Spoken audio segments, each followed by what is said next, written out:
How does it happen?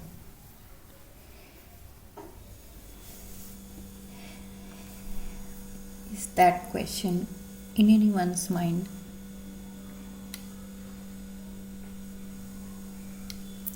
How does it happen? Really? How is it all happening? And if that question is not there in your head, you can borrow it from me.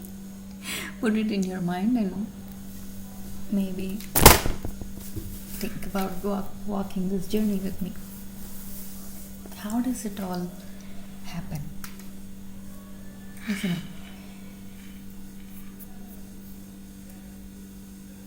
There is a body. It's doing its dance, walking, meets another body, then wants to do the thing, and then here we are. How does it all happen?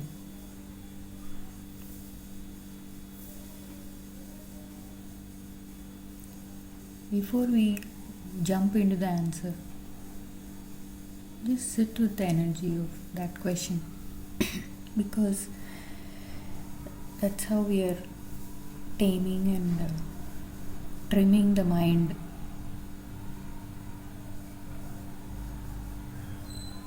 into a presentable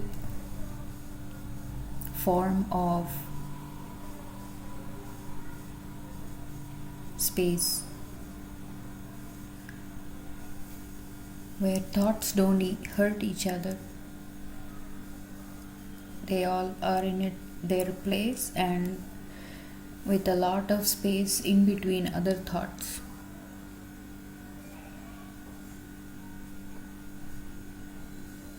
I'm expanding the canvas so it's clean and clear.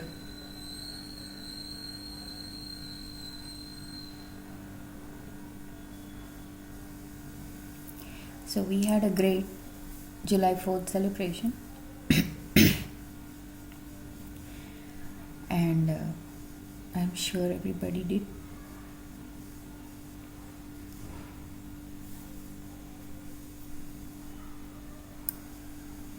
A little experience happened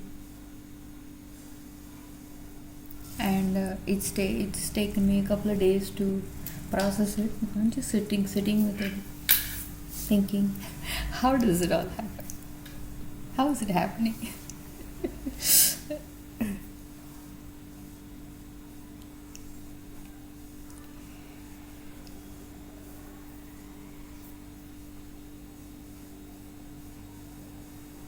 July 4th, 2025. I am anointed. Whatever that means in the religious, scriptural, whatever. That part came out. The part that wanted to be blessed and be free. Rise up with tears, nice. And a blessing so profoundly benevolent that it just disappeared into thin air in words, and a voice so beautiful. You rise up in love. So now what? Oh my son, I just finished one activity and I'll be like taking a break. He'll come and say, what's next? Really. Monstrous energies to feed and tame, respect, mold, change, grow, and then glow.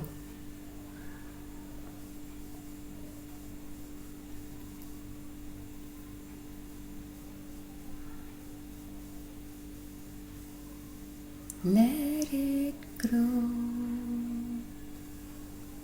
I love this song.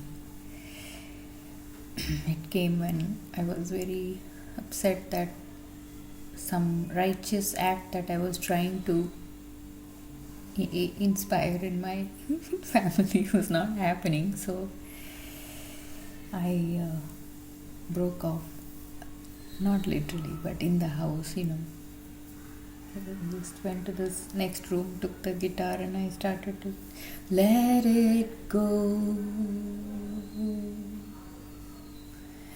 Let it go.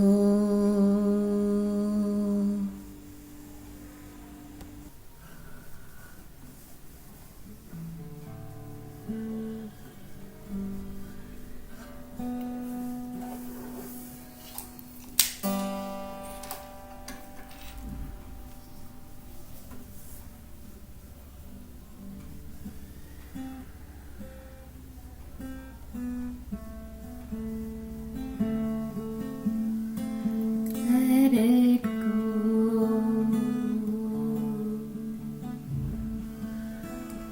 Let it go.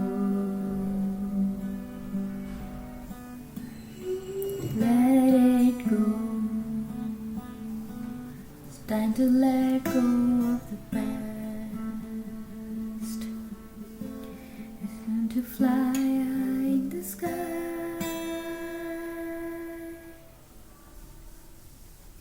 Let it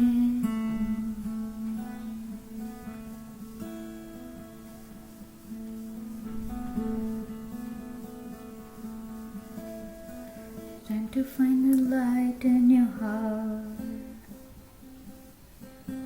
It's time to shine in the world. Let it glow. Let it glow. Let it glow.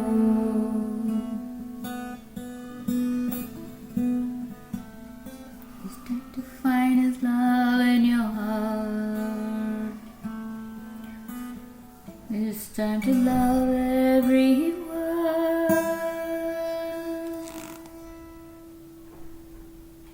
Let it grow.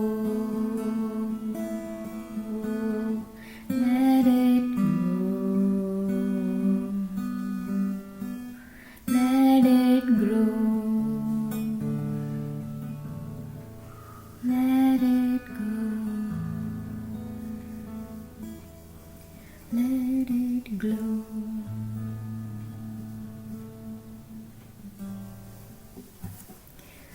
So I can go on and on in my one woman orchestra. I have a big idea about this song to make it sound really cool. Anyway, but that's the point. It just lifted me up. The song came to me. I cherish it. I love it. It's simple. And for that space and moment, it healed me. It helped me. So, connecting heart to heart is very precious, private, sacred, respectful.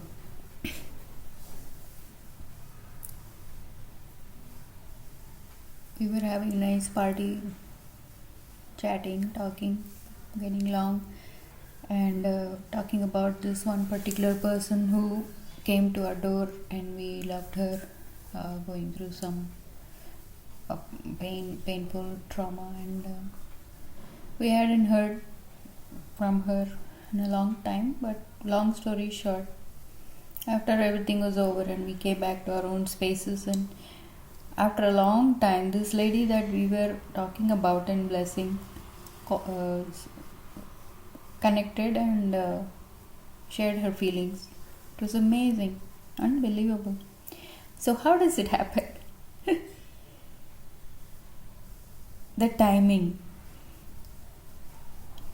It's like we have 24/7 security camera, from the one that is uh, loving us from wherever, all around. Everything is known. How many times have we tripped and not fall down? Something is saving us, something is protecting us. And there is something inside of us that is driving this vehicle. There's an engine, is life.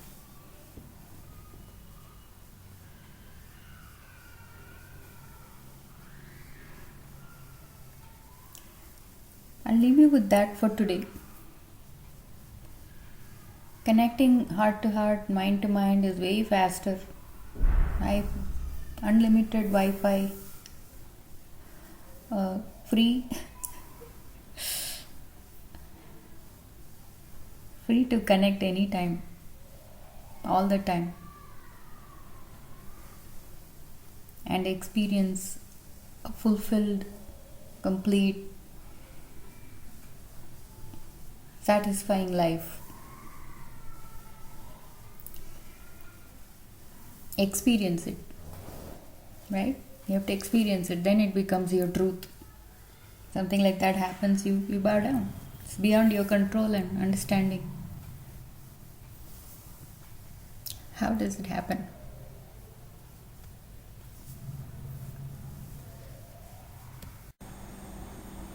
We are here, July 10th, 2025.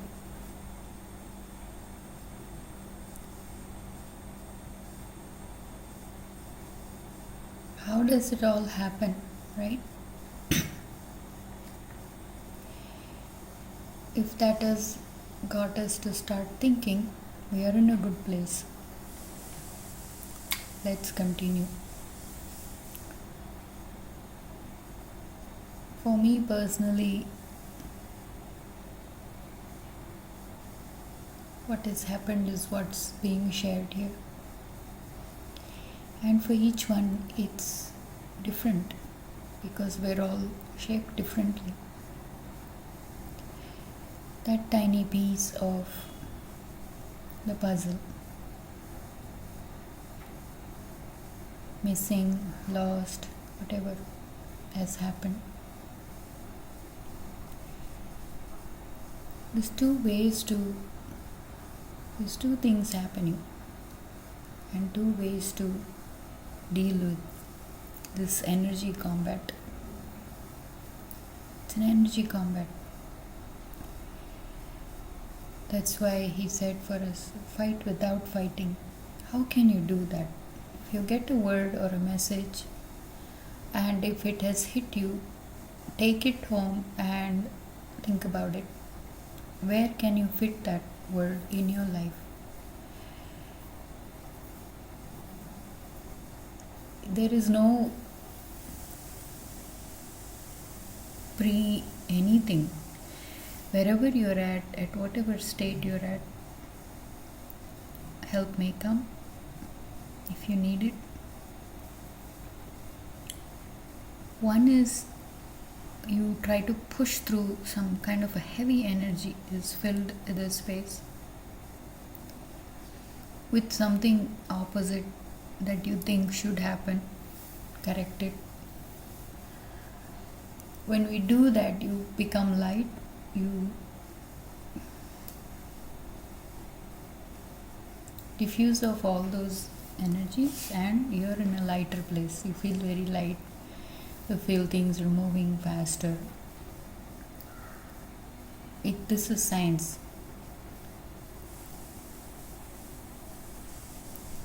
It takes that much more energy if we are carrying baggage, if we're carrying weight, to do anything. Trust me, I've experienced both and I'm still experiencing. So it's hard to say, are we there yet? Is it finished? We continue to do the cleanup. Like it's a job. It doesn't matter if we rolled on the dirt or dirt was put on me. Get it? It doesn't matter. There is one thing to do, is go clean up. That's the normal way of the body's, the mind's nature to maintain. It doesn't matter, like I said, how much of it is there, or there are minds that, oh no, I don't want to do it, no, let me postpone it. Yeah, we're all going through a scattered version of the mind, existing, surviving, being pushed around. There's no doubt something is controlling us, or we're controlling it, whichever comes first. It's understood the science behind all those kinds of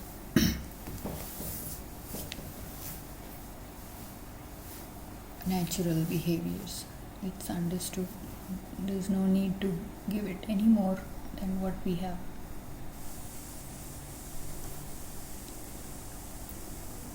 But the point is, even though I've been sitting with these thoughts for a couple of days now, it's not really forming the way that I feel comfortable will flow through me. Nevertheless, we are here because it's a strong energy to talk about even.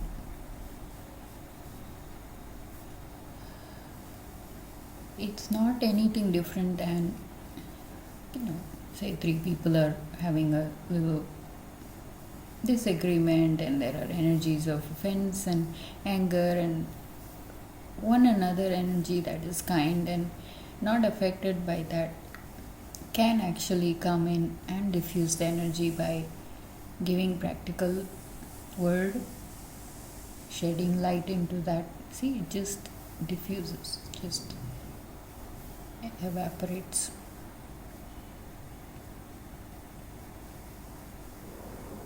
Then it's done.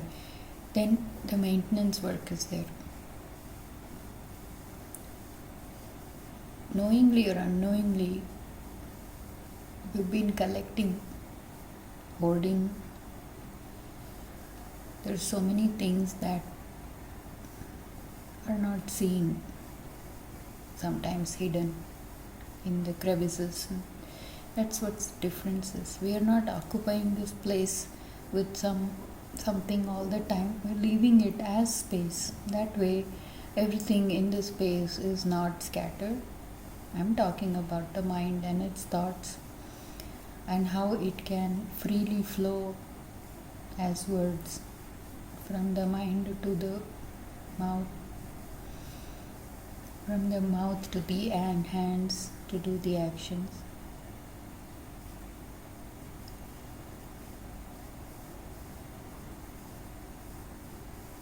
Eventually, there should only be 2 parts integrated. One is this, or your alter ego, and one is the what you really are. That doesn't change. It really doesn't change. Underneath the skin, everybody is the same.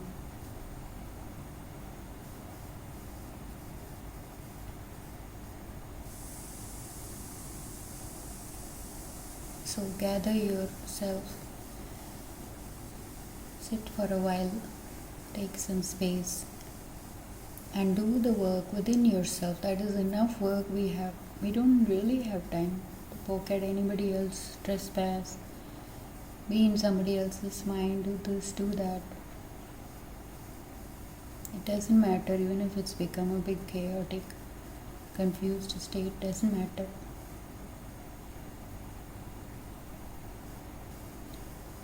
It can get cleaned up and cleared out, and one will get into the place of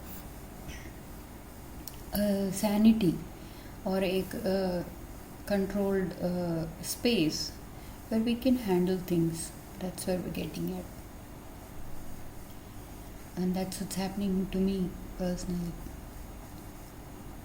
And we don't have any plans, really. That's what binds us in this and that, and I'm going to plan this, I'm going to plan that. Well, that depends on how smoothly it's going for you. Each one's journey, we are at a different place.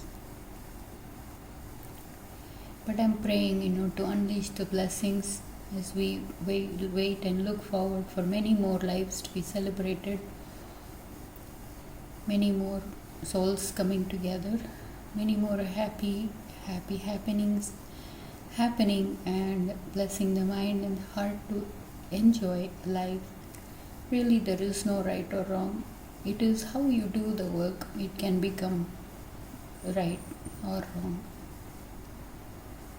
So it is war. It is being affected a lot. No matter what you try to do, that's why I've cut down everything, even smallest desire of doing something worldly. And I'm free, I'm feeling free actually, not bound. So make sure you add in that ingredient of love. It's important, because that kind of an energy that you put in everything, it becomes holy, becomes good. It's touched in such a way that it changes. Mostly we are looking forward for a change of mind, change of heart, and eventually leading to change of our lives. And there is a lot of good things out there in the world, and we will choose what we need, and it will be given. You choose the good, it won't be taken away from you. That's the promise. So we're ready. I hope you are too, to see what happens, and because we need to be able to receive big blessings, isn't it? We need to be able to handle it and not get carried away. Maintain that balance, be in the center and remain there. That's what the war is all about. Because certain energies come and they disturb us, gets into us. It's a transference. If we have anything like that negative weakness, it will attach to it and it will grow bigger. So it's important to clean up all the those thoughts that are bothering you. God is watching. We know what's happening. Like I said, let us gather around, hold hands and pray. Accumulate the energy of love, the energy of kindness, and all the good virtues that can be used to tackle any kind of problem. Beginning with your own self, then in your family, and then we'll see how far it goes. We'll talk more, but for today, the gist of the science is here. It's an energy combat. Keep up your good work, and we will keep doing the work, creating more space to receive many more abundant blessing that is in store for us. It is a one size fits all love. Enjoy this beautiful presence, and listen, if you may, to any one of the words that is being sounded here to fill the space. Fill the space with light and love. That's what light does. Light dispels darkness. And love, well, its nature is to love. Enjoy. Be here with me. Focus on what is happening that is good, even through the noises around. Ignore them. You can enjoy them if you want to, but ignore them. But that is what is called penance, isn't it? If things are easy and it comes our way, then we may not, as demonic and rude this human existence is, we may not understand the deepest value of these gifts within you. If you are the light, shine. If you feel love, sit in your place, in your own space, and just radiate love. It doesn't matter if somebody is saying you're full of darkness. If somebody is saying that's not love, whatever. You're not in that race here. It's a different track. You may want to cross over through the bridge and come on this side and see how you feel about it. The feeling of uncomfortable presence is everything that is not like it. So darkness is never going to feel comfortable in light because it gets destroyed, isn't it? It gets dispelled. Not necessarily with hate and revenge. There is no end to that.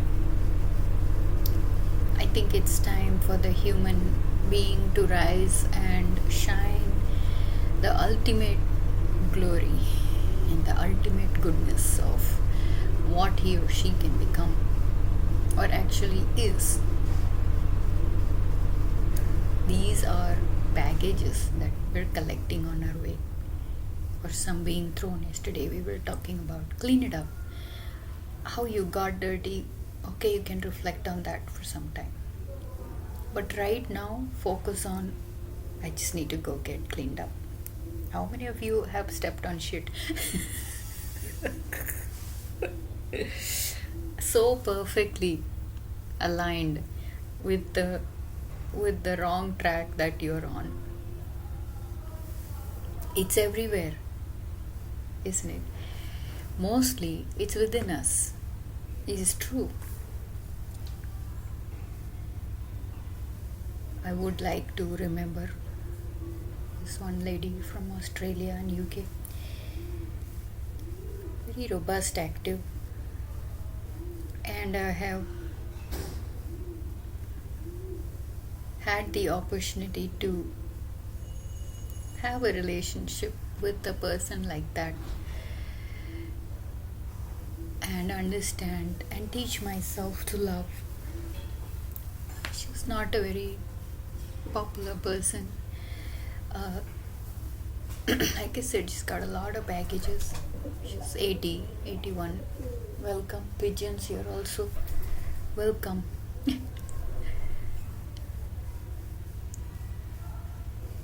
If you think your position is difficult, think of me and pray for me. You'll feel better. No, you just have to rise up and do. It will rise up. It will rise up. So I'm remembering this lady, very inspiring, 81, and she's doing her thing, She has a certain pattern and nothing has changed. But she goes around just moving around, thinking she's doing everything. But from where I see a lot of grace, a lot of love that God is showering upon her. God bless her good heart. She's blessed us many times when we were in need. Not that she wants to, or see, it's not like that. If you're in need and you're calling and you're praying, He will come. He will come. There is no doubt. Tons of experiences. I've had tons of experiences. I can sit here and think of all those and spend the rest of my life and die peacefully. When somebody is touching you at that level, everything melts. Even the most extreme rebellion, the full form of those vices and vasanas, it can be extinguished, because this is a fire. This is a burning fire that is so gentle, does its job. No fear. Some things have to be burned away. It has to be just burned away. We don't need to carry all that baggage from the past, nor do you have to collect it. So I analyze, and so many things she can do. She can just be here, why she's moving up and down. But again, that's a pattern. One creates a pattern to cope with life, and then that sticks with you. That's why, if you just give it one moment to think about it, it can go a different direction. It's that one turn, and then you have to keep going on that road, isn't it? It's not a scary thing, like you said. Until you get it, you'll be given the blessing. Until you make it, you'll be given the time and the space. How many times, how his hand just comes and moves through. It's my visualized version of his blessing in my life. Against every odd, everybody trying to manipulate, because you're a woman and you're born in India. The rhetoric norm is to tell the woman what to do, to bind her, right? Not give her freedom. Very oppressive, and you're burning inside with all these gifts and talents, and it's just exploding. There is no one around to tell anything except the negative, shutting you down, putting you down. They don't mean it. That's what they are. They're made of that. They're you. Everybody is being used. Everybody is being assigned a role here. But the role that we good children have is a very unique and very special blessing. Even the villain sometimes breaks his character because it's so touching and moving. Excuse me. There are choices to make, and you do have that free will. Because of the nature of that repetitive pattern of oppression or whatever you're going through, the addictions, it's all like everything is based on who's addicted to what. Let's feed it, right? It's on the deep negative side. Unless you're out there, like myself, I did that, fighting for truth, being righteous and honest. It's very difficult, but you have to. And there is a lot of losses because of that. You don't gain much, but you have to let go of that world. If it's true that the kingdom is within you, what that means is you rise up in confidence, bold presence of your own self that you understood well, use it well, and live well. Simply, that's the story. And wherever you go, it's a controlled power. It is not a power that goes around. It's not a Shakti that goes around bullying people or threatening or intimidating. Understand? Because it's based on love. It's based on love. It cannot be anything else. The nature of love is to love.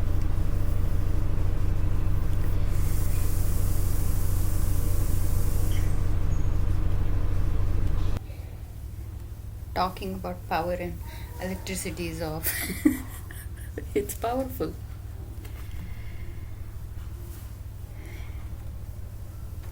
But we've come a long way, haven't we?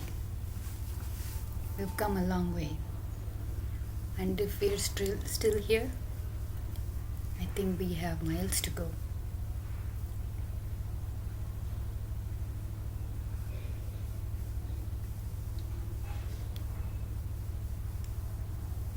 These experiences, as I sit and reflect, unbelievable, actually. So for some reason, we, our family, is being prepared. It's my understanding. Because we don't like the way we're living. It's been a very ferocious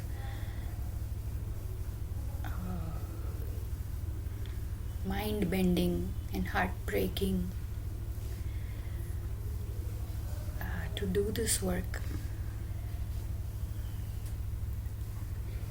But when you look around and all doors are closed and you have no other way, you just go through that. And if you're that heavy with the weight, you can't bear it, then he will push you along. It's a big hand, I think all of us can fit in the palm of his hand. I imagine. It's an energy. It is everywhere. It is in everyone, like I was saying. The last person you even think God is going to use to help, you let him and you watch what can happen. One moment, one word, and one touch. It's all it takes. You will get the relief. But I'm asking you, are you ready for it? Are you willing to be rescued? Are you willing to accept that, you're in some kind of a mental state? It's obnoxious. Human beings can only express by behaviors and by words and by their thoughts and what they do with it. And we have a very sophisticated version of that. It's good. Intelligence can go in any direction if it's useful to you. But if you're letting that take over on behalf of sacrificing your manners, your behavior, then it doesn't count. To some point, to some extent, it will be allowed to glorify its presence. But sooner or later it will be taken over. It will be run down. It will be a stampede. This good is so good, even if it is just one small thing. Practice that. Even if it's just one word, you practice that, because there's no wastage here. There is no junk. Tells you once, you listen, you hear it, and you try to backtrack. This one time.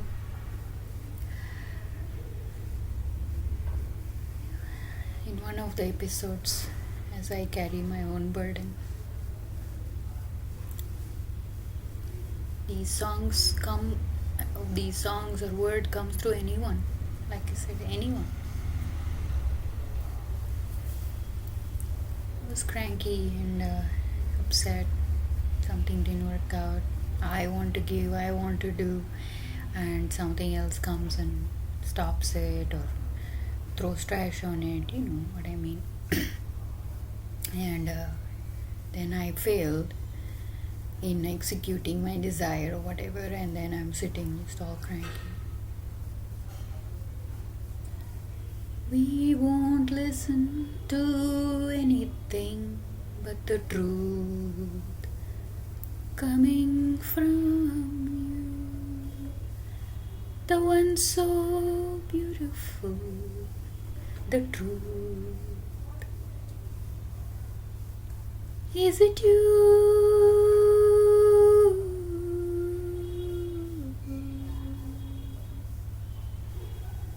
Anything you say is beautiful because it comes from you. And it was like a 2-minute song that came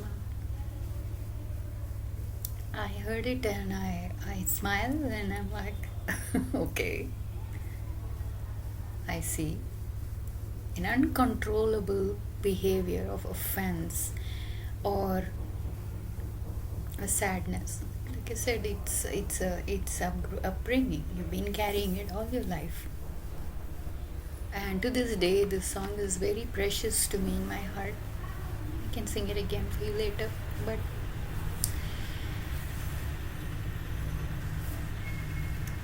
I realized that these words are not to mock you. No, I'm not good. No, I'm not feeling okay. This is past, going past all those walls. And like I said, even if you are in the most dirtiest place or you somehow have accumulated, I'm telling you, there are these cleaning angels that he just sends and they will come and help you, and in no second the energy is cleared up. You can tell when you go to a house, it's peaceful, it's calm. That's because they're living it. You have to live. That's what I was told. You live every day like the pages of the Bible, your story. You live it every day, every moment.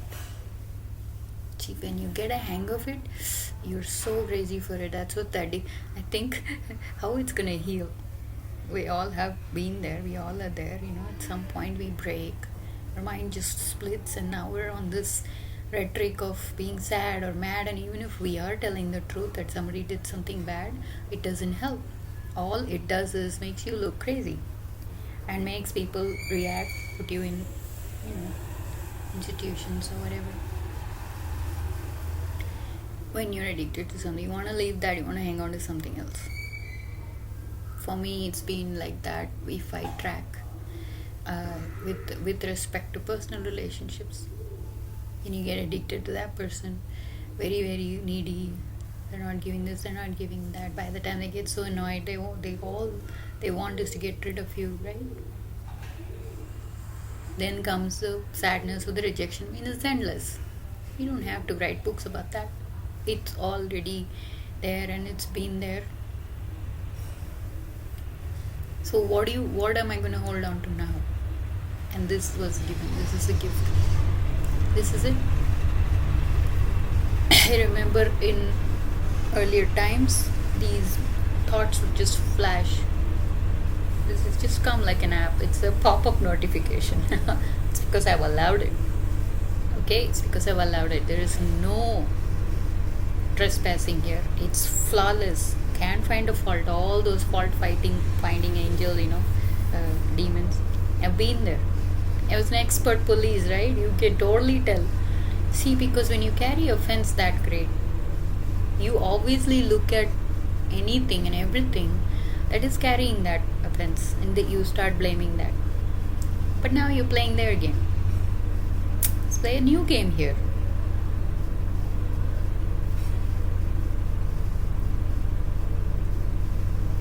Holding on to a concept of God within you, or a spirit within you, that is actually literally picking you up when you fall, holding your hand when you stumble, creating spaces for your precious desires to be fulfilled so you get that happiness, feeling successful.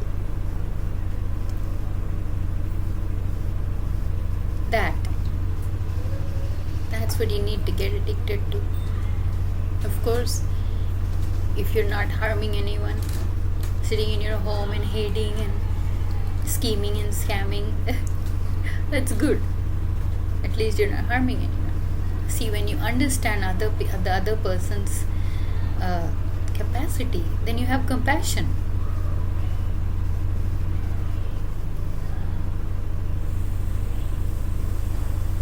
Son's birthday is coming up, so my heart is being filled up every day with copious amounts of love and blessings for all the children out there. And I'm doing a lot of work because I want to do this, I want to do that. Birthdays have been a very special event in my life because of how miraculous they were, including my own birth. So we're still here, and we want to give a shout out and say, hey, help's coming in a word or two, or I'm right now I'm calling myself an internet hacker. The hearts I'm hacking, every heart out there freely, to be blessed with this kind of love. Let them feel it within. The spirit is there, just come inside. Let them change, let their minds change. Let their hearts feel different from what they've been feeling. It's been going on for too long. Free them so they can fly high. You all can join me in that. The last thing you want is a child suffering because of anyone. Children have a chance, and they come back, new birth. They have a chance to be blessed with grace. Blessings. I've seen it happen effortlessly. So in those days, these messages would just come and run to grab a paper and a pen and write it down. Because before you know, it'll be gone, you'll forget it, and you'll have all these other crap in the mind that you have to deal with and work with, and all the emotions and feelings. So, what is sanity, right? You have balance, you have control. That's what the sanity. You lose control, that power becomes abusive, that power becomes destructive. It's not even a fine line, it's totally in totally two different places, but it looks like that. Each one can happen in the splits, millisecond, that choice that mind makes. It's not fast, it's just crazy. When you have all the space in the mind, when you can think clearly, even when you're doing little things in life, cooking especially, what is your mind thinking, how you're putting, when you're putting all that, putting all the consciousness into this. I've been wanting to talk about this, that the way the recipes and everything has changed, adapting to the person's lifestyle. That's sick. There is a certain kind to make a certain thing, and you just make it that way. You can improvise a little bit. I tried this liquid dough making parathas.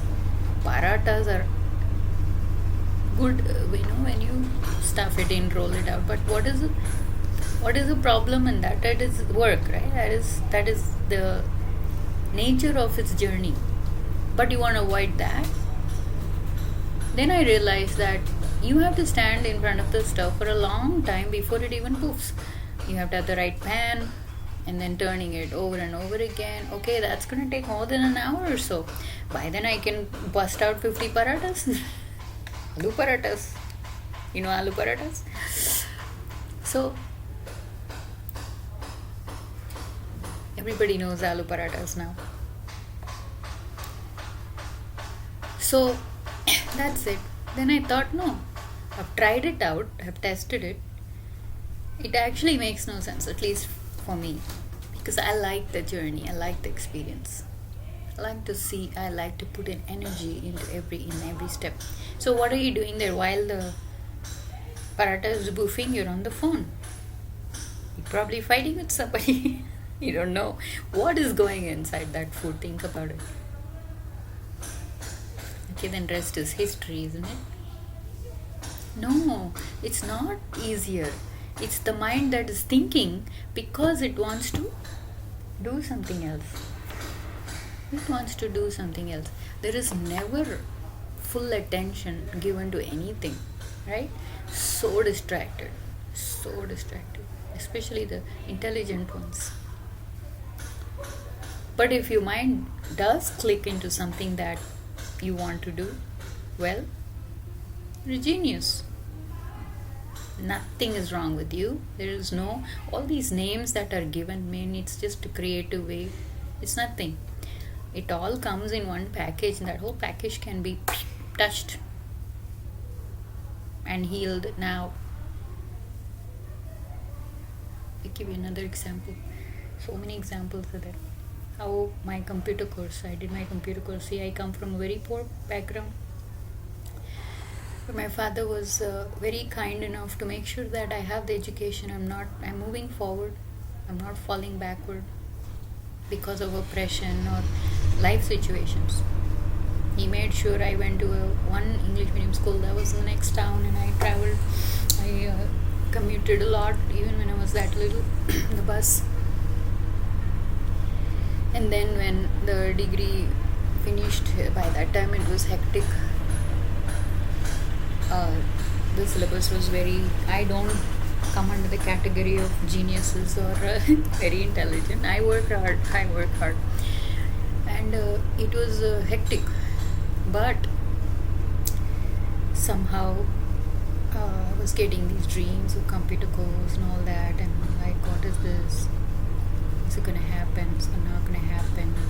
I got a whiplash when I doubted. There are no doubts allowed here. So it happened. One day, time and space, moved a couple of people around my family, and there was this guy who ran an institute in Kerala, and So you can feel the energy, it's happening. He said you can join, it's just a 1 year PGDCA course, and for free, because every year he does it like a charity. He turned out to be a very selfish person later on, but that's okay. God worked through him when I needed it, didn't he? And that was the beginning of the parallel line that was magically and supernaturally created for me to have a life against everybody. Everybody was against it. It was crazy. The willpower you need to have. So like I said, I have gone through the extremes. I'm hoping that anyone's problem or situation will come under this, because we're not fighting, we're fighting without fighting. We don't want to, especially the enemies, they have a chance to change and come on this side. Life will be good. They're not bad people. All of them are not bad. Sometimes how we look at it and perceive is very, very different from what actually is. It's in your mind, right? How can we really tell what somebody's thinking? And even if you tell, they're thinking that they can change it in the next minute. It happened with some of the oppressive people that next to me. They are so perfect in creating the wrong situation, then throw it on you like you did it wrong, no matter how perfect you are. I consider myself perfect in certain areas if I do put the will and effort, right? No, you can't do it. You're gonna drop it. Don't come. You're gonna drop it. And they're just bombarding you with this negative energy, and they send it to you. They push you down, and it falls, and then they'll say, "See, let the positive side come in, let it clean up." Initially it'll be hard, pushing through, and finally it gets easier. Like if I'm my own critic, and you have to be, and I track, this is new to me, this is being trained and created. It's been there, but it's just growing, and it is invading every cell in my body, in my mind, and I feel more like a person now, definitely. But the mind is able to keep the train of thoughts, and even doing the normal work and chores. When you're not able to live even the basic lifestyle that any created being is supposed to, then you've lost it, isn't it? I don't know how far this love is going to go. Clean up, clean out, help people, I don't know, but it seems powerful to me. It seems very precious, and it's my only friend. These gifts inside of you, hold on to it. This guy banging is starting to get annoying, so I'm okay with it, but you may not be. So you may just get angry and not listen to the whole talk. So I'll wrap it up in a minute. You have gifts inside of you. You know it's good, you know it's true. Be honest and stick with it. Gifts are very useful tools, but not for you to escape. Not for you to escape what you have to face. It is to strengthen you, to know yourself, to know the truth that is within you, and hold on to it. Don't have to give it up. Don't give it up. Doesn't matter if you don't have an audience. Doesn't matter. That is the voice within you. That is the good part within you that will help you with anything, everything. It's very humbling. It is a very simple thing, actually, and it is not at war with anything that exists in the world. Nothing at all. It's not claiming to be this or that. It is not asking for anything. It simply is. Like I said, it's its nature. You keep on doing that, and you will be successful. You will be successful in all ways. Enjoy the life. Develop these experiences in life, or for you to develop and grow. and then die peacefully. So that's the journey we're on. And we will continue our prayers. Join me. If nothing, at least we have that to do. And all our offenses and all our this didn't happen, that didn't happen will fall away. But those things that need to happen, hold on to it. It will come in some way or the other. Sometimes our imagination is limited. So be open. Be open. Have some kind of a life and living. Children especially. Let them also know who they are. They're all fully formed now. Fully formed souls. So keep up the good work. And we will see you again soon. A very good morning to all my beautiful listeners out there. July 12th, 2025.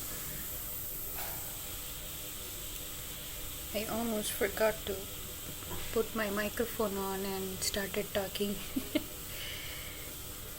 Little mistakes like that. Very valuable lessons and teachings on awareness. I was just finishing my morning coffee, and singing something, just humming something. We talked about holding on to our gifts yesterday. But as I was doing it, the witness, the observer, also realized that I feel so blessed. I feel so fortunate. I'm very grateful. Very, very grateful. There are people who have perceived my life as a very drastic tragedy and they don't get it from where they see. They sometimes yell at me, "What the hell are you doing? Walking around smiling and being happy? You have so many problems, you have this, you have that." See, the world's problems is not you, it's there.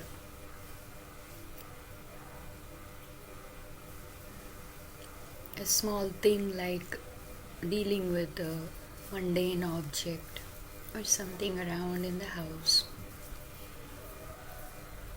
it really drags you down and consumes you. That's what we have to make sure that doesn't happen. How else are we going to bring heaven on earth? We're not changing the earth.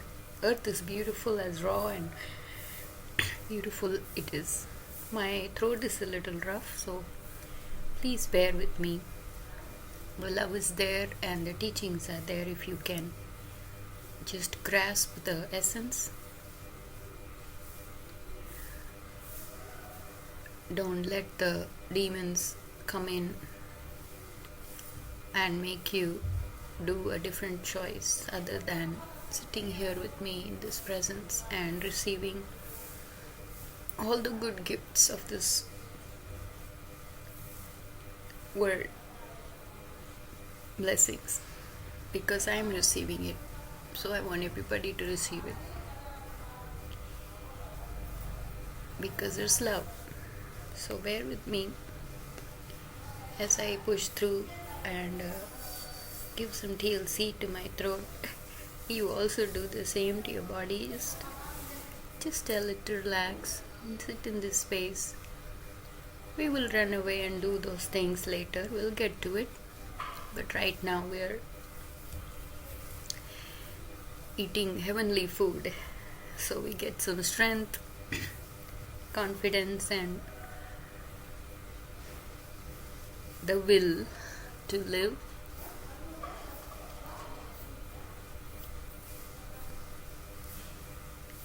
And love.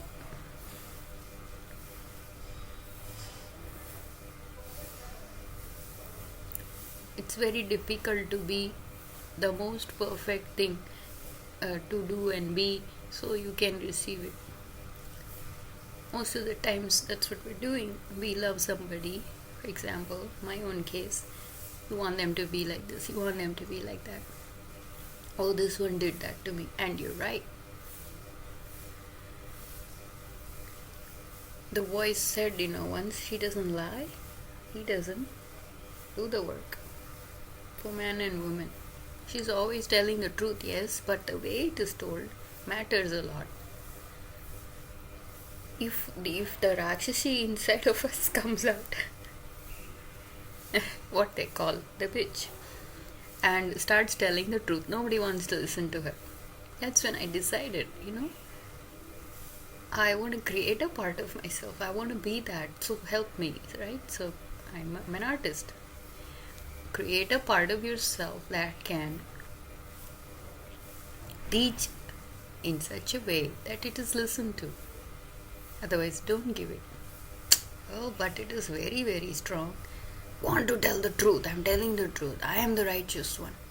This thing is done to me. Right? And my whole life is gone, derailing me and deteriorating me and completely destroying me.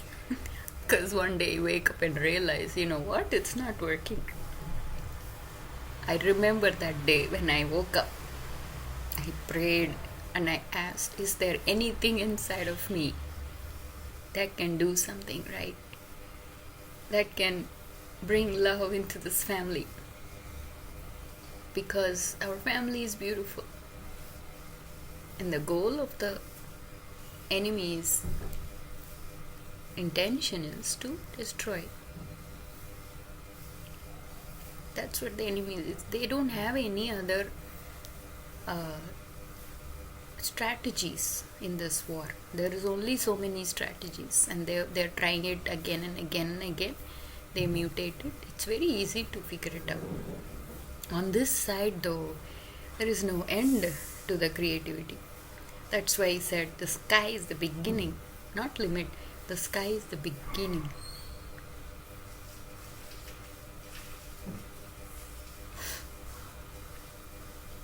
It's beautiful, isn't it? We were homeless, we were out on the streets. I love sharing this story because it is a profound scripture that we have lived.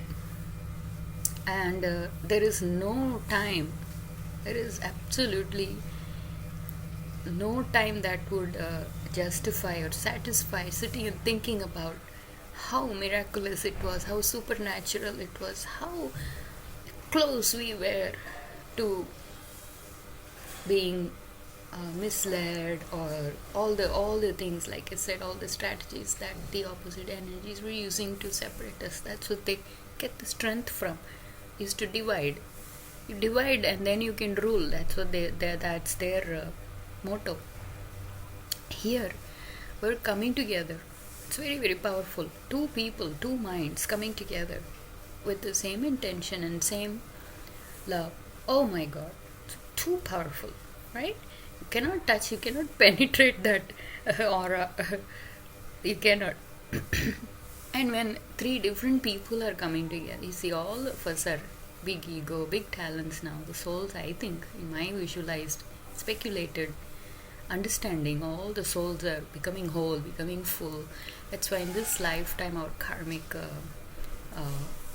layout is looks very, or seems very drastic.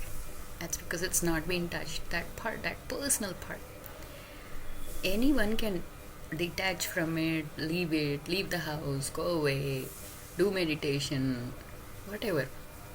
But the real true yogi actually comes out through the family, inside the house.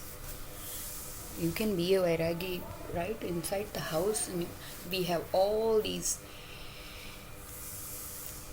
opportunities to exhibit our virtues and character. If you're not socializing, you want to be solo and mono, and you want to sit on the throne and be worshipped, what is the concept of that? Please do it. If that's where you're at, that's okay. We're all trying different versions of surrender. We're all trying different versions of what it is to attain God. Because once it gets into you, it's there. You cannot delete it. There is something in the soul that wants relief, that wants to merge or purge, right? So it's a very strong energy. It's inside the family. Everyone, we all come through the family. Why is it like you cannot delete it? Like we were saying, it's by design. You cannot change that. It's by design. Who you were born to, who your siblings are. We can change anything. That is already the truth. So we go at this with a straight and clear mind.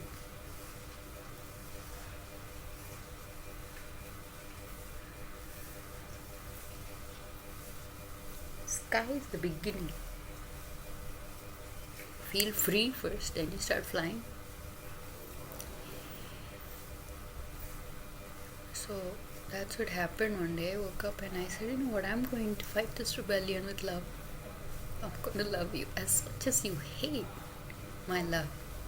You're rejecting it. I'm going to do it. I'm going to choose different ways and I'm going to mold it. And the presentation matters, isn't it? Even if you're beautiful, but you're not showing it, you're not presenting it well, then it's not going to be seen. A couple of times I've experienced a very, very sad state. My mind is all, my heart's just breaking, crying, and I have this pouty face. And I realize nobody is noticing that. Maybe it was just too subtle. I don't know. I'm thinking it's obvious. But it's not. Especially with the man's mind, they're very straight. They don't have that. You have to understand when we are coming in contact with somebody else that they are carrying a different body, they're carrying a different kind of a mindset, they come from a different place. Understanding the truth through these wisdom that is hidden within all of us, that can rise up and give you a word or two, it helps. Oh, I never thought that. You start thinking it's important, because that's what the processing, the cleaning up happens, is when you start thinking. It's there. But when you're doing it with awareness, you're putting some light into it, it's brilliant. You can do magical things. Words like these teachings like, my love is bigger than your rebellion. I'm not listening to that lie. I can't hear it in my loka, sweetheart. I just can't hear that. Uninstall the Snap app. Just wanting to snap at people, wanting to find faults, wanting to all the time. We're good at that. We've been good at being a police. But again, is it changing? Is the situation changing? Or are you just going round and round? Okay, there has to come, a time has to come when you have to just snap out of it. And just wake up from that deluded state and just create a new space and a new way of thinking and a new way of living. It always feels good. Yeah, it takes some time to get used to the new place. But we'll get used to it. That's why my ministry is called New Home Within. It's a new home within, especially for ladies. That's what's happened to me. See, so that's what I can offer to you. Whatever is cooked here as a meal, take what you need from it. It's a big ocean. But I don't need to all the time pour out the oceanic tsunami all the time on people. It's overwhelming, right? Especially little children. You don't do that, dear adults. You only connect with the small little energy and part that the children are made of. They're like tiny little dots. We can't expect them to be adults. They're growing. When one takes another life or birth, What a fortunate soul, what a fortunate blessing it is to watch another soul reincarnate, come back, and start living and showing you how can it be done. Those souls that are so blessed, so much grace, you watch it happening. I have a talk, how does it happen? That and all we can think about, but it's happening. So accept the truth. You accept it because it is happening. You are being saved. You're being saved. We're saving souls here. Literally. So when we have such an honorable job at an aristocratic level, we cannot be showing puny energies or cheap attitudes or poverty mindsets. These are not they're not helpful in this work. You just love. You can get offended, you can get angry, you can, all those vices are going to be there. They are what they are. But be realistic about what exactly are you changing. There are, in this day and age, literally, trust me, through experience, we have seen people, human bodies, absolutely possessed, absolutely filled with the complete and pure forms of the other opposite energies, whatever those vices are, anger. That's all there is. The work is all about developing love and character to such a level that we can keep these vices that are actually only destroying. It only destroys. It doesn't matter. Even if you're right, it's destroying the people, the person who's carrying those energies. So that's what makes you feel so sad for them. It's heartbreaking. But are they even human? In Index, Washington, we were living in the mountains, and we like people, so we're seeing people, you say hi. This boy, there was a beautiful rainbow. It was out of this world. Every time we see a rainbow, it's like a covenant from God. It's so beautiful. It's nature. It exists, and it fills you with awe and wonder. How does it happen? Such beautiful colors, especially as an artist. The sky is just my go-to place for seeing what kind of a painting is the sky going to do today, and who's watching. And anyone who's watching, bless them. So beautiful. I love even painting the clouds. It's awesome. It's a good feeling. And this young boy, putting his hands in his pocket and such an attitude is like, what? So what? It's just a rainbow. The disrespectful life. And so I'm like, who are you and what are you doing here on earth, right? Filled with, but that's their job. That is what they have. God is giving everybody a chance till the end. That's what's happening. Just because you have one small flaw, you're not going to be. That's what they're doing in softwares every time, right? All the time. You have a bug, or they're creating the bugs, who knows? And then you have a fix for that bug. That's all that happens. Trust me, I have worked in Microsoft in Seattle. They, as a developer and support analyst, all the time. So why don't you create the software without any bugs? It's impossible. Because you have timeline, you have other things, you have to release it, you have to do that. So I don't know, maybe purposely they do it. Who knows? Who's the mastermind behind all that? But it's known that there are bugs and it has to be fixed. And that's fine. You don't reject it just because it has one little bug. Anyway, it's an expansion project. So we're dealing with pure forms of vices. That it does nothing but destroy. It doesn't work. And at what level it is at, then the destruction is equal and opposite. At what level are you exhibiting your anger? Again, let me tell you, friends, I've come from a family that had these very, very chronic. I had one experience with my grandfather, and it was a tragedy, drastic. To even know that on this earth there are people, huge spirits, big demons, fully formed. So it's changing. Everybody has something or the other in the family, to resolve. It's coming like that. We understand where it's coming from, the source. That is also a big, big ocean, but it's ugly and it's dirty.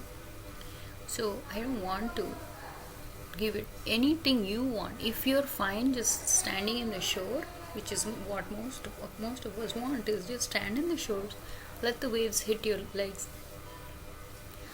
and just be in awe and wonder as a child, and accept it. This is an ocean and it's big, simple. That's also fine.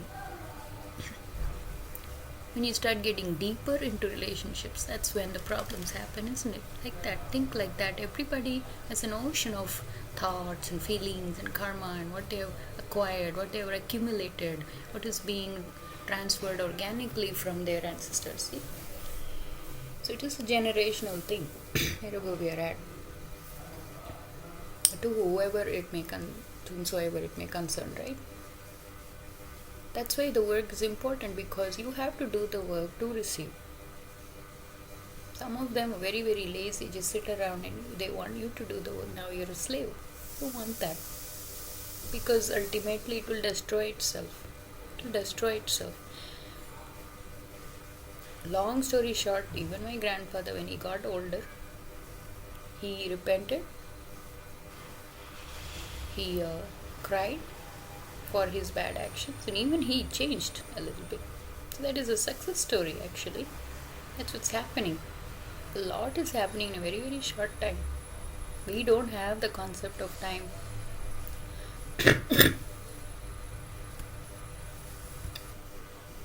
Excuse me, sorry about that.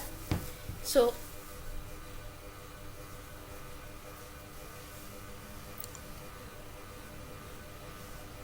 you don't want to be slaves, especially if you're a free soul and you want something else.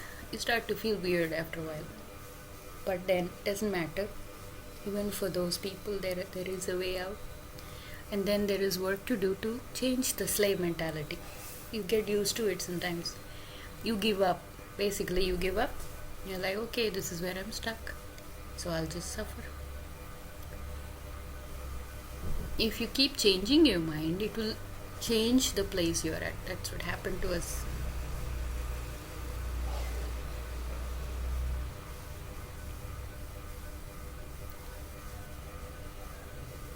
We did it. Anyone can.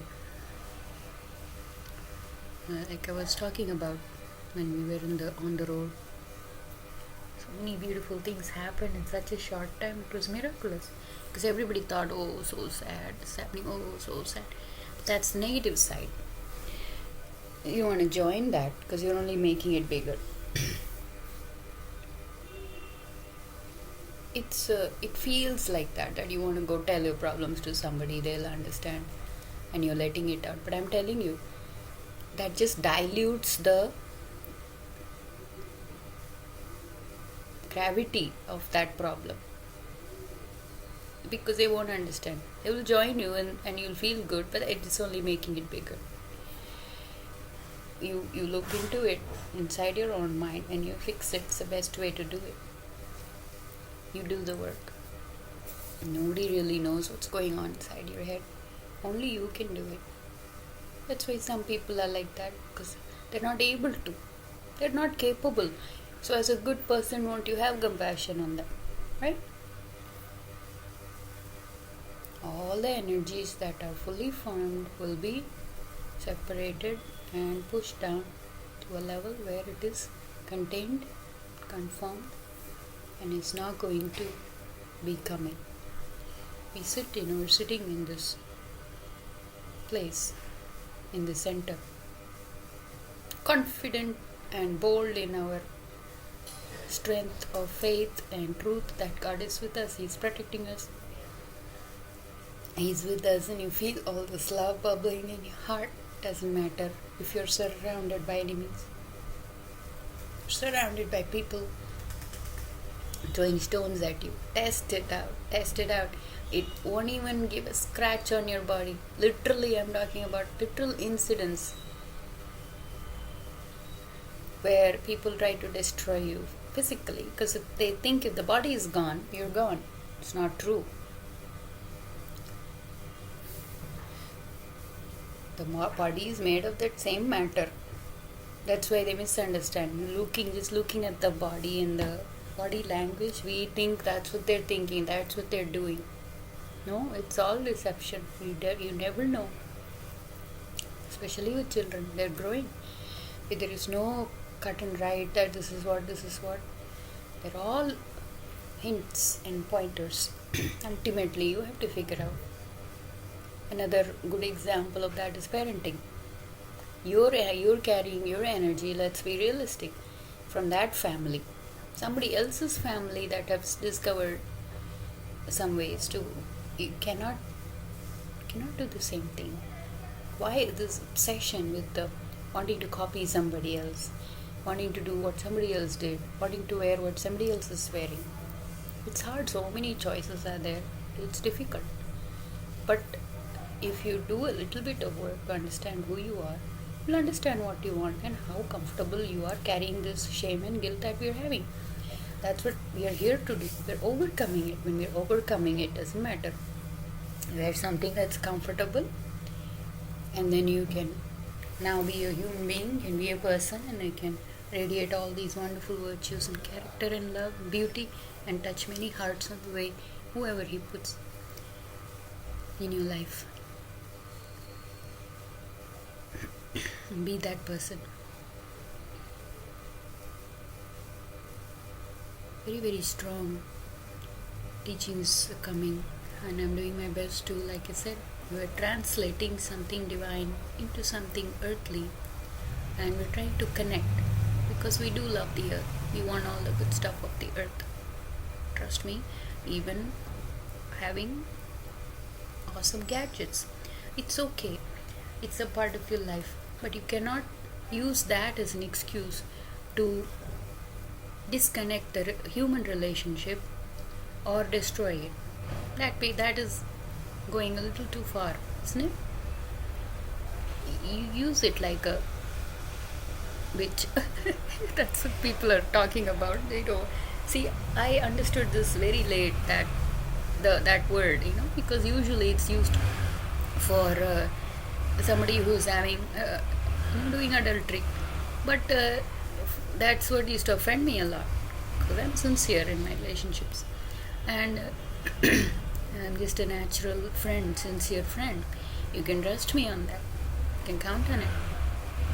And then I later realized that the West, when they call you a bitch, they mean that you're going on and on about something that they're not listening to, or talking like that, or finding faults, basically.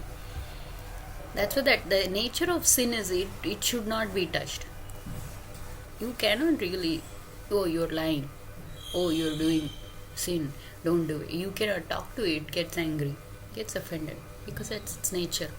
Work around it. That will fall away sooner or later. That is, if you're on the track of doing. So I understood it a lot later, what it is to, how can I change myself, right? Because the love is there. You have to find the source. Okay, let's start Gate from there. You love Him? Yes. Okay, that's a good start.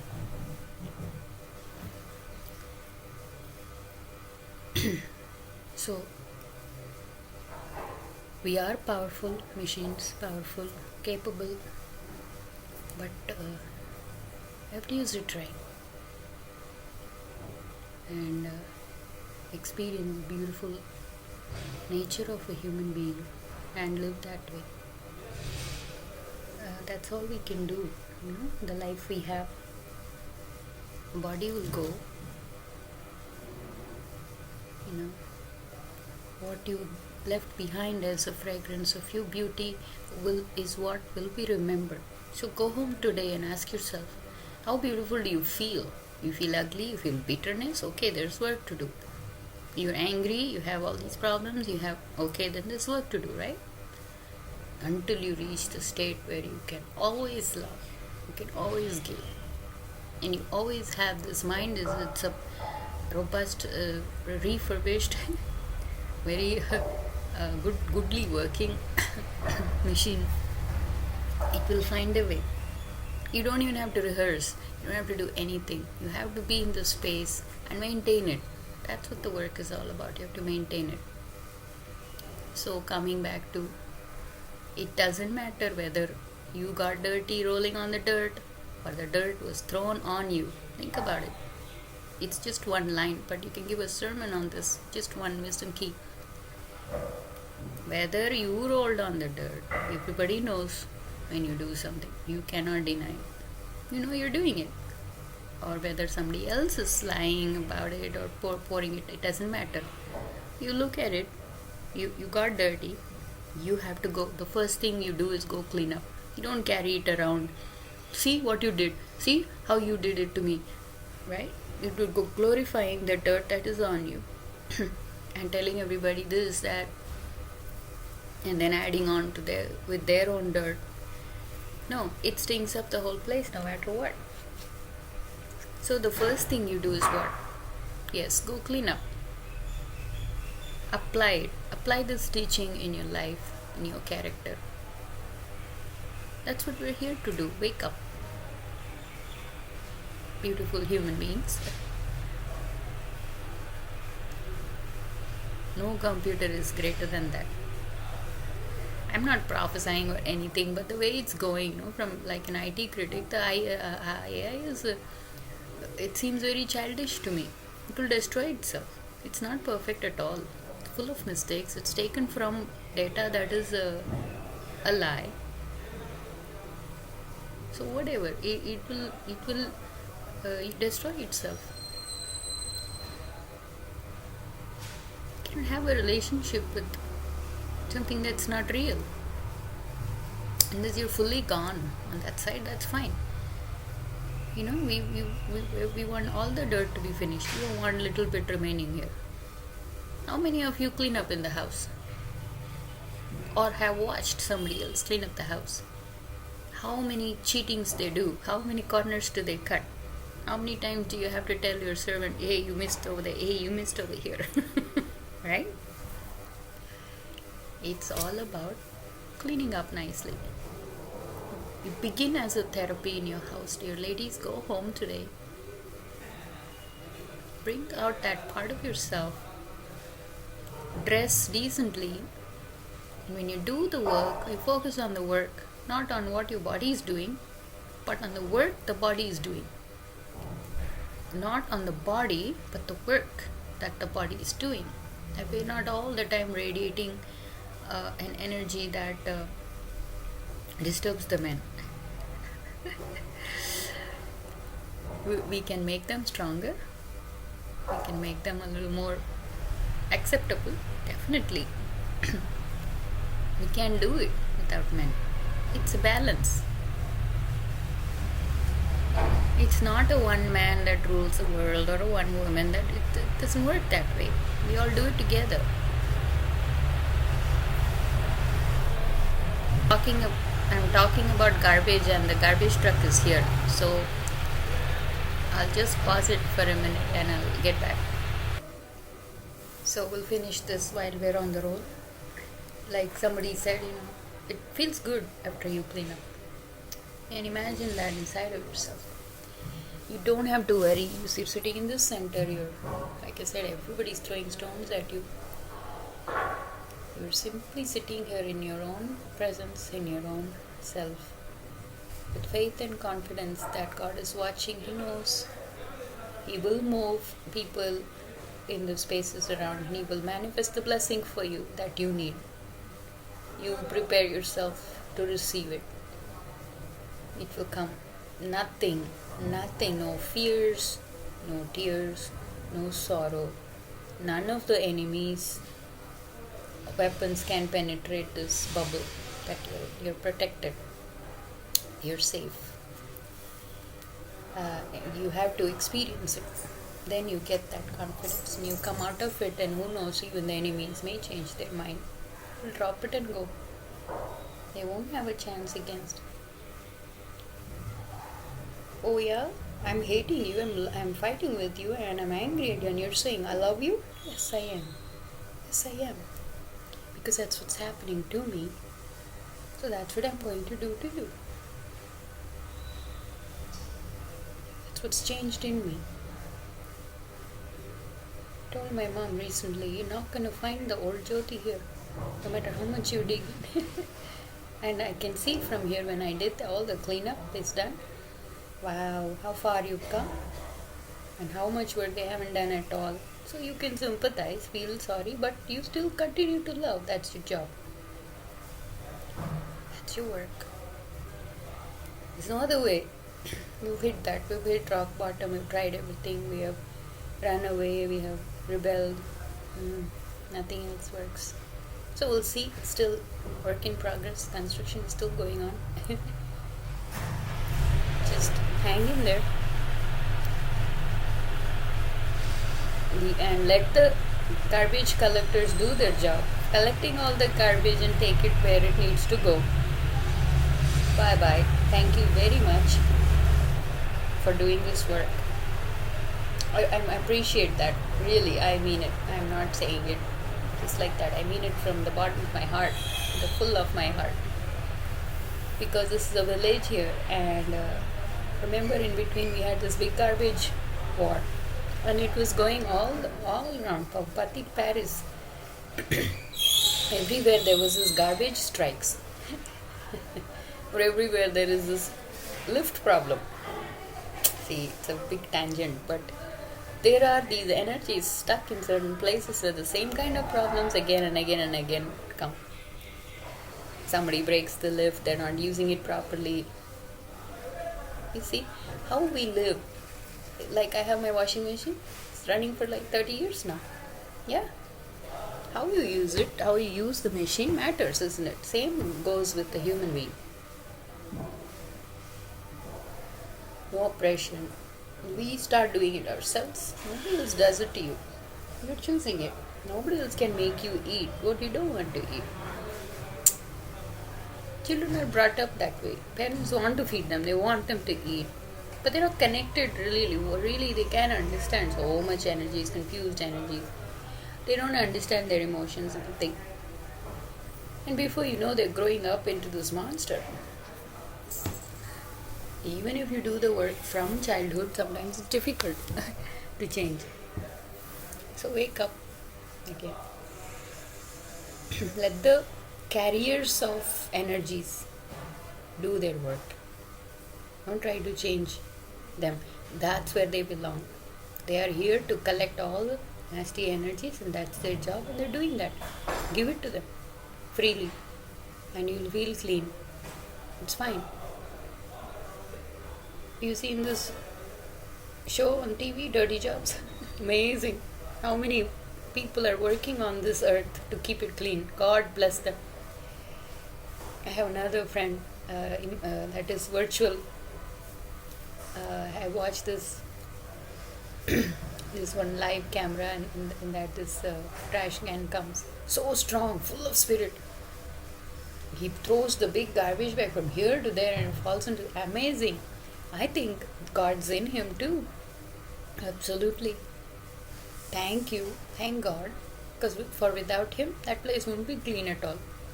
They don't realize it, what they're doing. I am from this place where I'm watching. So I have a special place in my heart for these people, the UPS drivers, trash collectors, little jobs that they do on this earth to make living possible. Think about it. Yes, think about it. Give your mind to thoughts like these, which is what cleans us up. You have to come back to the center every time. And from that place, you feel more strong, more confident. No, you know what's God is watching. You know, there is an energy out there. It's inside of you, isn't it? It's inside of you. You're pushing away everything that you don't like, that is negative. And allow it. It's okay. People are making mistakes. People are lying. They are into that. Don't worry.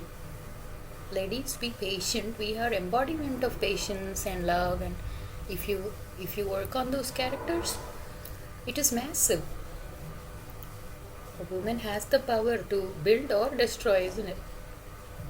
So find that part of yourself. Soften up a little bit. Soft power, very, very strong. It's soft, but it's very, very strong. So try that.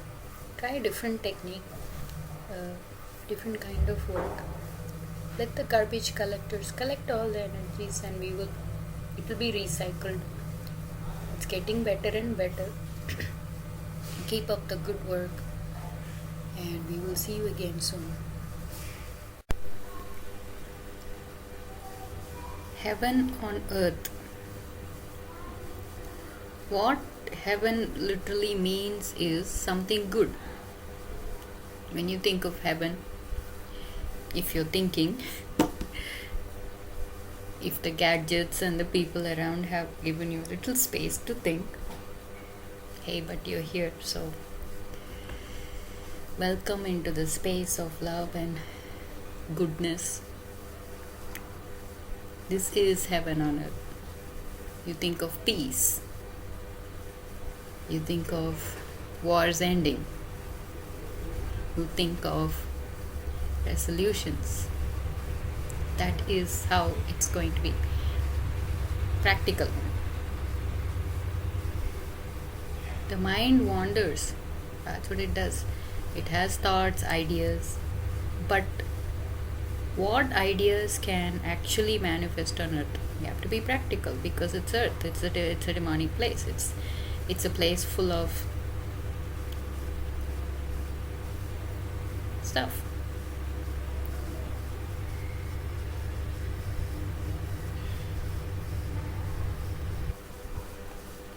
We are all a collection of energies which comes from the thoughts, the ideas. You have an idea. You want to do this, you want to do that, you want to create this. But what ideas can actually manifest on earth that is actually useful? If you're not feeling anything, then how? The human being feels, experiences.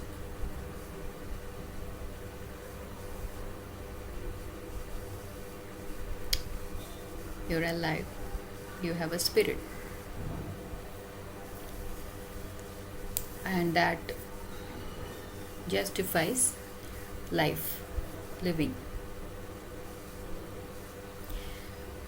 Otherwise, it doesn't make any sense, right?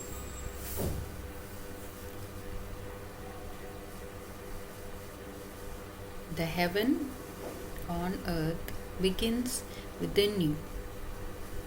You have to believe there is a spirit within that can actually, by one thought, a simple, loving thought, can manifest into beautiful words and a beautiful act of kindness.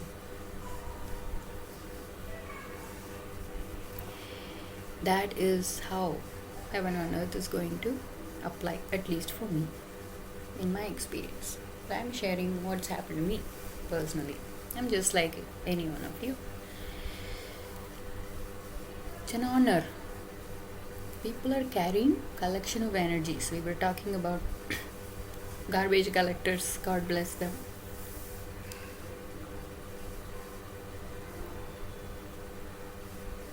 Whatever you're made of, right? That's what you're going to attract to yourself. But everybody has a chance. Everybody is entitled to experience that. How many of us have experience with animals? My God, they bring out the softest part. They touch you in such a honest and sincere and innocent way that you're moved. That is heaven on earth. That is beautiful. The simplicity in all that complexities.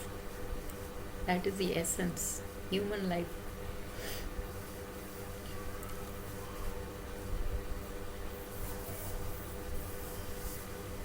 Think about it. You can chant, you can sing songs, all that's good. It is filling the space with good vibrations, devotion, all that. But ultimately, what is happening inside of us is what is filling the space. We are very capable as human beings. Very, very capable.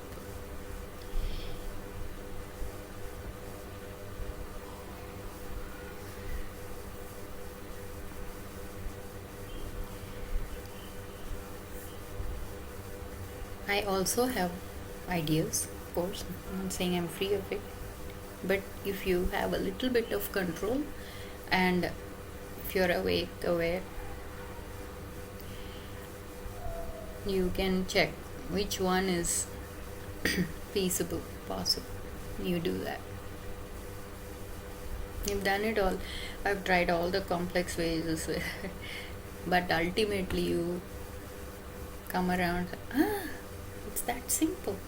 And you learn these things in mundane things, in the worldly things. It's a beautiful energy that spreads in objects and all you connect with it, you use it, but it doesn't have life. So you cannot share human emotions with an inanimate object. It has to be alive, isn't it? Nothing dead is useful. Again, think about it. Everything that dies doesn't have life. It has no value. You give a song to the world. Anything that is heaven on earth. So actually we already have it here. All you have to do is choose it. Not be distracted. All the good things has already been created. It's all there. Like I was saying, as an artist, you make that one extra stroke and it ruins the entire painting. It's gone. You have to know when it's finished and you have to stop, isn't it? And leave it at that. Once you've mastered it, it's finished. Don't poke at it, pull at it, and that's what creativity, when it goes crazy or when it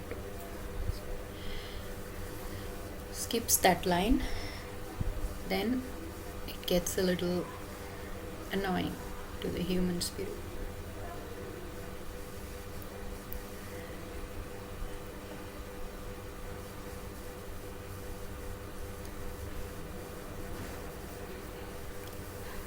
We'll do the work. What it is on this side is, I will end with this. We're on the roll here, so I'm just going with the flow. There's only one rule. We love spontaneously as it comes. No AI photoshopping. It's all natural, organic, healthy. The world it's made like that. I've been through it. You have to, you're getting paid. Before itself, it's all arranged. You're going to get this much pay. You're going to do this. You're a slave to that system. You're going to get paid and then you do the work. You're dependent on the pay they're giving. You do the work. Of course, there is no balance. Everybody is overworked. They're not satisfied. So they want another job, right? It's an endless loop. Going on and on and on until it becomes a nightmare. And somebody has to come and save you. You get paid You do the work. The slavery system. You wait for that. You don't even get paid. You're just told. It is written in a paper.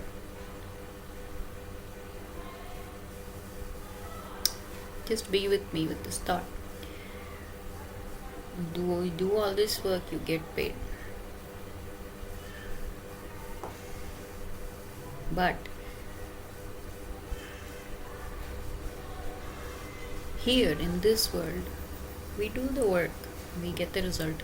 We do the work, we get paid for that. As much work you do within yourself to clean up all the garbage, throw it away, let them recycle, let it recycle, don't worry about it. Then maintain, then we have maintenance work to do. That's work, and you get the result. You feel peaceful. You're peaceful within, and you have peace. You've done your job, bringing peace on earth, living peacefully. There's no weird energies anywhere. Anger in the house, you clean it up. It's your home. You're living in this body, right? It's your home.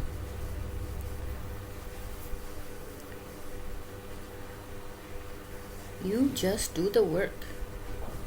There's no fights, there's no arguments, there is no negotiation even. There's no negotiating even. Whatever work you do, instantly you will get the blessing. Today's obedience, tomorrow's blessing. That's actually the nature of this software. It's by design.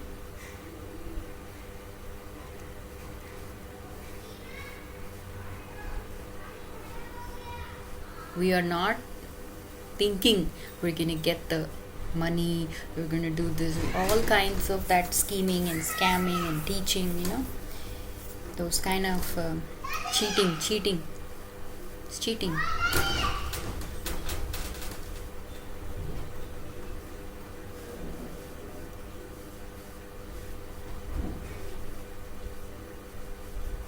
Even though they have kept the place very clean here, there's still a lot of garbage energies. You can hear it in the background. It's uncontrollable. What does it use? In a split second, there is ugliness. That one act of offense, war, everything now only works out there. That's why, for me, personally, I have gotten to the level where I'm thinking a lot before going out and doing anything in the world. Becomes nasty instantly. It's hard pushing back that energy. Very difficult. There's no fear though, don't get me wrong, there's no fear. If it is happening, you just have to face it and keep moving. You see? Pick it up, throw it in the garbage and move on.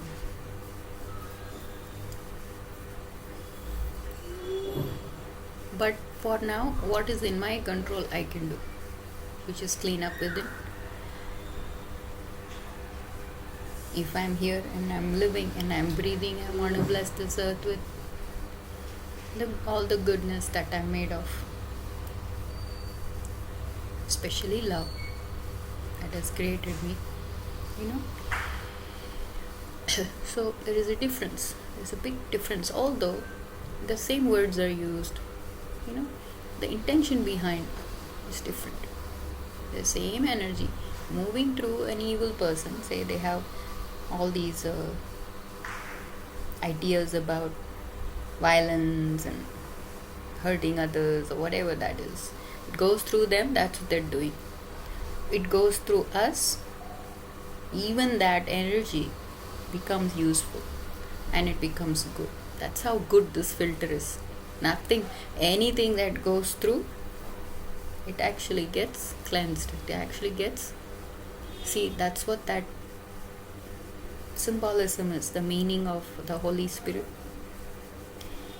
All this baptism and anointing and all that. That's what it means.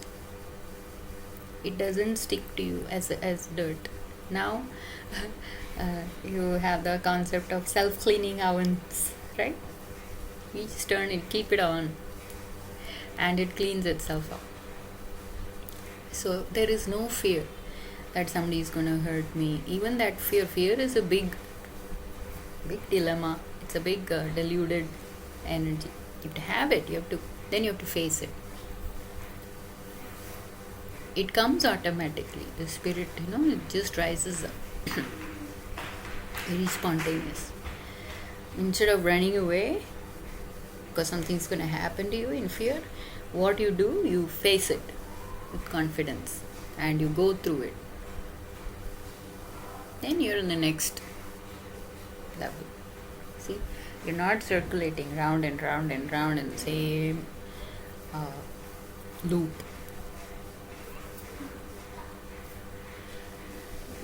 Big difference.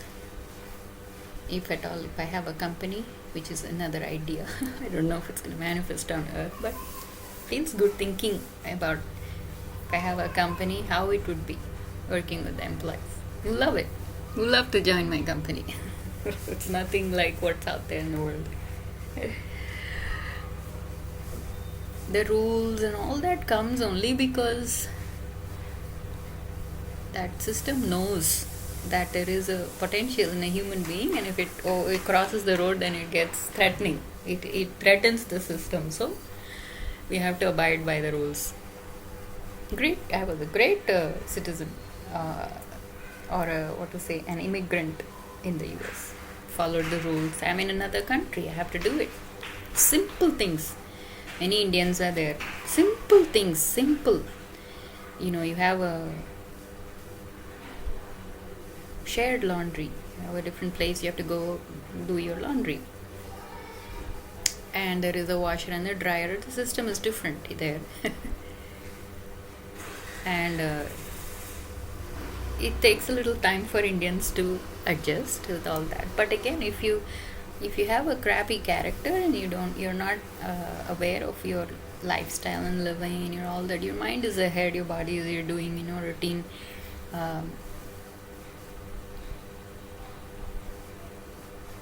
mindlessly.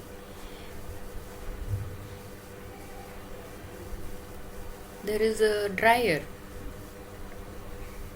and you have to clean up the lint, the thing that collects in the filter bag. Good analogy this is. For me it was a simple thing, it was very obvious. Every time I did laundry, it was dirty. That means the person didn't clean it up. So it's backwards. What I did, I reversed it. See, it backfires. Everything backfires onto the negative side. You see? Because it cannot resist. That energy cannot resist jumping onto something that is more dirty and connecting with that. Analyze it the opposite way. None would clean up because in their mind somebody will clean it. That's what I'm talking about. Why should I do it? That one moment where you can think and stop it. No, let me clean it up. It doesn't matter if it's got somebody else's lint in it. It doesn't matter. First of all, you need it to be clean so your clothes are washed properly. See, again, because it filters the dirt and all that. So if that's full, how is it gonna? Right? It's too dirty. You have to clean the lint for the washing machine too. Both, I think the washer also has it. I'm not sure. Yeah, I think the washer has it and the dryer has it too. Because all the lint, the stuff coming out from the fabric gets accumulated there. It's a simple thing, isn't it? How many of you have done this Seva project of cleaning it up for others? Because you disgusted with it, So I did this. I personally made sure that it's clean before I wash my clothes, and I check it once again, clean it up, what my clothes do. It's amazing, isn't it, to understand the mindsets.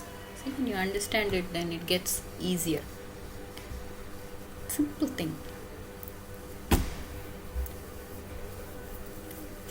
Then you get overwhelmed. Oh my god, it's too much, I can't do it. Okay, even that energy, I can't, everything negative coming from that place. So,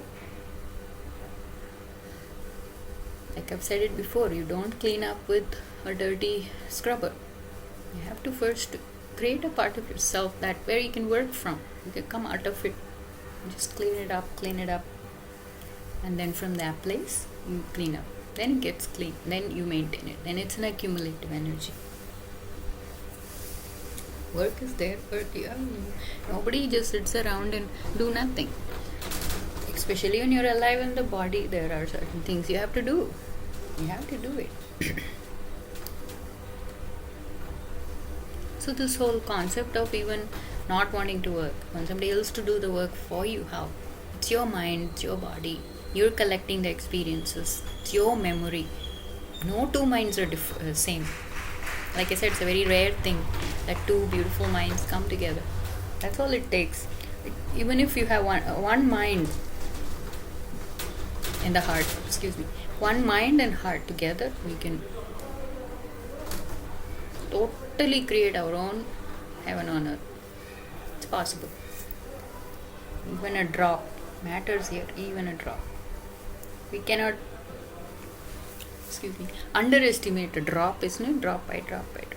It can become a big ocean.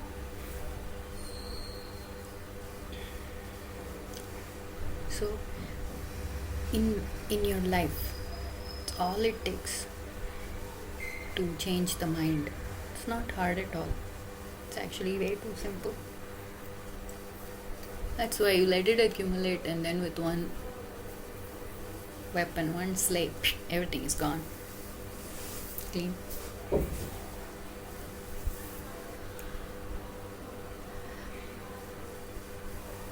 You're not really tracking all these thoughts, thinking that way, because if you point it out, it'll get offended. I didn't think like that. I'm a good person. I'm not thinking somebody else should suffer, but they are, right? I mean, we're all connected. We're all a collective energy, all the minds. This body of God means all of us, all the minds together. So the insanity cannot, if it has to work together, the insanity should be negated. You work, it has to work. Otherwise, let it go. Take it all the way to see if it's going to work or not. And then you let it go. Then you're free. We saw a dead monkey mother carrying its dead kid around. It's very, very sad, but again, it doesn't know. I think it didn't even know that it was dead, or the emotion of separating from your child is horrible. Then somebody, I think, intervened and took it away from it or something. I don't know. But it's a sad state, isn't it?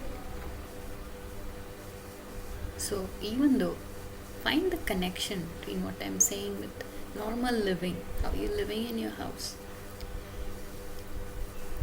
You have to take an appointment. My door is open. You can come anytime. You can feel good. So many people have come. So, wow, it's peaceful. So it's nice. It's nice to hear from somebody else, reflecting your actions.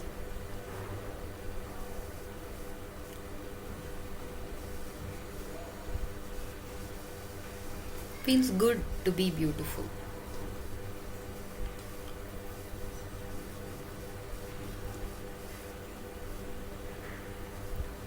So let us all create one drop, even if we are a drop of that heaven. Don't aspire for something that you don't have. Just think, what are you made of? What can you do? If you're a singer, you be a singer. You don't want to be an artist. If you can be all in all together, well, then it has to be balanced. And you have to have that integrity, and it has to be an integration. Inside it has to be all. Someone like me, I have a lot of talents. If I like something, I can do it. So it's taken all this time to do the work, but hey, we're here. So let us contribute that one drop of heaven on earth. It's a beautiful earth. It's big and it's beautiful. Why? Respect it, right? Respect it. Enjoy it. Let us give value to life and living. Then the loving, the giving, the sharing becomes even more beautiful. It's not someplace else. It's here, right here, inside your heart, inside your mind. It's a kingdom. We have a kingdom to take care of inside. In our own small ways. And when we all come together, connecting that way correctly, you have to do the right connection. If you connected with the wrong wire in the wrong place, of course it's not going to work, right? So clean up all the junk, and we will all give our, we do the work, we work. It will pay you back abundantly. What is it going to get you? You're looking for a profit, you can see it, but you're going to experience it. You clean up that lint in your house, wherever you go, you clean it up. Clean up the hoardings and the collecting, the possessing. We don't belong in that. That's not the nature of our mind. We have it, but we grow out of it.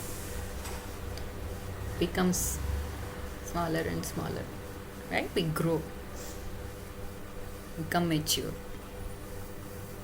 and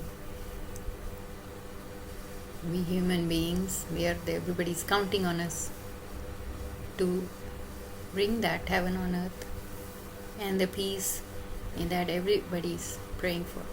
Amen.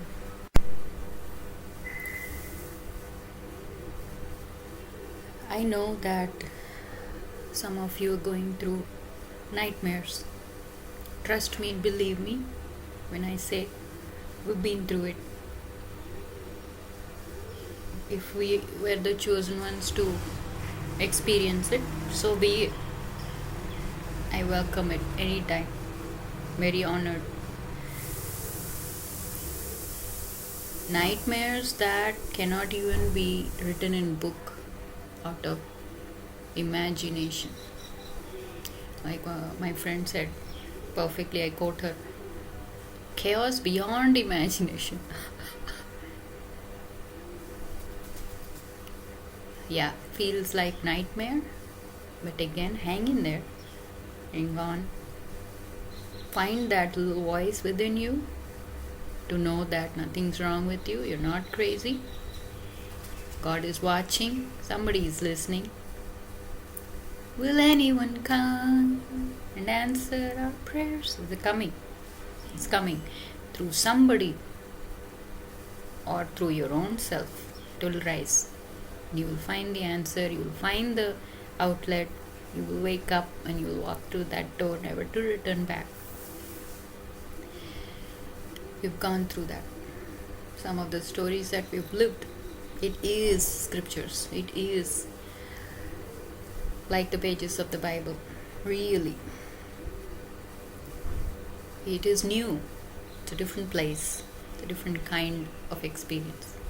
Presence so strong, helping you through the snowstorm, sending people to get electricity into a dead end mountain place. Nobody even knows that place exists.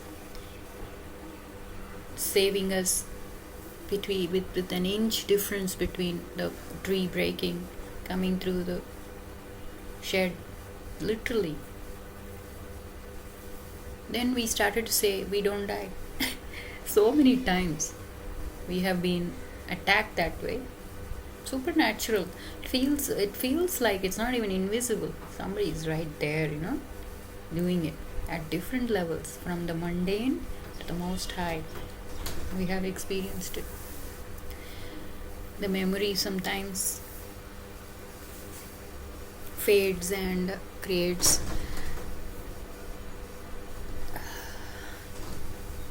an illusion, but I've been tracking it, and I know that's what's been giving me faith and strength. He did it then, he'll do it again. He'll do it 1,000,000,000 times if he has to. But he's gonna do it. You're his story, and it's gonna be beautiful. So, if there is a word coming to you in times like that, receive it.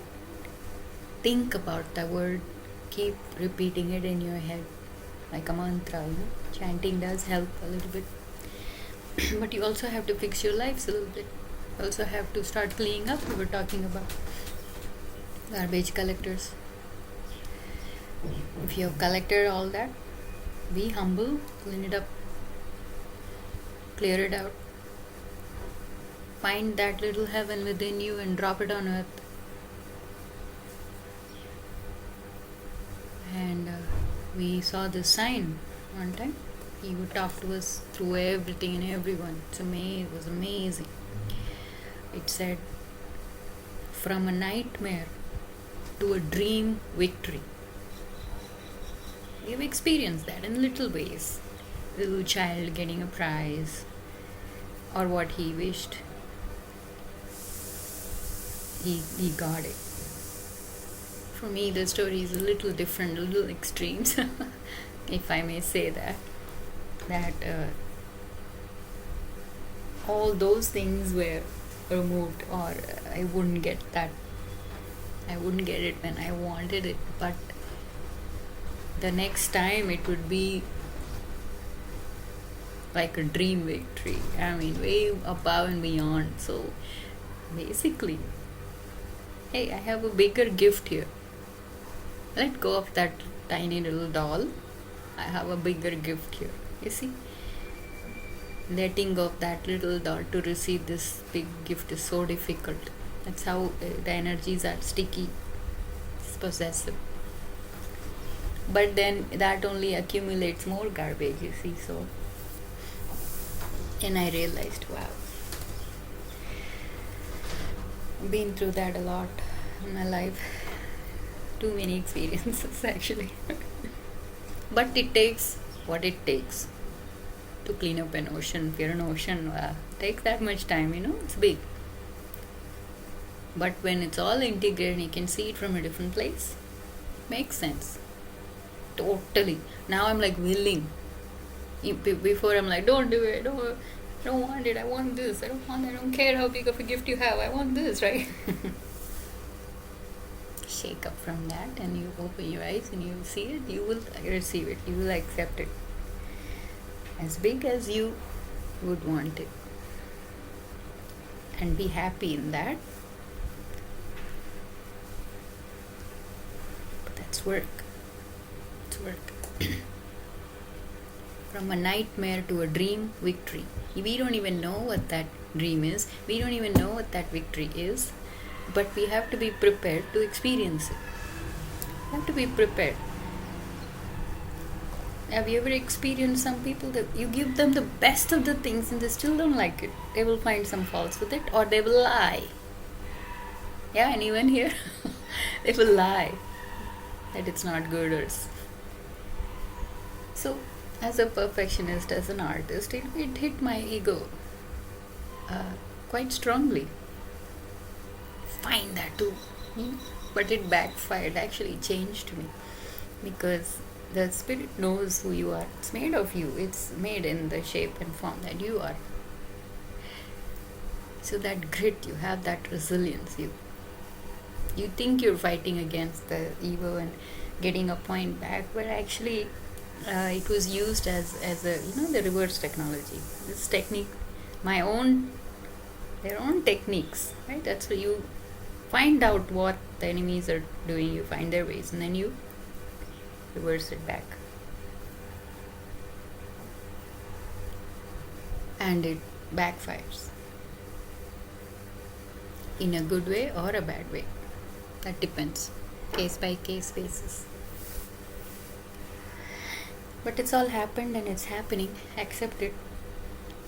Receive it if you can. or continue to be prepared. But mark my words today, July 12th, 2025. This is my experience.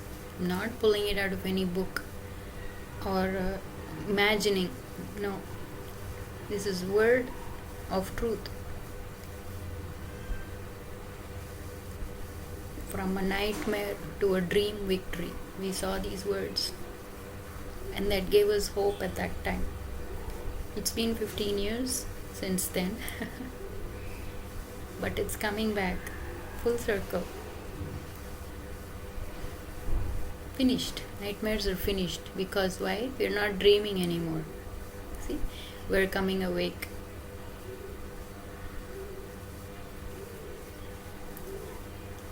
And we will receive the gift, whatever that is.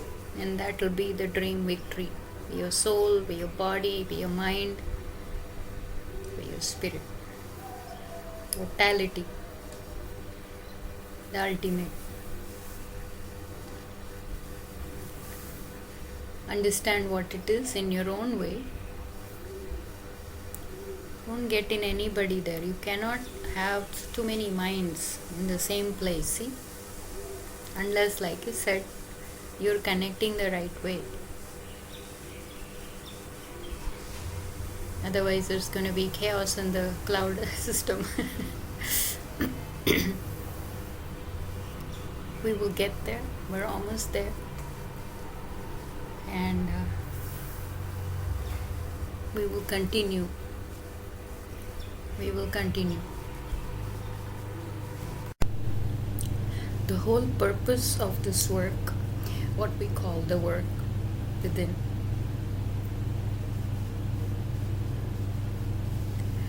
is to come awake and be aware.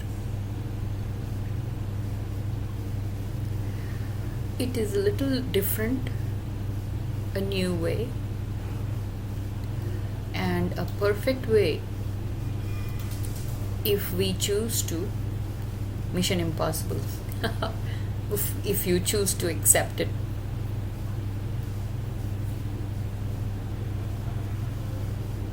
This message is self-destructive.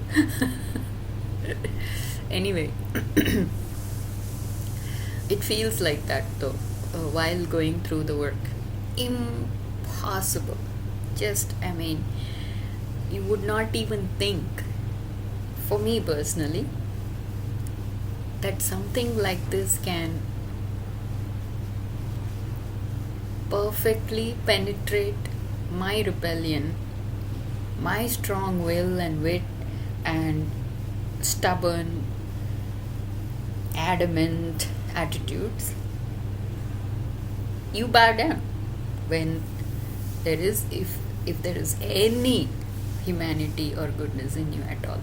When you see a higher power that comes and touches you so softly, it is so big and so gently, with such confidence and bold moves, it works. That one word from a mother is enough to make that child be consoled and stop crying.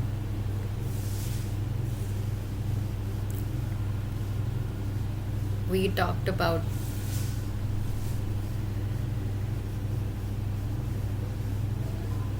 nightmares to dream victory.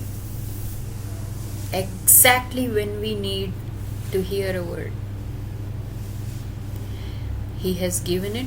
He's been with us. Even if in that situation all the roads were blocked, He opened up the space. Oh, now that I think of it, just hit me. It is exactly like, the sea parting, and if that story is true, and Moses leading all these people, literally. And as we kept walking behind, the doors were getting closed.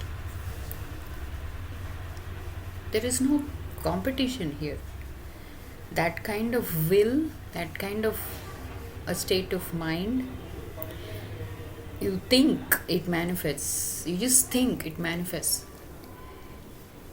That is why it's important to be aware and awake and choose the good. You got to choose it. You got to say to yourself, I'm going to be on the good side.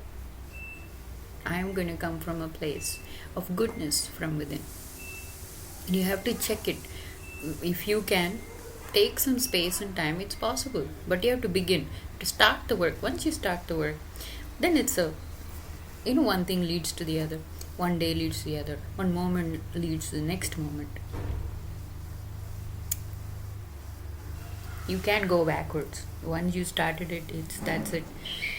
The intervention has happened, and it's going to spread all through the layers.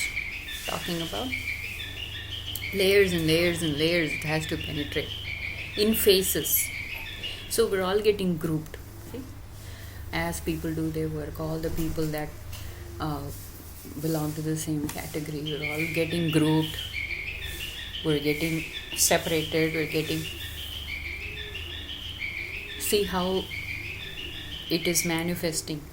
This thing is being attacked, stones thrown at, no matter in which shape. If I am here in my apartment all alone, but if we think about it, all these demonic energies all around, like even the noise that is right now happening, unbelievable. This has never happened before, you see.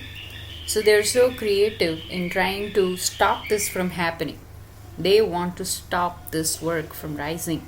What it is, it's just being aware and awake. And what that does is it displaces all the negative qualities, especially the fear. It comes from fear. It comes from offense. What? The reactions. The finding faults. The shouting at people. You did this, you did that. No. You look at yourself first. You change. I'm telling you, it's magical. You change and you change your ways. Don't be shy. In nowadays, my whole life, there's another lady here. God bless her. She's selling flowers, but see how rude and how horrible that is. That sound. So I don't want to buy flowers from her because the energy is so strong. It affects. It's everywhere. It's permeate. That's why they know. They know before even it happens. They know to say something negative. It's not power, it's weakness.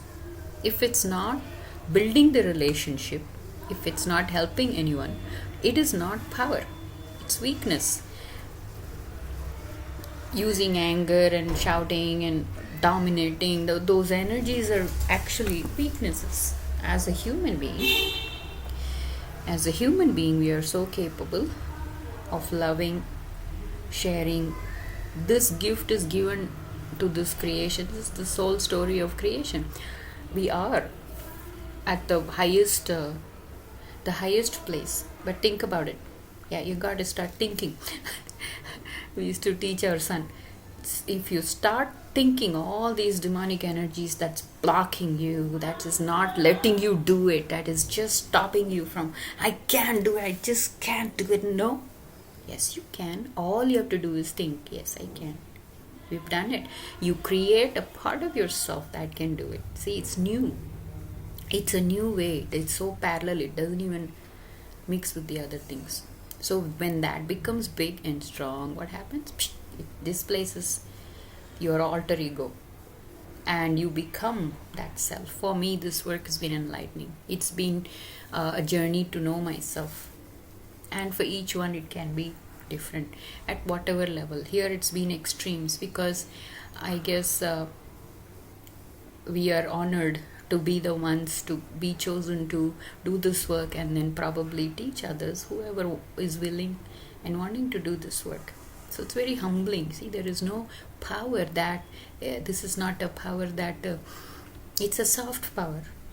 It's not a hard thing, it's a soft thing.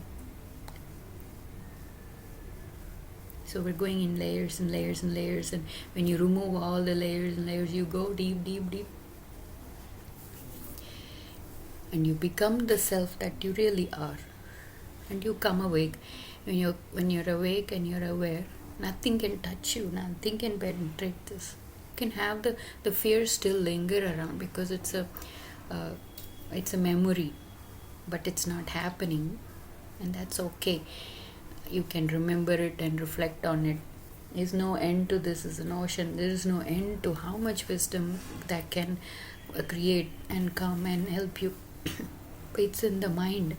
How you think can change how you live, and how you live can change everything around you, especially within you. That's what's important here. Connecting and accumulating is what dumps all this. It feels good to get out all the shit out of us. Whatever it is, if it's goodness, let it come out. you know it feels good, feels free. You can feel it through my voice, because that tag again, I was not a great singer, I was in percussion, but what happens is the body changes and the voice becomes a different voice started to come out of me. I would sing, and I was an average singer, but I was not on the anywhere near the the top people who are chosen to do the high things.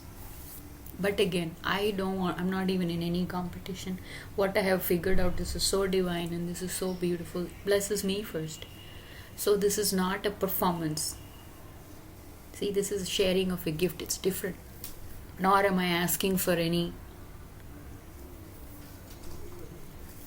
pay for it. Very humbling. So we're all getting there.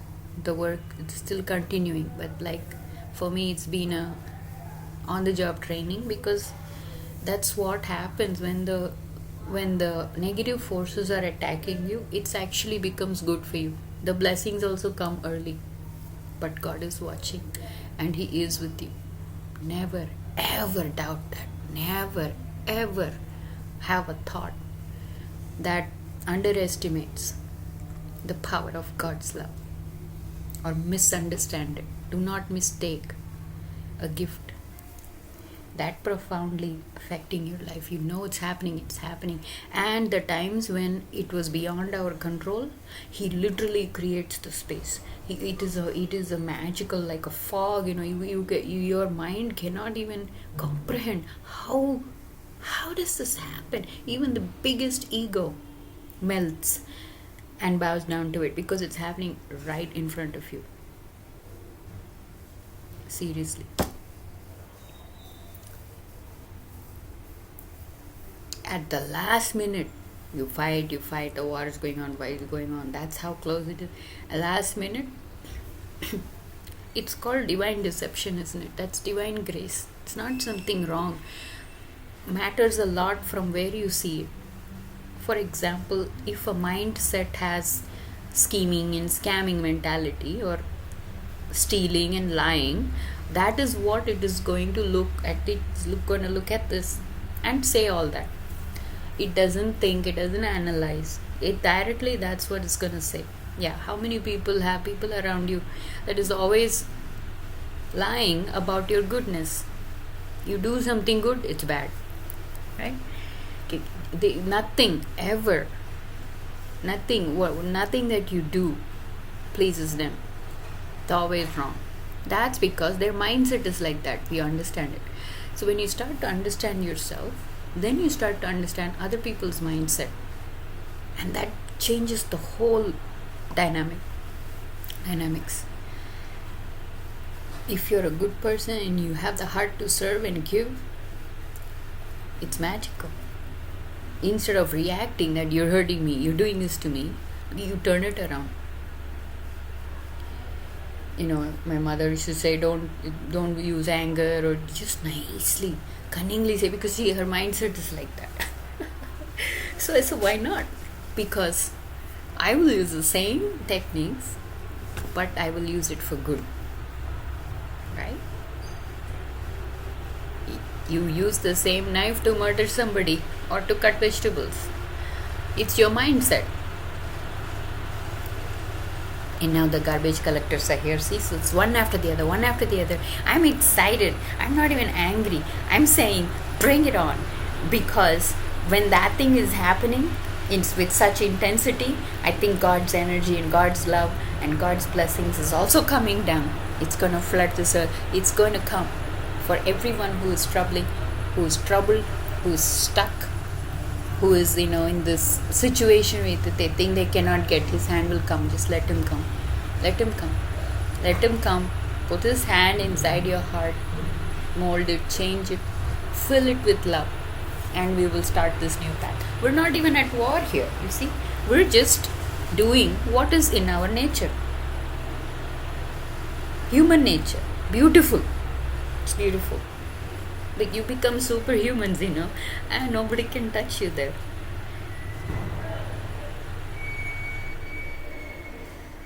All these nefarious energies, it's nothing. It's just a puny little mentality. So you go layer by layer by layer. I will share many more stories if you can handle it and take it, because it may seem intense because of all the other energies that's existing, that is against it. But as it keeps falling away, this is glorious. We can go on and on for hours and hours, and the spirit never ever feels tired. And it fills the room and the space with that much more peace and joy and happiness and everything that life can offer to us. He's creating it. He will create it. Just never ever doubt it. It's happened to me. Can happen to anyone. And I'm sure it's happening to so many people. That's my belief. That's my understanding. Anybody, they might be working with God and doing that. So don't touch that. Don't interfere. Do not trespass. Right? All you have in control is yourself, your personal mind, your life. That's all we have control about. He will come. All the nightmares will change into a dream victory. And we've been waiting for so long. It's going to come, and we're going to share it with everybody. That happens in phases, layer by layer by layer by layer. You go inside, go inside, go inside. Outer body is just a shell. You can't understand what is going on. You only can understand with how they are behaving, how they are acting, how they are talking, right? You don't know what's going on inside of them until you penetrate and you go inside deeper, deeper, deeper. Now what you find? You find a skeleton. So what? At the end, what is it? It's just bones and skeleton. Giving a creepy smile. I made you walk this journey all the way only to find out, oh, that's it. From life to death. From an outer body that is animating our existence to when you die, you are just bones. Bones and skeleton. Isn't it? So how much importance are we going to give to this body and get lost in that? We have to rise up from that body consciousness. We have to rise up to understand using the same body. I'm not saying hate it. No, we're all about love here. It's all about love. There's no condition. If you have conditions, I have to do this, oh, this person has to do. See, all that falls away. It's pure. It's unconditional, unlimited. And it's free.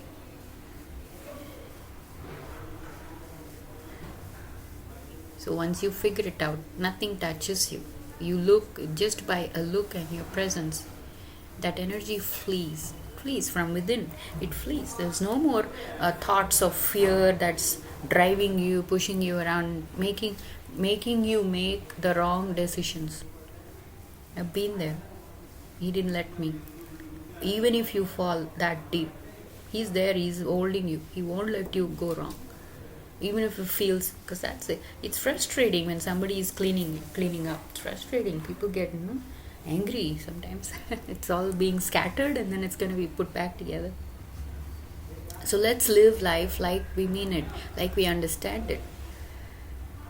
We are all forming a group here as human beings to understand each other in the spirit, in the mind and in the heart. using only one weapon. It's not even complicated. It's very, very simple. And that's love. When you understand it, then you're free. When you're free, you can fly. Sky is the beginning. Nothing is going to stop you from doing the work that you came to do on this earth and leave behind that little fragrance. Heaven on earth, we talked about it. You do it. You rise up and you do it. Children are so talented now. With children, so blessed. Let them rise up. Let them understand life. There's no age here. Let them fill this earth with that beauty and glory, and we'll share it with all. Understand it. What we want to do outside, it's temporary. But we have this vehicle, beautiful body and the mind to understand life and live. This is a higher version of what all the rest of the creation has. That's why you get along. When I look at a bird or we connect, that energy. They don't fly away. They look at me. They're looking straight into my eyes. These pigeons. This one sweet little pigeon that comes. It's a very different pigeon. I feel like that sometimes. It's so odd because it's a pigeon with a black body and white head. And it probably thinks it's an eagle, who knows. But it's weird.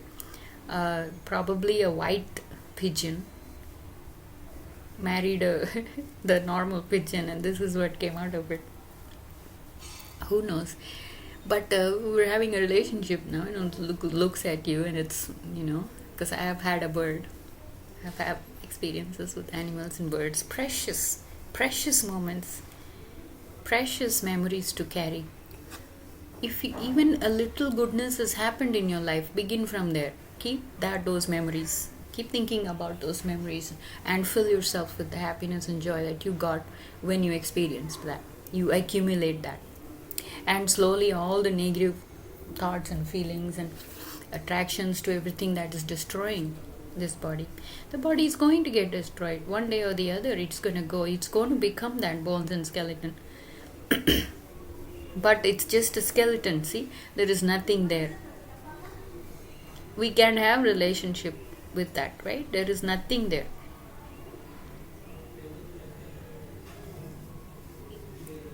So why are we fooling ourselves having relationships with people that have no mind at all? Forget what mindsets. They're just like people call them zombies, right? There's nothing there. So hopefully I've done my little part here with this work within myself, and hopefully it will help somebody or not. I don't know. I'm gonna continue the work. It's never ending. It's something is always there. Something in the house to do, clean up, right?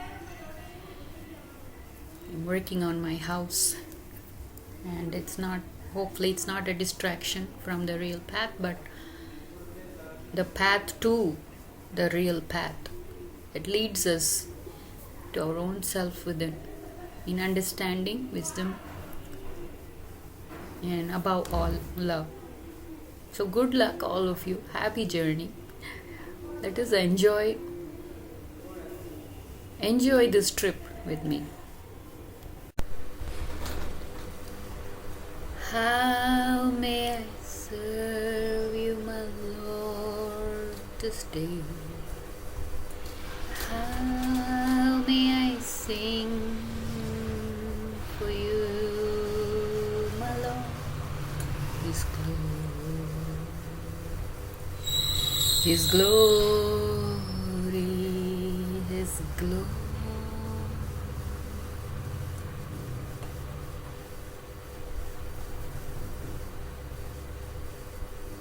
Find His love in your heart. See, for me, Lord or God is a feeling inside of me. Yes, I have been through the rituals, the form worshipping and all that. This is my experience. I keep saying this is my experience and I'm sharing. And if there is anything in here that touches you, take it and feel good, because it's my experience, it's my truth. And I know everyone has a path with the Lord, whether they are aware of it or not, whether they are even communicating with Him or not, or it doesn't matter. If there is life and it's living, then there is God there. So yes, I'm here once again to share my heart's feelings and mind's thoughts, encourage you, empower you, and give you a word of wisdom in the truth of my experience, which has to work. If it is happening to somebody, is it happening to me?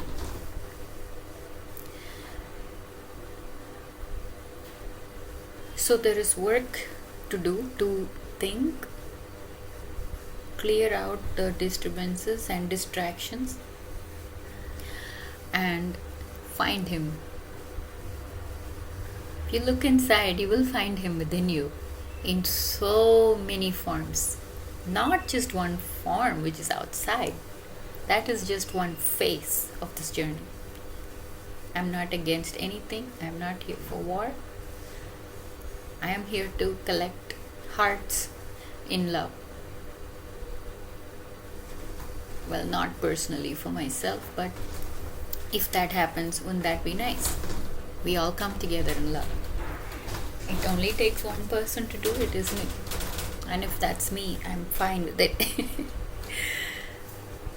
We've come a long way. There are many, many, many stories to share. In the appropriate times, we will do that. I don't hear that in my loka. I don't hear that in my loka. We used to say, because if something disturbing or negative is coming at you, you trying to push it back. Nobody wants that. Nobody wants to be hurt. Nobody wants to be, hurt. Even a bad person, even an evil person that you think is troubling you. When the power of God comes down in any form, it could be even wrath, that bows down. But we don't have to keep invoking God's wrath, God's punishment. We don't have to. We are over that era. Here we are being taught how to live and how to love. We're coming back to the most simplest concepts of life, most simplest forms of worship of God within and with each other.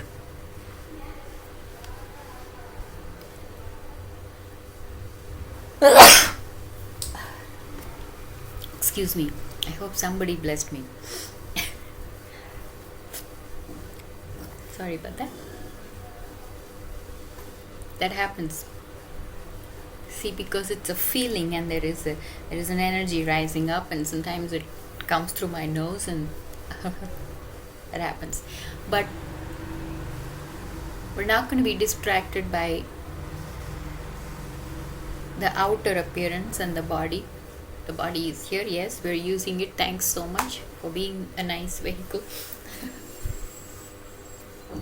But again, dear listeners, the body is being used as a school, as a platform for us to work out things, as a source from which the canvas of the mind comes into existence. And the feeling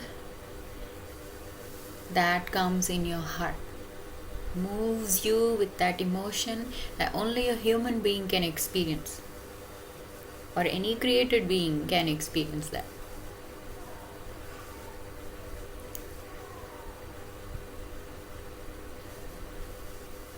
Anything, you can treat it with love. We don't have to be weird about it. I'm just emphasizing the energy of love in every little thing you do, say, and be. Trust me when I say, I keep saying this, I have changed. I have come from all those habits that had inhibited me through my own actions and from where I was born, for whatever reason. Inherited the qualities, it's in our DNA. But again, I'm here to show it to you, explain it to you, and reveal it to you. I'm risking being seen, because that kind of love that wraps you around with such warmth and pure comfort. You feel comfortable, you don't feel weird, you don't feel fierce, nothing. Exactly how a child would feel when a mother wraps a child around. He's happy with her. It is so comforting. And for me, he's blessed me and given me this gift to be able to track it. There is a part of me that's always been a witness and is watching this, is watching that. I'm an artist. I do track well. I have a puzzle solving mind. So he's used all that I have, all the goodness that I have inherited from my family, and he's made it more good, which actually displaces everything that you carried in your life that is negative or that has caused you harm. Both has happened at the highest level, and I'm sure it's still happening. There's more work to do. Once you understand and you're in tune, then it gets easier to ride with it. It's a learning process, isn't it? You learn to ride a horse, it's a process.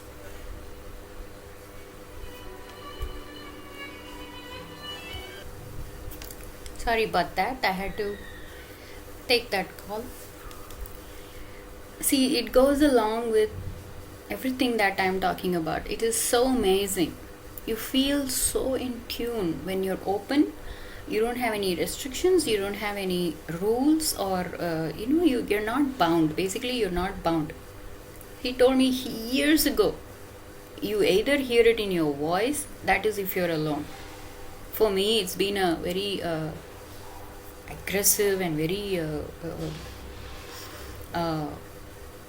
intense journey, mostly on my own, but everybody has their own journey on their own, so it's just a matter of different how the story plays out, but the concept is the same.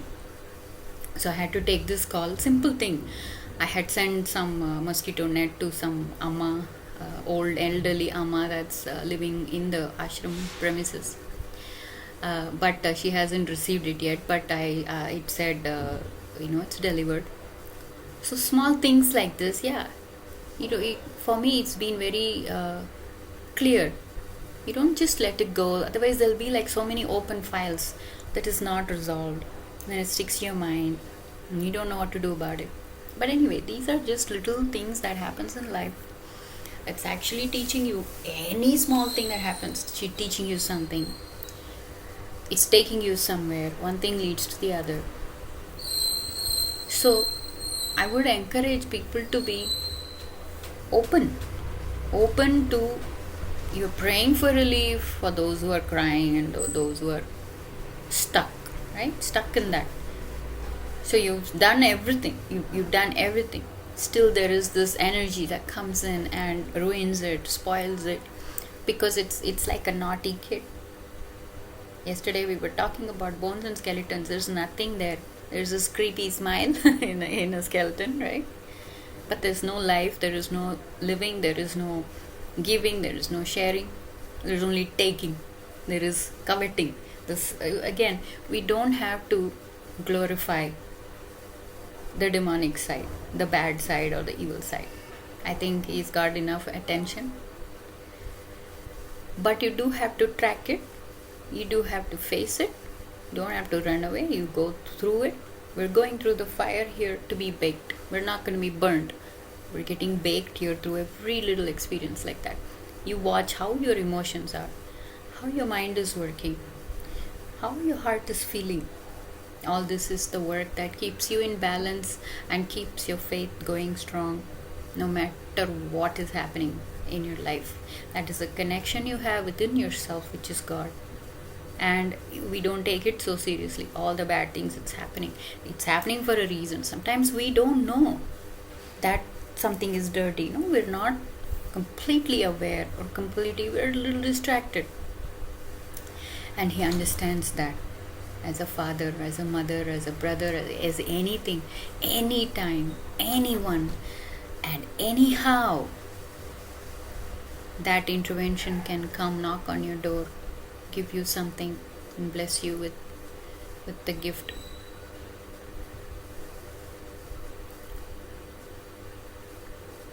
So there's no need to be worried. This is how I'm doing the work. Okay, there was a glitch. That problem has happened. She hasn't received it. We will look into it. Put it in the look into it bucket. And it will get fixed. It will get fixed. I'm telling you, it's not silly.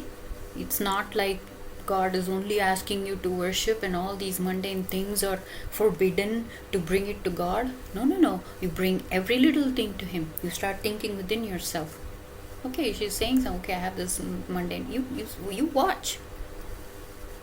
Your watch is not working. Something has happened. You're getting angry. Don't get angry. You pray. If that's where we are at. We have to start somewhere to rise up above all these feelings, isn't it? It's a feeling within. But as long as we continue to have the love, we don't have to carry these baggages of hurt and sorrow and sadness. He will lift it up just like that. It's possible. We don't know where we're at. We don't know where we're going. That doesn't matter as long as you're tracking the path. The obedience is very important. We have to let go of that rebellion and follow this path of goodness. Don't react. Simple things like don't react. If somebody is troubling you, don't react. You fight without fighting. That is how we're going to bring the love back into this earth. We need it. We need all the love we can from within and from all around. So we deal with it. That was a spontaneous example that happened while I was doing this holy thing, high thing. It doesn't matter. I took the call. I dealt with it and I'm back here. See? Sometimes we are being helped, but we're not able to see it. But He is patient. Sometimes we think God is what we think He is. Because that's what, see, it is so beautiful. Everybody thinks of that God figure in their own way, right? In their own mind, how their mind is shaped, how their heart is shaped. So doesn't that imply that everybody has a shape and a form of God within them? Just logically. So when we understand that, when we have that kind of an understanding, we get the strength to deal with it correctly and let Him do it. That Spirit will rise up, will do it through you. He will do it. He will do it through anyone. You just have to have faith and confidence. We're afraid. If we get a problem, we're afraid to deal. If we get a pain in the body, we're afraid to move through it. So the fear That's where everything comes from, the source. When enough love is being experienced, all that fears will melt away. In His loving you, it will melt away. I'm here, I have experienced that, and so I'm sharing it. This is from my book, the book of my life. You can apply it in your life. It's new. Oh, it's never happened before.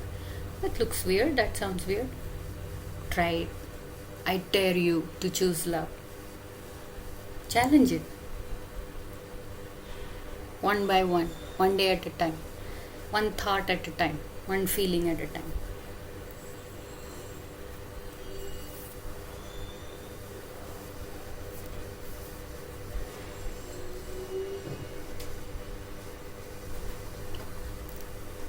So the reason today I was inspired to share my thoughts was some of the memories that was triggered, even though we don't want to think about it because it was horrible. It's horrible to go through it, but that's how the healing happens. When we think about something that has already happened, have we gotten the wisdom to process it with maturity or not? And that is a gauge of how much you've grown and how much is left. When we were in the US, long story short, the person that was possessed to do these things barged into the house, literally wanting us to leave. It was our house, but it was not on our name. So he said, fight without fighting. I had a little boy, and we had many animals, but they all left peacefully. And then we had one cat left. We had a cat, and we had to leave the house. We threw everything in Goodwill. It's a place to give away stuff. We took a little trailer. We didn't think of what's going to happen tomorrow. Right now, this is what's happening. So we're choosing the good. We're choosing the right path. We're sticking together with the family. Trust me, we all had problems. We all had our ego clashes. We all had our energy clashes. It was happening back to back to back. Blessings versus the fights, and blessings and the fights. But we kept moving on, and that was building up, and that was building up. I supported my husband. I supported my children. I did what I needed to do, my part. We did it. And we took a trailer, we had the car, and we left to the nearby motel. Can you imagine? You cannot imagine, but we've done it. Yes, we were scared. Yes, we were. And how it all began was, this guy came and started to tear up the floor and started to do some floor construction in the house while we were living in the house. Yeah, people do that. There are people. The evil is there is no concept of thinking, or because see, that's what insanity is. That's what insanity is. It's completely insane. There is no room there for love or negotiating or understanding. You have to just let it go. And this cat was so scared. She was full of fear all the time. So I took my son and my cat into the bedroom. I closed the door. The whole time he was pounding and tearing up the floor and whatever he was doing, We were there praying. We were watching something in the TV, and I was holding on to the cat. She was so scared. So you see the difference between life and death. What is that? That's nothing. On the other side, it was chaos, insanity, beyond you cannot even imagine that kind of a sin life or what they have accumulated. And the previous talks we were talking about energy carriers. Let them, if they are collecting all the dirt and garbage and collecting and taking it somewhere, let them. We didn't react. Sometimes even if it's not their house, people come and do it, don't they? taking your stuff away and then calling it their own and then blaming you for stealing it from. See, so there is no end to that, the loop with which that insane mind changes or takes it or lies, so they don't have that. There is nothing, there is no good there at all. It's full of deceit. There's one time this word came, beautiful word. How can you be blessed when your life is full of deceit? I have lived it in this day and age. Born 73, I have lived it with truth. I didn't accept it. Yeah, it was hard. So what? I'm sticking to my truth. So you don't buy into it, you don't give into it. Even if they're torturing you. That is how God is testing us. But it's going to be over soon. So today, this morning, my building, living in some apartment here, and the building leaders, they have taken on the responsibility, confiscated some apartment next door, and they're tearing up the floor and making noises. And it was hilarious when I watched that. All these memories just rushed back into my, oh my God, this is exactly like how it happened in the US. 2012 it was. And how we had to gather ourselves and walk, and how God helped us every step we took. And it's then the story of our living on the road began. I'll share it some other time, but it's beautiful. But we pushed through it. He did the flooring. We enjoyed the good flooring. After a couple of days of his nonsense, we didn't react. It didn't affect us. He left, and then we left peacefully after that, because then it didn't work. So then they just started to bring their stuff in. They were just barging in. They were just, what do you call it? Trespassing. So I just was saying, what do you call it? Trespassing. And then the bell rang. It is amazing how perfectly we are in tune. I can totally see it now. It's also a test. For me, it's an observation and process to observe myself, correct? See where I'm at, so we can go. See, we're walking with God here, literally.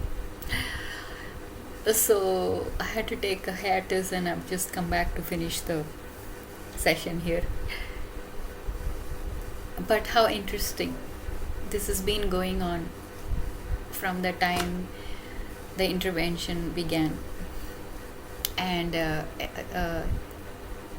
pushing away the normal pathways, clearing it up, and completely creating a new path, absolutely adjacent to all kinds of chaos, distractions, and evil happening, you name it, right next door.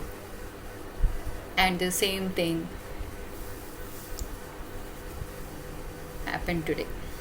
So what happened was, there is some issues going on with some apartments just being locked up for a long time, and some pigeons and animals invaded, and so in order to save other apartments from getting ruined, they have opened it up. They're cleaning it up. They removed those tiles and they fixed it, and some other details which is not important right now.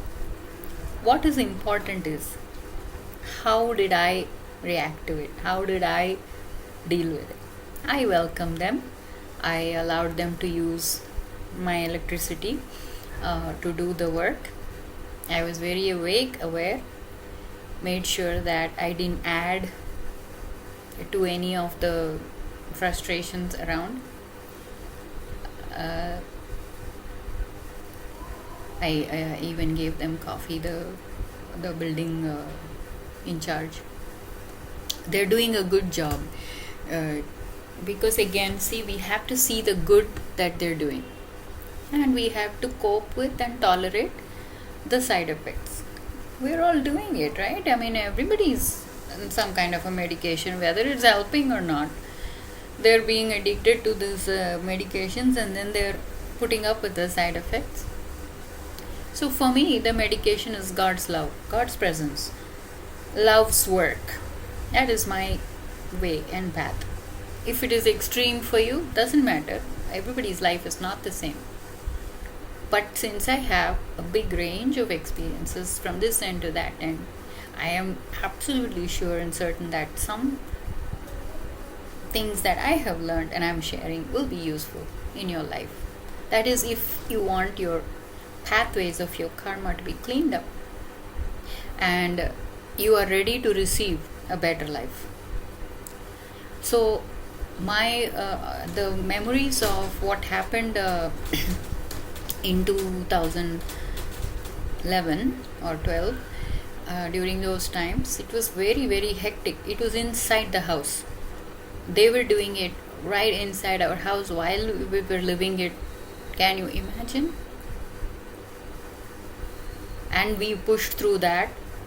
But at that time, what I noticed and what I did today when those memories came by, I got more faith, I got more strength. Those fears and those things didn't come back again, because then immediately those reactions, what happens, it goes, so short circuits in your mind, then it goes to, it's so fast, it's just like fire. Then it goes to being offended, then it goes to being complaining, then now we are just filling the whole space with our complaints and our grievances.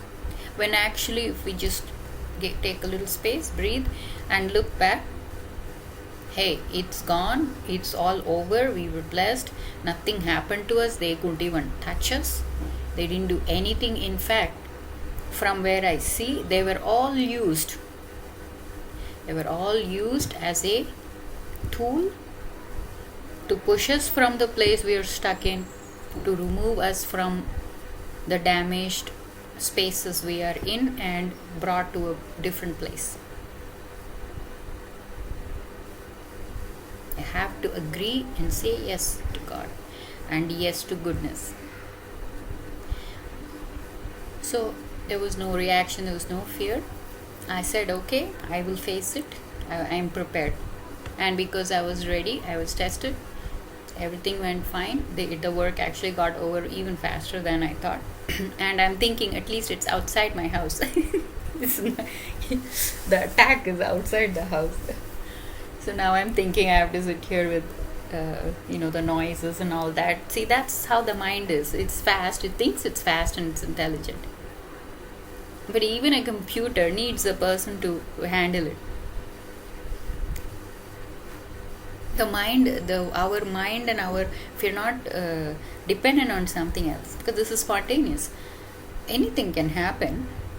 So what our mind thinks is actually completely wrong sometimes, because we thinking that we're going to protect ourselves, we're going to do something before even the evil does something to us. See, that's a crooked mind, that is a twisted mind.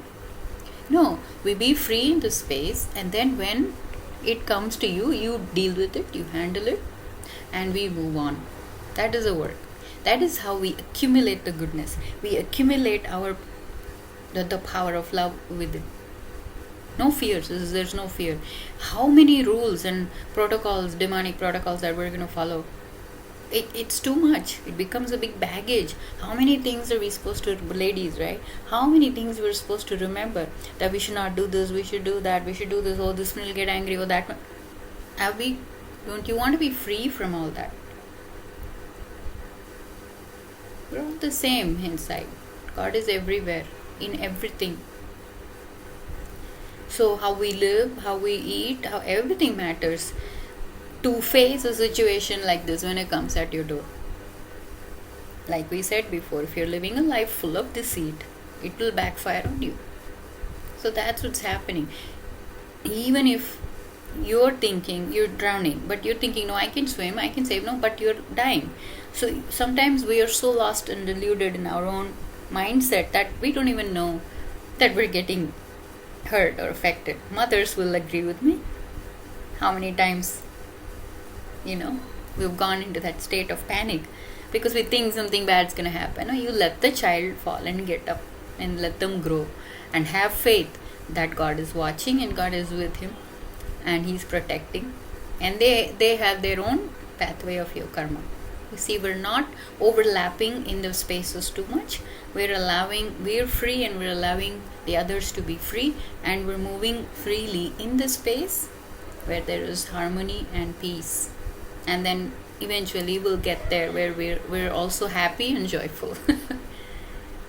That's the work. The mind has to have space to be able to think. Otherwise, these reactions would be coming spontaneously. Now, it's the opposite. For me, it's the opposite. The goodness has risen, the goodness is coming out. I have absolutely no enemies. Even my real enemies, I don't have anything against them. Because I've understood the word. I have understood that God uses everybody for a reason. Every single thing happening in your life, every single detail, if you have the mindset to track it and to follow it and to be aware, it is awesome journey. And it actually happens faster. Instead of filling the space with fights and negative reactions and all the time being I'm offended. Hey, it's there. Okay, we understand that. Can we do something opposite? Instead of adding to the energy of the negative virtues. We are here to develop positive virtues and be happy with what we have in our life. Can we do that? Then we will think about higher things and more things. Yeah. So we're all growing nicely.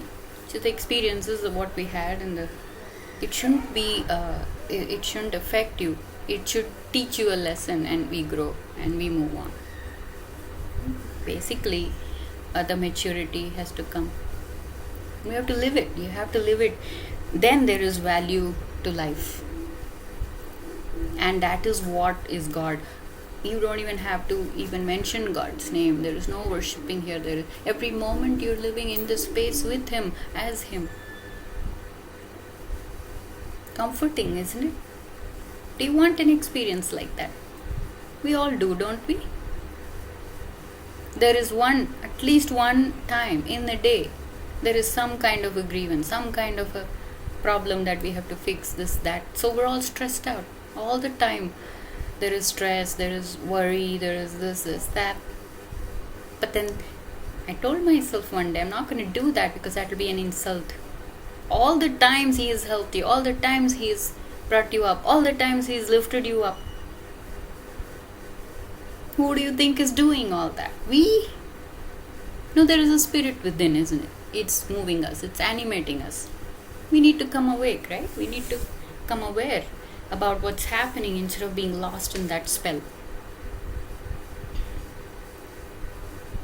Especially when we are all the time outside, distracted by what's happening outside.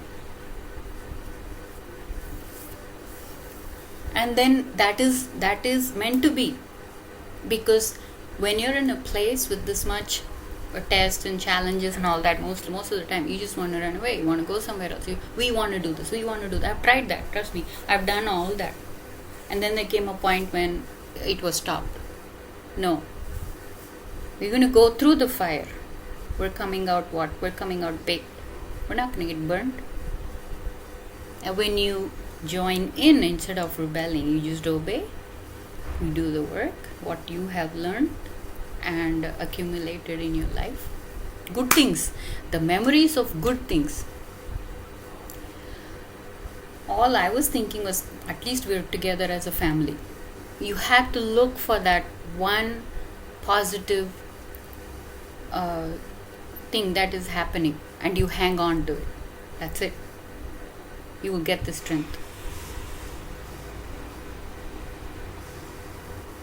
We've done it as a family. Anyone can do it. Now we come to that is how important it is.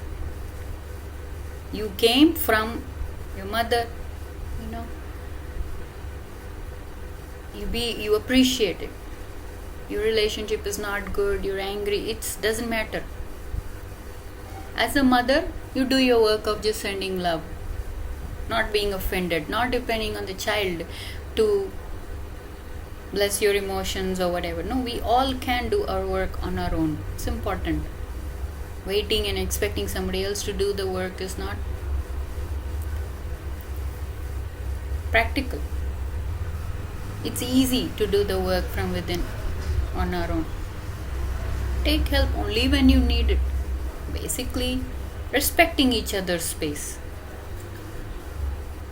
That is what the body of God is. Do you want the hands to be somewhere else, the legs to be somewhere else, the head to be somewhere else? Then that's not called a body, right? That's a dismembered body. So what is a body of God? It is inside a family. Hey, if you want to be single, you don't want a family, that's totally fine. But the work still continues. You still will have relationships with people, you have to live in the world, you have to do stuff, you have to eat, you have to live, right? So you will arrange for it somewhere else. You think you got out of school, you dropped out of school, you'll create a school somewhere else for you to learn the lesson. This is for language's sake. There is an energy all around us that is moving us, pushing us, doing this, doing that. And it is way more powerful. It's a feeling, isn't it? It's a feeling. The faith, the belief, the grace, the miracles, the blessings, it's all a feeling. And it can come from within. Body is very powerful. It's a good machine. It can heal. So we heal our body parts. Which is family of God. We are together. Whoever you have, appreciate that. Mend your relationships if you can, beginning with mending yourself. It's possible. It's definitely possible. This whole concept of reacting and finding some other way, distractions, that is normal. That's what's been happening. Let's try something new here.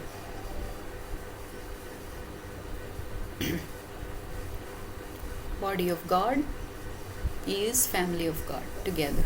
Mother, father, child. You can negate that. That is how it is by design. Isn't it? Let's come together as one family. Then the entire world will seem like God for you as a body of God. All of us together. But you understand that within yourself, through your body, through your mind, and through your senses, and through your experiences, then you get a better understanding of what's happening in your life. And we can move through our karmic situations with a better attitude, with the intention to resolve it. You have to be realistic. You have to be honest about it.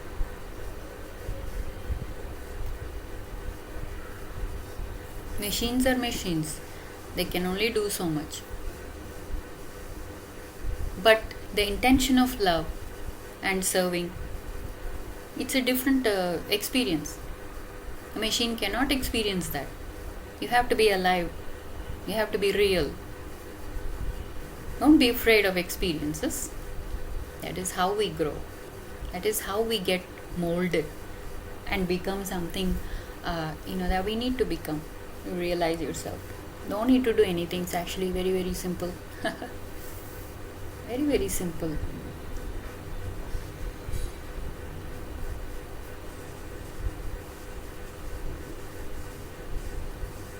So, if you are in trouble, you have a situation or a problem, just give it some space. And in your mind, pray. It will come. It will come from within you, the strength. even if you're alone. I have literally proved that this work works all alone. Imagine that when we are together as a family, there is absolutely more strength. When minds are together, hearts in the right place, life can work beautifully. Even if we have problems, even if we have the same things happen, now we will deal with it with a different mindset that has been changed. That's what happened to me today. Literally, the work was happening, and it was manifesting on in the real time. See, this is we also talked about heaven on earth.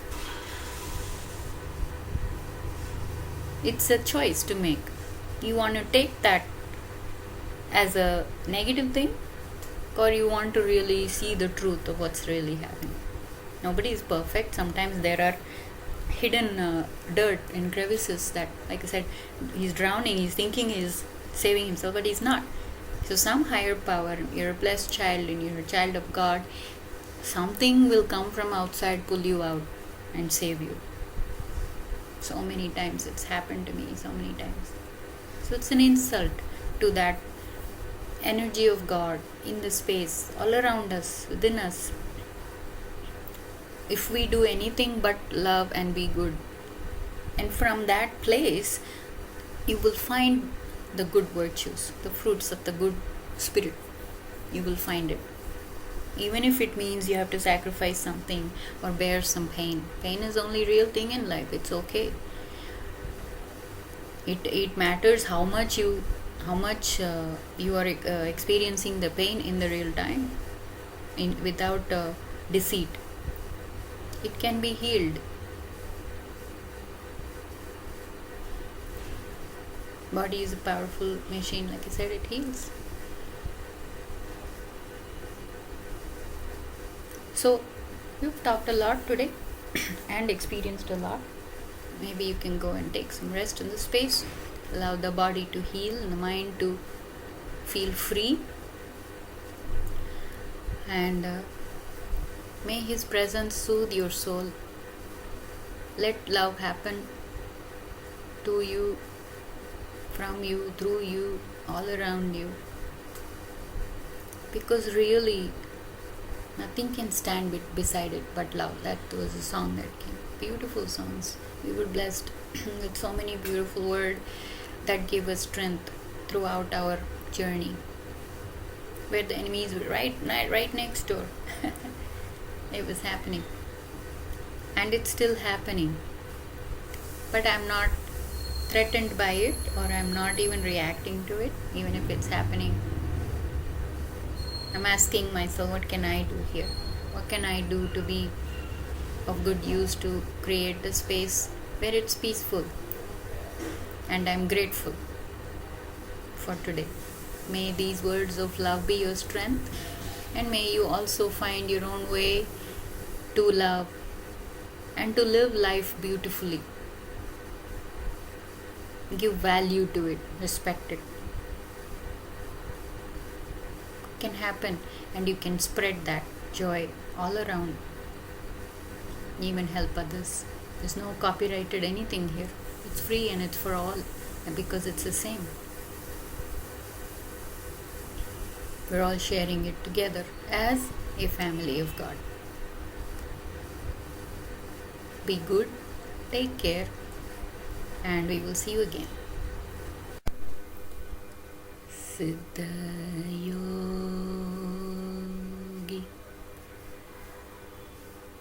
Siddha Yogi.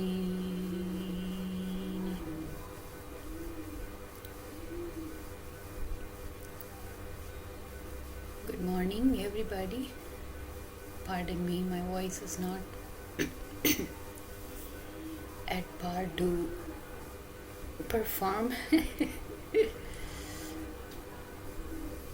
16th July 2025.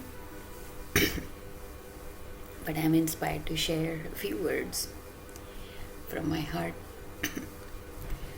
So bear with me, stay with me, because We are on the roll here to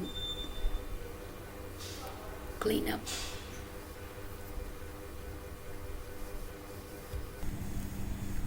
and clear the way.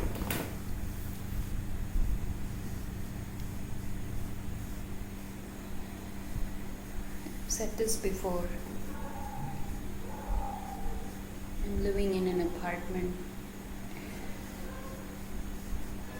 hidden away, but surrounded by,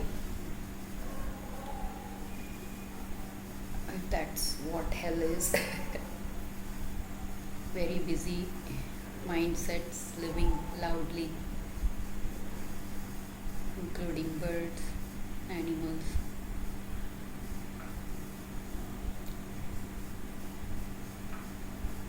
So for someone like me personally, singing a few songs or that came from within, inspired, actually pushes away those various energies. Otherwise, you're busy just shooing them away, fighting them in the war is endless. How long drains you, it really tires you. So it's work, isn't it?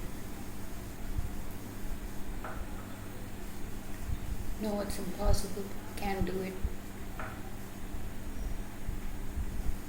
I don't know what you're talking about. I can't even hear it. I understand. But I'm still here. I've gone through all that. Everything has gone through me. And I'm still here, reminiscing and thinking about so many beautiful things that has happened in my life. So many beautiful miracles. Unimaginable. So supernatural. I mean, I think it's natural for that energy of God who is full of love and life. Sitting here thanking Him.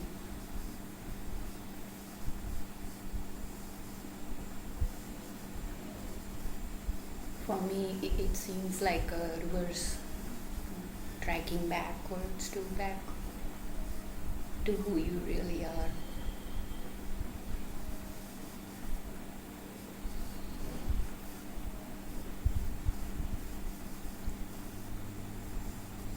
There is a tone and a presence in those sounds and songs that is so beautiful you can't even pretend to ignore a sound like that. Absolutely strong presence, not even subtle, of loving, giving, touching your heart in such a way that it just melts and it changes you.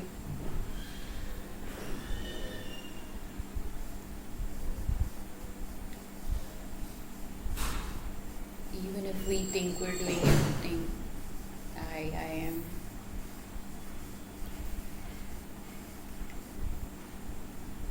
One realizes that there is some higher hand in your life that is guiding you and leading you. I'm sure many of you have had the experience how close you came to death and came back alive.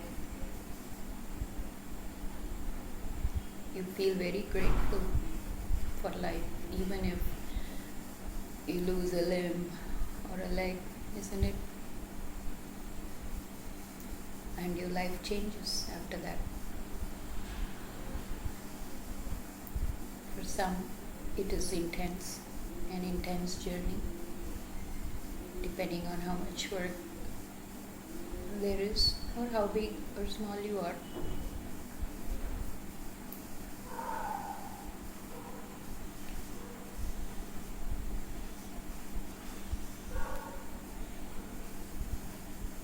Definitely doing activities that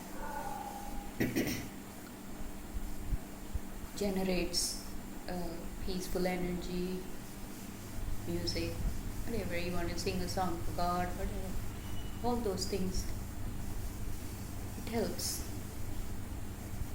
But when it becomes a ritual or a like a thing to do, then it becomes uh,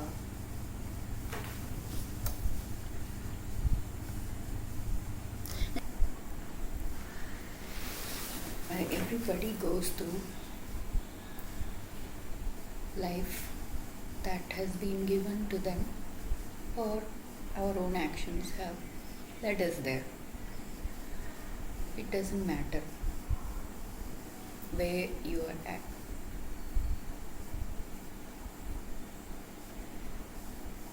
Most of the time, it is us who's binding ourselves into thoughts and patterns that don't let us actually realize the truth, who we are. Simple. For me, it's a big range. I can only share my experiences from my book of life.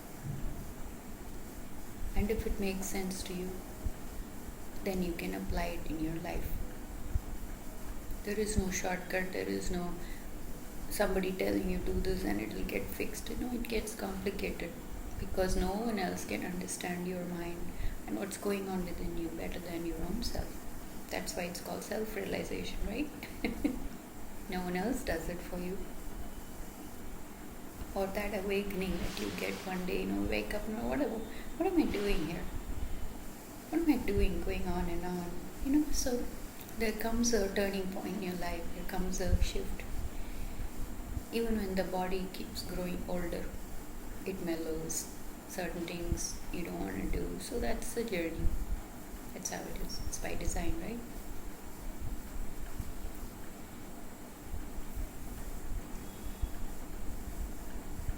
Crying about it, being angry, using the virtues that is worldly actually doesn't help even within your own self. If you're tracking the voice dialogues inside your head, you have to be thinking instead of on autopilot. Autopilot's okay, but everything cannot be fixed into a certain routine or a ritual, because that is the nature of time and space. It's free. That's what it is, free. The feeling of being free in the space that you're living in.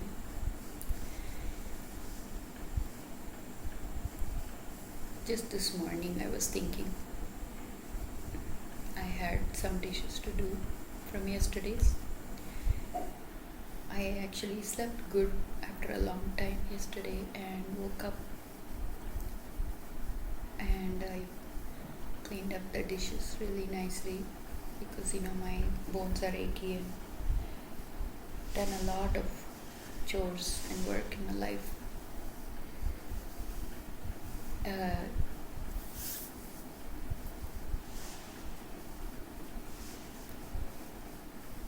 I love to do work in life. It's fun. It's awesome. You feel like you're living, right? Doing all the things that life offers to you. And even through the little bit of obstacles I have, it was smooth and effortless because my mind was free, my heart's full of love.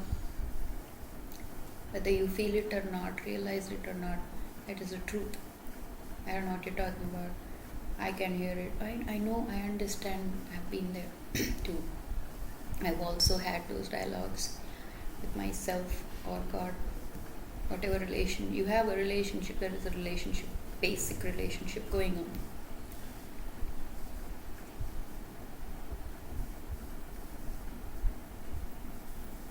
But it doesn't matter because there is love here. Love loves, and the intention is to bless my children, anyone who comes into this presence. even if there is nobody here in physically, through my experiences, I have realized that that energy of God, that concept of presence and blessing and grace, it's everywhere and in everyone, including the world, which is full of everything. Hodgepodge, it's big hodgepodge now. That's because there's so many people with so many different mindsets.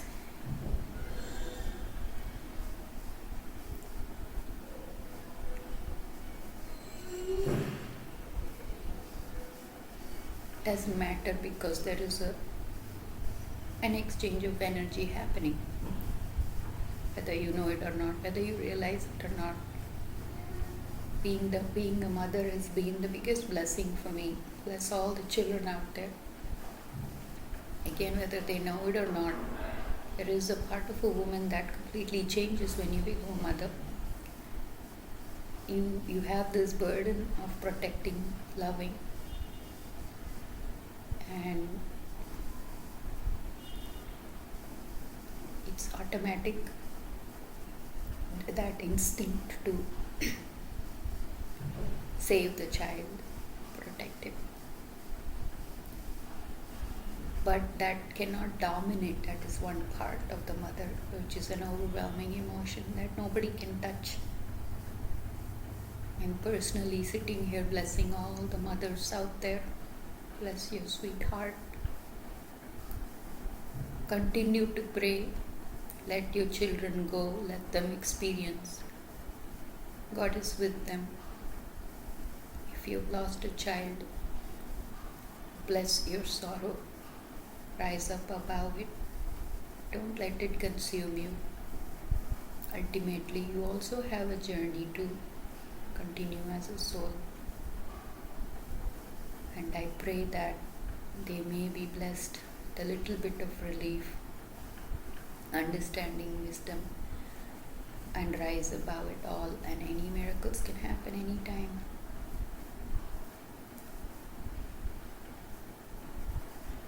Do not turn it into a rhetoric, sorrow that is disturbing and fills the space with overwhelming emotion that nobody can be around it.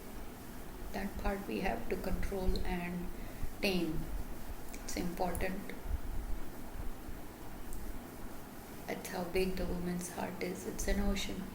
And every time everybody cannot understand the ocean in its totality, they can understand experiencing the waves, right? So I was thinking, wow, because I'm also watching myself, I'm correcting, and I'm still in the process of the work continues no matter what. And I was thinking, or I haven't really touch based in this kind of a detailed explanation that actually it's like revelations after revelations comes in, and it frees you from certain thoughts or certain kind of energy that's stuck in you, that's not clearing out, that's not moving away, for you to understand what's happening. And there is frustration, and we carry that frustration with us, and then we infiltrate it with everything we do, that we carry that energy, and that goes in the anger goes into the dishes. You know what I mean, on people and everything.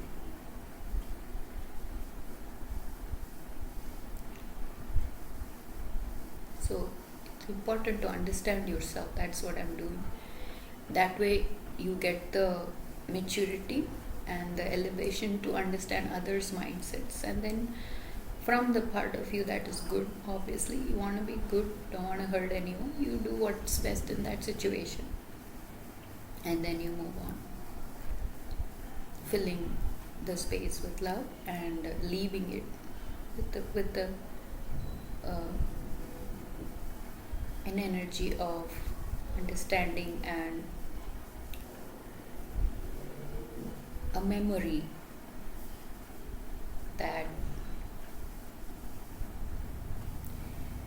is different from what you would usually do. So today I woke up and was like, wow, that was actually a better and good sleep after a long time. No, I was not drugged and I was not in any medication. This is natural, very organic. And I thought how nice it is to wake up not feeling fear, not feeling suppressed, not feeling oppressed. You get energy, you get strength to go on with the day. Can I selling like, Lord, the love is so big, you just want to keep me alive, and it's so beautiful. Body is an amazing instrument that way.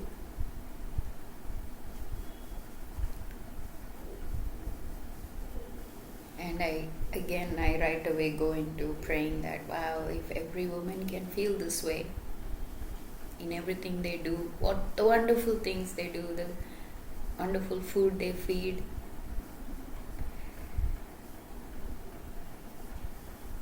Women are really amazing beings, but they are not getting the right kind of reaction or respect, and that's where the anger, frustration, and the reaction to disrespect comes. I'm talking to my kind of woman, obviously. So, the feeling of being free, if we carry that everywhere, it's beautiful. Even if we have some sorrow, we have some unresolved situations in the world, that's fine. Not faking it, but really if there is a part that can actually be happy. Being happy is one word that we have to keep doing. Being happy. Then when we connect with somebody, there is that part that is reflecting a statement of be happy. You smiling. A smile can do wonders. So smile, somebody else smiles back at you, right? So simple. We're not bombarding everybody with what's going on in your personal life, in your this, in your that. Being professional in your personal life. Think about it. If you go to work, like in the world, they have a system. You have to follow that system. You're in the system. You're caught up in the system. You have all these gadgets to take care of. You're swimming in the ocean and that. Such a big computer. It is a computer. You cannot understand it completely. Even if you have a phone, 25,000 rupees phone, I don't want to use I know what I'm doing. Mostly I'm just using it as an iPod. Occasionally, I'm not swimming in it all the time. It's consuming. We're not with ourselves. We're disconnected. And then the relationships also become meaningless from that place. So when somebody says be happy, think about it. It's not offend. It's not an intended mockery or to make you feel offended.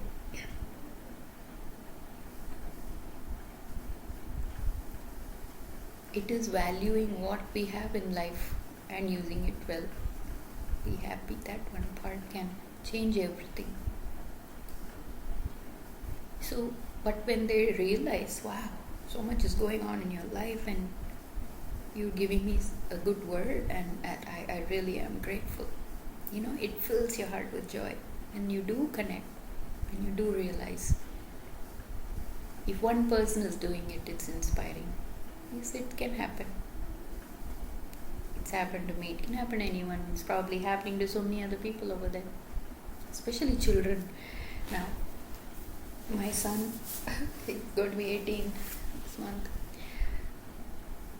He said a few things that has stuck with me. Sweet.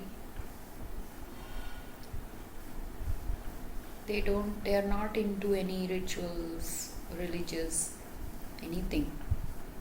They are full of life, larger than life. They have an opportunity to make this world a different place to be in and actually really enjoy the happiness, without any bondage, without any bound rules. But it is good for children who are in that level, going to school like so peaceful here now at this time. After all the noise, they're all in school, busy doing their work.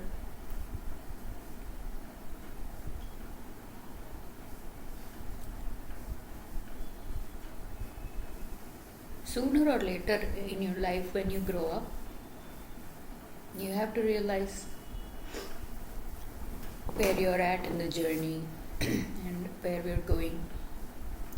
It's not even high or deep, it's just a simple concept of how you can look at life and actually, like I said, wake up happy and you have this day today to be beautiful.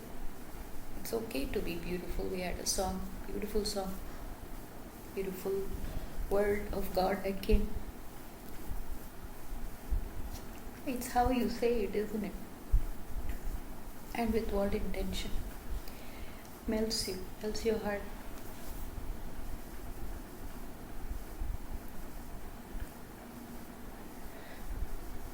This analogy of a zipper. Connect it first. You have to connect it right.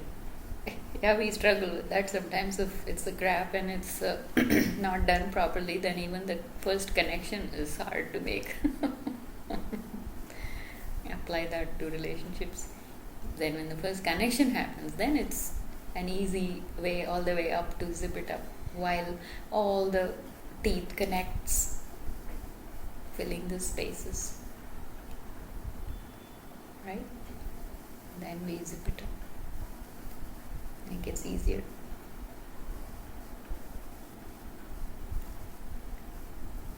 It's a journey of how the zippers have evolved. They have good zips now. And it's a refreshing feeling, isn't it? You have a good one and it just works properly. And everything works properly. It's a good feeling, isn't it? All the parts coming together nicely. Filling the space perfectly, otherwise it won't work. Even if there is one little teeth in that zipper, think about it. If it's gone or if it's broken, it won't work. Isn't it?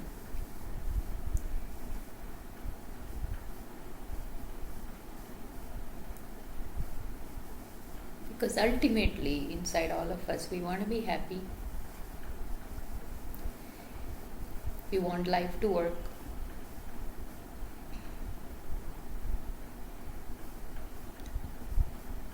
No one is really thinking, I want to hurt this person today. All right, I'm going to get up. Although there might be mindsets like that. But we're not connected with that. We've gone through all that. Okay, we're here. But that's the world. That's the nature of that energy. Wanting to possess, wanting to covet, wanting. The desire is endless, and then if you have the new money that's floating around now, it's even bigger. You have all this money, so you have to spend it. I had this friend in Seattle from Microsoft, millionaire. They have made money, a lot of money, big house, very wonderful people. I taught their kids we used to gather around every Sunday for a get together, spiritual gathering, and I used to teach the kids there human values and stuff like that. Wonderful experience. So we were friendly and very honest people. I asked him, what is this aggressive nature that you keep accumulating and they had $1 million house and they sold it and I got another house and I couldn't understand it. They're very, very nice people. They've helped us a lot. God bless them. I will always remember them in my life. And he said, Jyoti, you don't understand. If you have so much money, you have to invest it in something. You can't just keep it. You have to buy something else. So then there are other things related to it, like taxes, this, that. I mean, and it was an ocean of an explanation. I'm like, wow, thank you for letting me know. I understand it now. So it's not even the person, you see. It is a situation they're in. Or even if he wants to be free and he can, because he's in that and he's blessing his family. Lot of help they do. It's a wonderful thing to have a lot of money to help others, bless them. It's very easy for good people. But if we are carrying that poverty mindset, not one dime can come out of that. I have been with people like that. My own family. So I've been blessed in my life to be independent financially. The situation that I am in now is a little different because of other things that's happening. Details are not important. Because I am being disconnected from that just to know who I am. And I am willing to walk with God anywhere. That love is so deep. That the belief, that faith, because it's from experience, not a made up thing. There is nothing here in me that wants to pretend or make up. I've been like that from my childhood. There was an awake being in me the whole time. And fear, a lot of fear, yes. Where am I? What am I doing here, right? But he's pushed me through, tugged me. We used to see this tugboat, barge in Napa. We were living in a friend's house because we got homeless. That's another story. I have mentioned it here and there. Personal experiences is what you learn from. And the barge used to either push or pull depending on the weight. Beautiful lessons we got over there. Beautiful talks, beautiful songs. But for us, like you said, it's been it was given first. The gift was given. Look, this is what can come out of you. That's what's down there. A pearl, precious gem. A song, a word, full of love. It hits you. What I have been doing with myself? How can I even be so nasty? But you realize it, but it doesn't go away right away. It's a process.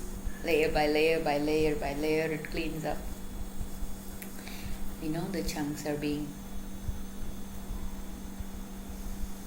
But that's what it feels like to clean up, Children, they hate getting bath, or they think somebody is doing something wrong, but we're just cleaning their bodies up, right? They grow up and they understand. Although some kids love water, they love to play with water. So everybody is different. Everybody's mindset is different. How big or how small. But can you fit in? Right? That's what everybody is struggling to fit in the world. Oh, if I do this, then I'll fit in that place, in this place.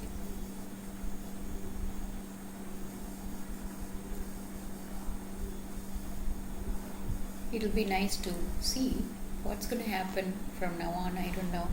I'm doing this as a sadhana, it's a penance to bless my family that I'm here, sending all my love, because we're all scattered, to everybody and all the mothers who are feeling this way, lonely. Bless them, give them the strength to understand that we're all connected in this space.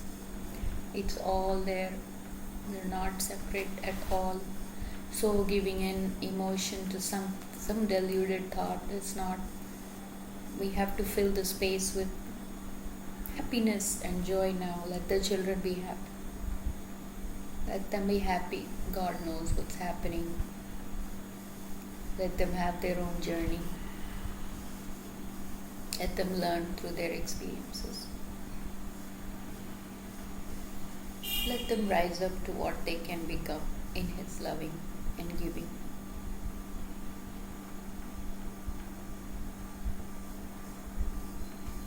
You take care of your own self, your body. You do your work, feed yourself well. Live like you're living with God. He's not anywhere. He's within us. He's everywhere. That's what the concept of space is.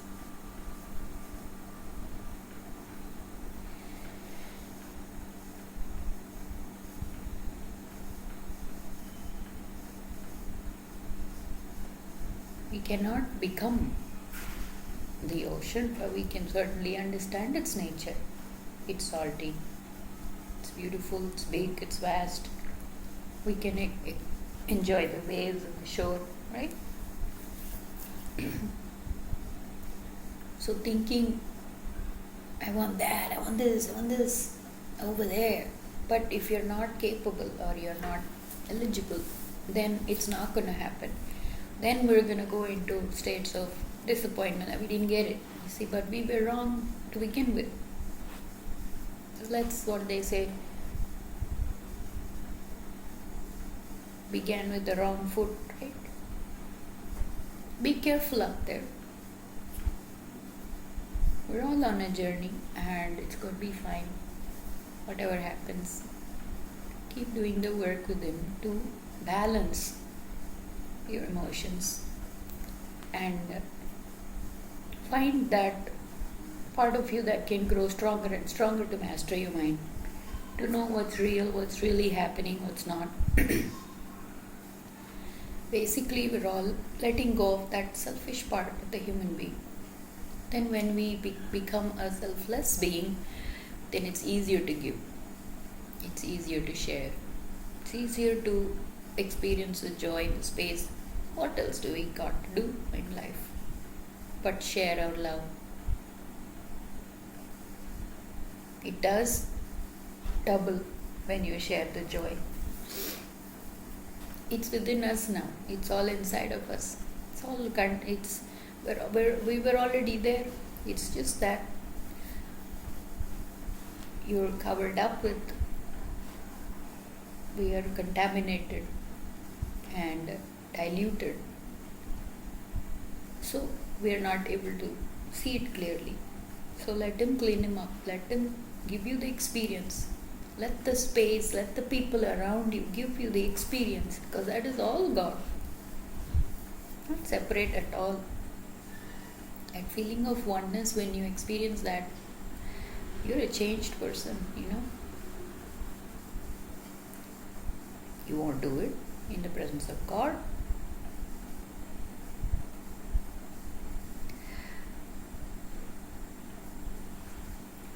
So that is what that song was all about. Siddha Yogi. Siddhas is all the states of mind, emotions, character. In whatever ways you are made of, you can be a Siddha Yogi. And when we carry that presence, wherever you go, you will spread that. Nothing can touch that. It is so big. It's very beautiful.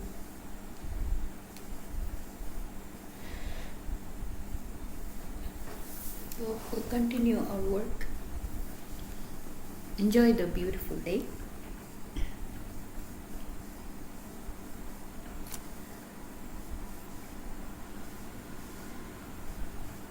The pressure of life and the stress of living is what is dominating now, isn't it? In the minds, and hearts of our wonderful people out there. That's okay. We will get to all the little things of life. Most of the stress is made up, not even real. It's that part that needs to separate from us. When we can see it clearly, then we can start working on it. So much stress, so much frustration, so full with it that you're forgetting to even do the basic stuff in life as a human being, with your own family, with your own self. Right? You're so lost in that room.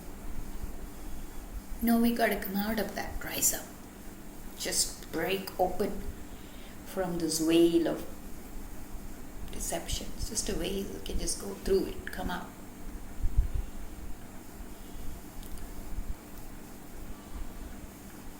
Be bold and strong to know the truth within you.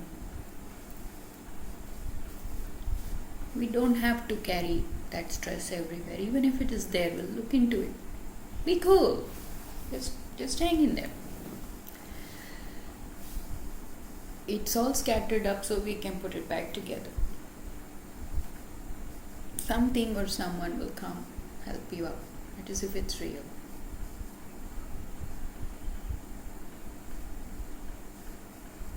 For me, it needs to be a real person. I don't want relationships with robots or phone, although I will use it in my life. That's where I have gotten to. I am blessed that way. I went through the whole IT industry and came out successfully, cleaned up. It's lovely to have the experiences, of course, but in no way I wanted to be a slave, because it upsets your mind. That's what that stresses, and you have to do all kinds of unjust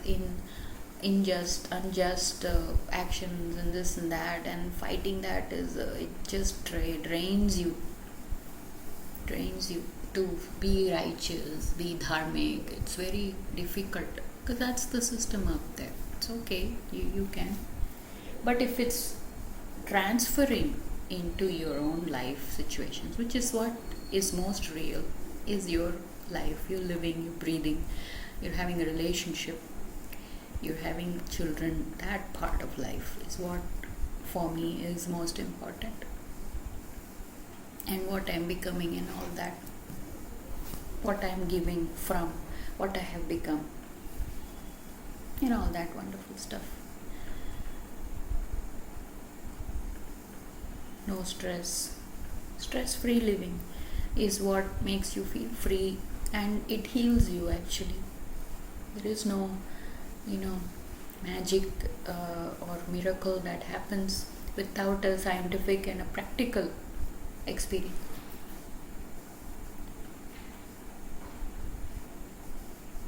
You can work around the pain and all the stress, come out of it, dodge it away, and still be helpful to somebody. Still smile at somebody. If I shine a smile through my pain, can you shine a smile through your pain? Right? We'll connect at that place. That pain will be left behind. We will take care of it later, but it is not the star of the show. That's the basic concept of this work. Pain is not the star of the show. You are the one so beautiful. The truth.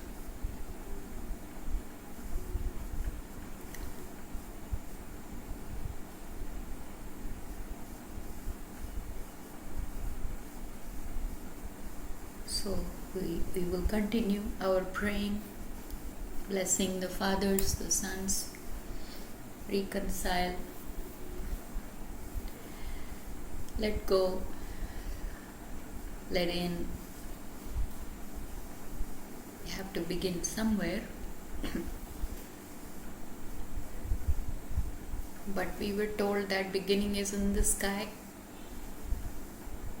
It is so big, it's overwhelming, but we can take it because it's fine. It's fine to be happy, it's fine to be not stressed. Maturity, develop that maturity and an integrated personality that can balance everything. That way, we're not a big pain on everybody. Ultimately, all our journeys are alone, our soul. All has to go back from where it came. So be free, hang in there.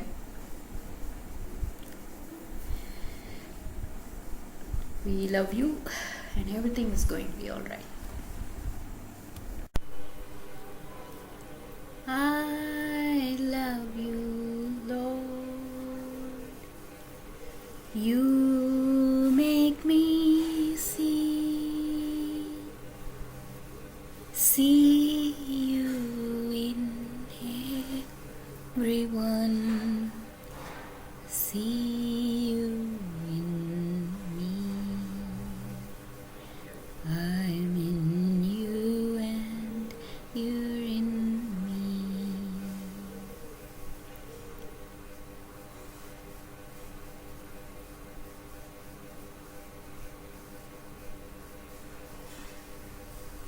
I hope everybody is hanging in there for a good word, a strong hand.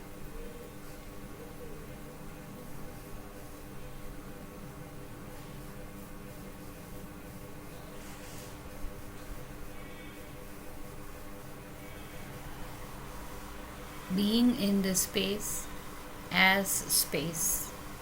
There's nothing there. There's no thoughts, there is no anxiety, there is no war.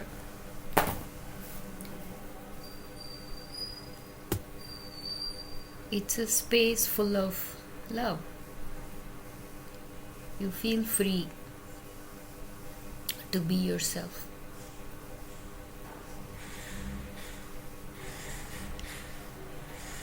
I know and I understand how it feels.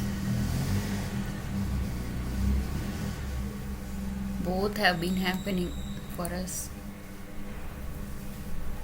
We're hiding, we hid it. There's fears, there's doubts. There's visions, there's prophecies. And we're not even in any religious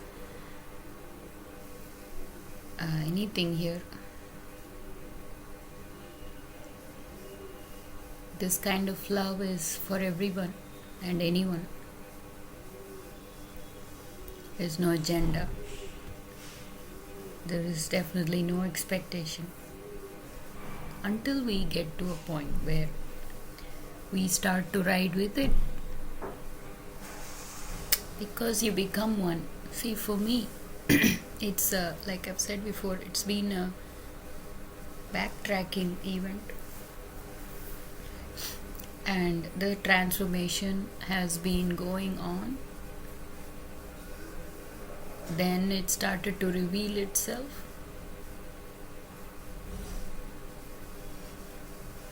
Now it's coming to a place where I think it's gonna stay. I mentioned this to my very old mom. She's still alive, carrying her burden, poor thing. God bless her soul. May all the souls waiting to be free from their bodies receive their ticket soon.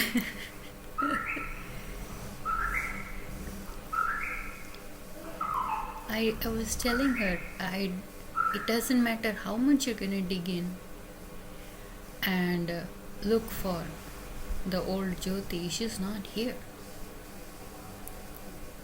That is a way of saying it. Of course, I'm still here, and I've never forgotten what I was before, what I have become. It is what the story has been created here. And when I think about it from this place of maturity, I know, I understand now how far we have come. When you think about it from this place of maturity, honest reflection, a transformation is magic. It's just unbelievable. Something that you did yesterday, you're not doing today. So, I personally feel definitely there has been a stronger hand picking me up from trash, lifting me up, loving me from within and all around. Somehow there is something that would rise up and I would snap out of whatever rhetoric, a state of mind I am in. And it's been like this is layers and layers and layers. You wake up one day and you think, wow, I feel free. I don't feel schizophrenic anymore. I'm free. There I am. And then the next day somebody comes, because see, that's the war. The war of wanting to bind you versus your struggle to be free. Right? That's what everybody is going through, including children. But can you stop doing all the things that we were doing when we were being attacked?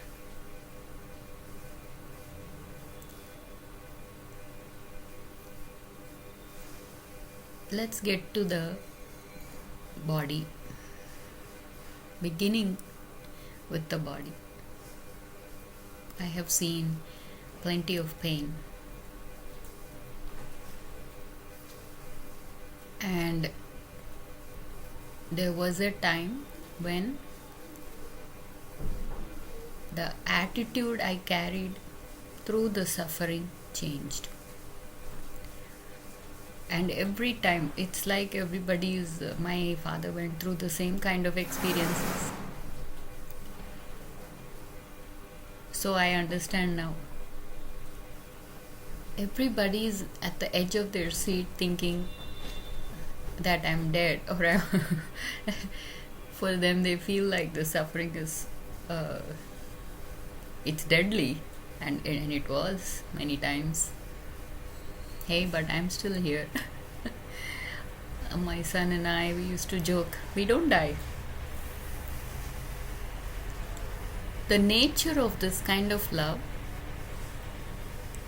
that inspires you from within, it's different. Then you start looking at, who is this? This is not me. I am a complainer. I am a tragedy queen. I have ego and arrogance of my pain, my suffering. Nobody really cares. I have to do it all on, right? Yeah, these dialogues go on, isn't it? Most of the time we're mad at others because we are not able to carry our own burden gracefully, and then we throw it on others.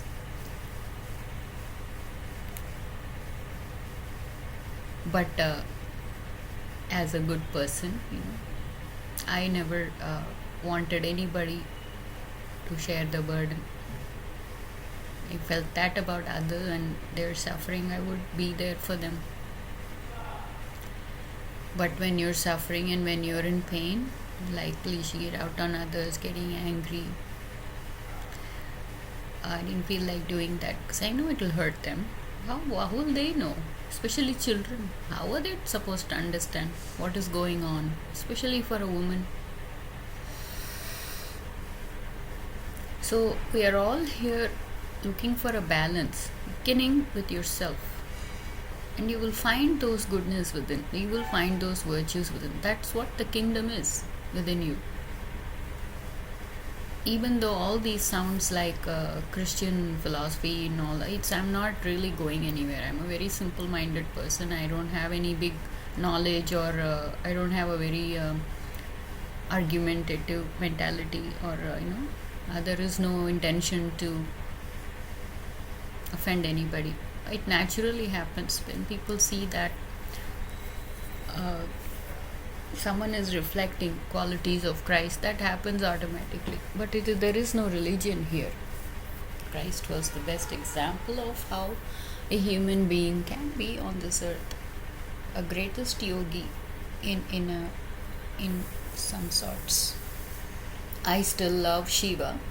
I love singing Shiva's chants. It helps me, gives me the strength. So whatever you want to be, there is no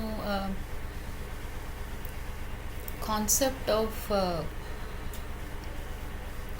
conflicting gods. God is just one energy, and when you realize that, you let go of all that, just falls away. Like I said, I didn't do it thinking about doing it. No, it happened to me. Then I reflect on it. Wow, how did I go through that? Oh my God, how did I do that? I reflect on it, and then I realized this is not just my body and me, that's one side, but on the other side there is a very strong spirit within. Sometimes I would be singing, I can do all things in Christ strengtheneth me, little things like that. It does help, definitely, going through a spiritual anything, but we have to be careful because there is so many distractions, and there is so many. If your mind is not strong, and your heart is weak, then even in those places, so-called spiritual places, there are negative forces that can affect us. Nothing is clean and clear. Everything is contaminated. So He's given me this way, this path where it is so simple and so sweet, and it really doesn't provoke any kind of war, because you start to see clearly that God is working through anyone and everyone. You cannot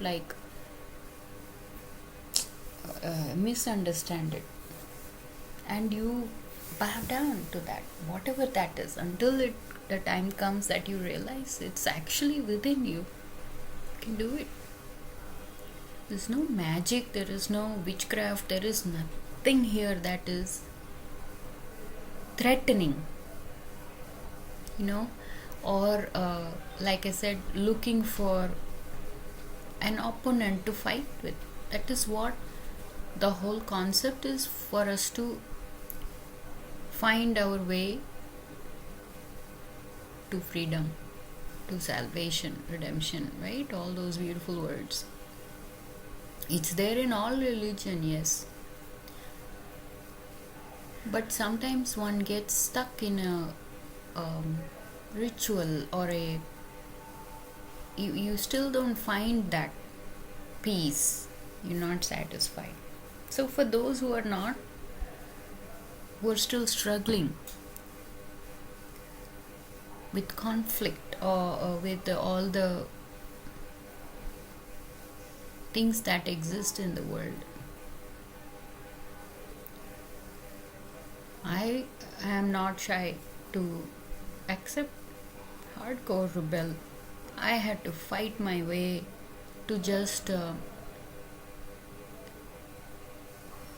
create a path of something called life for me. And I have lived my life thoroughly. I have enjoyed everything. I've seen everything. What we're going to see that we haven't already seen. This is just a different level, but there is no high or low. That's why we in our family, we connect with simple people very strongly. You can connect with anyone because they're all parts of us, and you can understand what they're doing.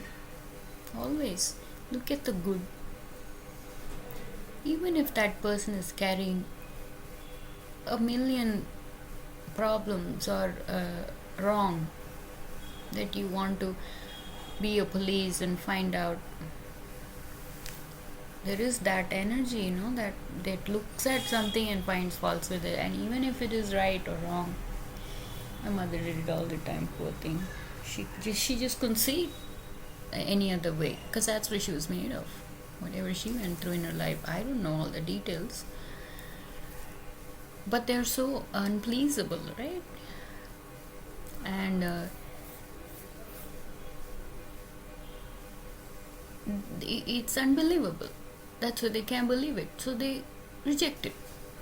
But again, if you look at it with honesty, you will see that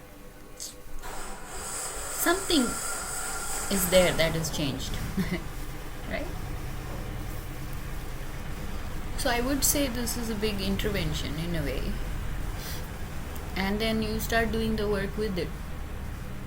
Then you realize you are one in this space with it.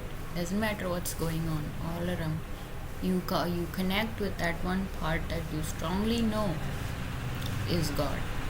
It is the higher spirit.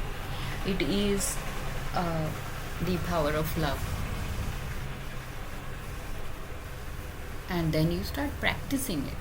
Anything to master, you need practice. You have to start somewhere though, of course. But I just hope, like I said, that I'm an inspiration. Your help is here. A word of comfort. Soothing for the soul. Uplift you up and see what you can become from that place of mental state to hell. We don't have to accept it.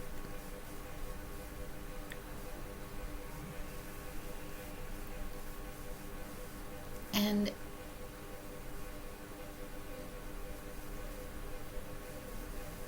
yes, there are times, not many times actually, that we fall. We are not in tune. The energy of doubt and fear is so strong that it fills the space up, and we run with it, do something else. That means we haven't waited. If you're saying, no, I waited long enough, God hasn't come. I know many minds do that. No, I've done everything for him. See, that also comes from a place of fear. And if you really wait in the space, just push through, he will come. And it's not even like he's punishing you, he's making you wait. It is just that he's waiting for our mind, heart and soul to be in one place, and then we can value it, and then we won't misuse the gift. You see? So the time that it takes, it is not bound by your life, that you have bound yourself with the world. Get it? Okay, God, please give me my gift now. I have to go to work. It doesn't work that way, because he's not connected with that world. Right? That's why he is God. That's why he is the one balanced state of samadhi. The way yesterday we were talking about Siddha Yogi.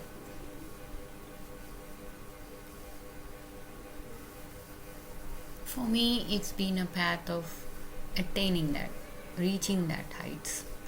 Like I said, it's happened to me, and now I'm reflecting on it, and then these teachings are coming. How beautiful. That's how benevolent he is. He gives without even you asking for it. So grateful you feel. Really, I'm not even kidding. These words are not for any praise or somebody to watch it. There is no audience here. It's pure love and simple truth. Nothing's gonna shake me from this place now. Whatever happens. It's not gonna go backwards. We've come this far. We're not gonna go backwards. Yeah? You can't really break up with this kind of a thing. There is no concept of breaking up with the spirit that you live with. It's life.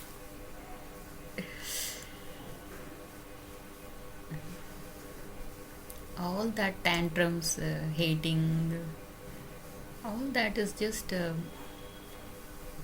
opposite forces that actually reveal to you what you don't need to be or what you are not, right?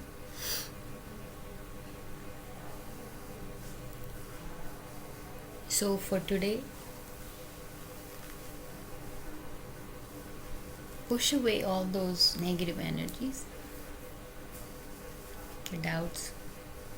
Allow him to come and create that space with a little bit of pressure, and you will find that comfort that you're seeking.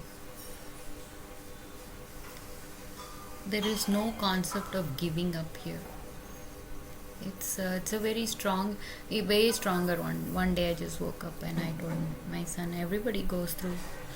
The children, they are the best teachers. They have all these vasanas, everything, vices is fully formed, I said, my love is greater than your rebellion.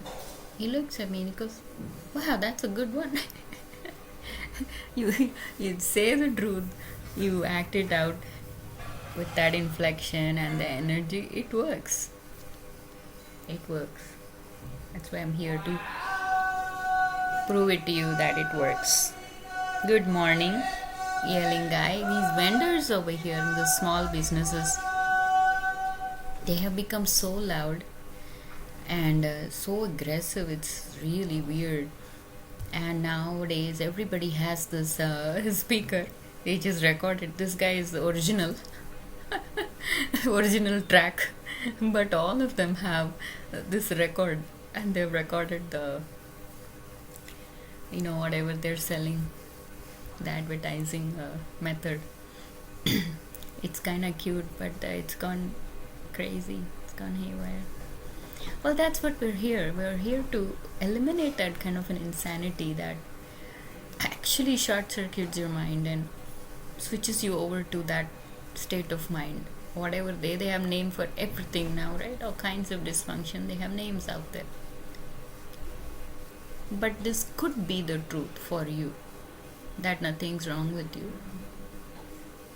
All of those can be displaced with this new you, beautiful new you, which is already inside. You just have to clean up a little bit, like we said, and you will find that strength within you. You keep adding to your strength. Then there is a part of yourself that you can talk to, that is your friend, that is your guide, your cheerleader. You have to do it from within. You have to experience the strength from within. You have to experience that presence. It's an experience. Once you experience it, then it's there.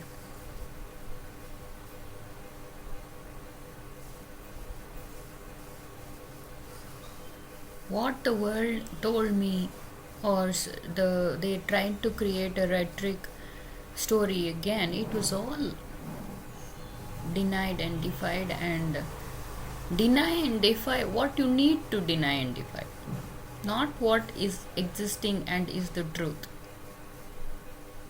You see, there is a difference.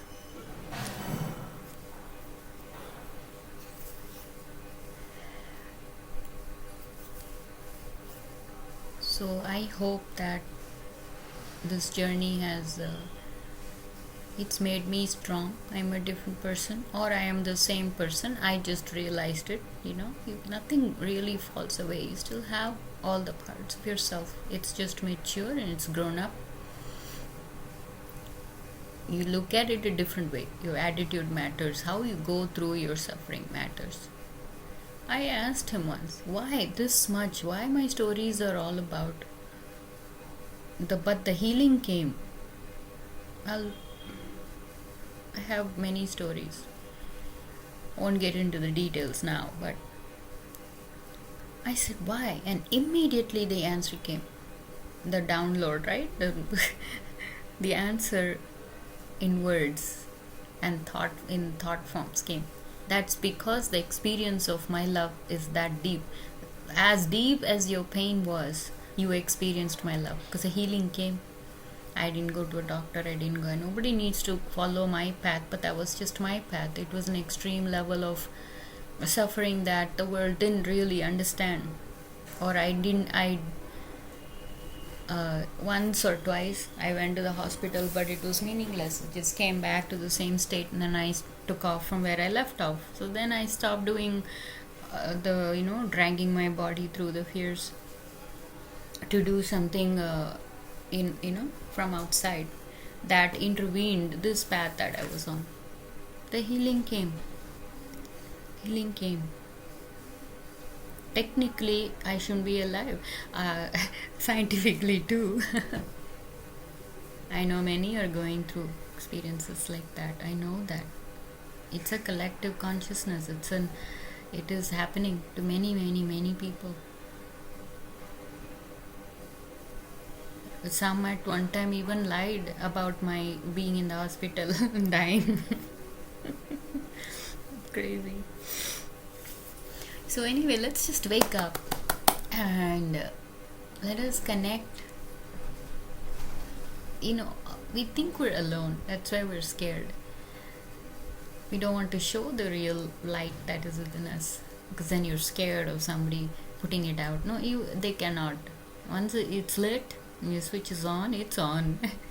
You cannot turn it back off. Really. Nobody can touch it. You walk with that bold confidence, and you think anyone's gonna come and attack me, that's gonna change, because this love is that powerful. It is.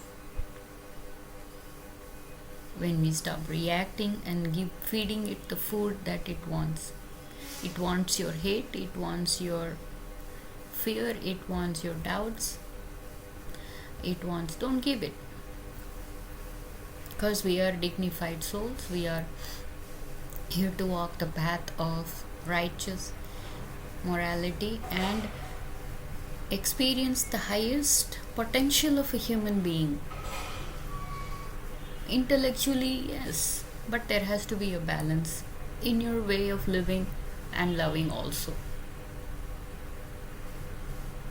Otherwise, you've fallen too deep into that, but you're not living properly. Then there is no balance. It has to come together as one. So I'll be here praying, hoping that our next journey begins, because again we are also in a state where we're waiting for a miracle. We're waiting for the next step. Last minute cleanup and changes are going on. Finalizing the software. Release date is coming soon. The time is not connected with the world's timing. It is an organic process, so it can happen anytime. It can happen now. So we don't bind ourselves with time and all that. You bind yourself with that for things that are, of course, we have to catch a bus, you have to be on time. That's different. So we're bringing this love to earth and we're kind of trying to balance it, right?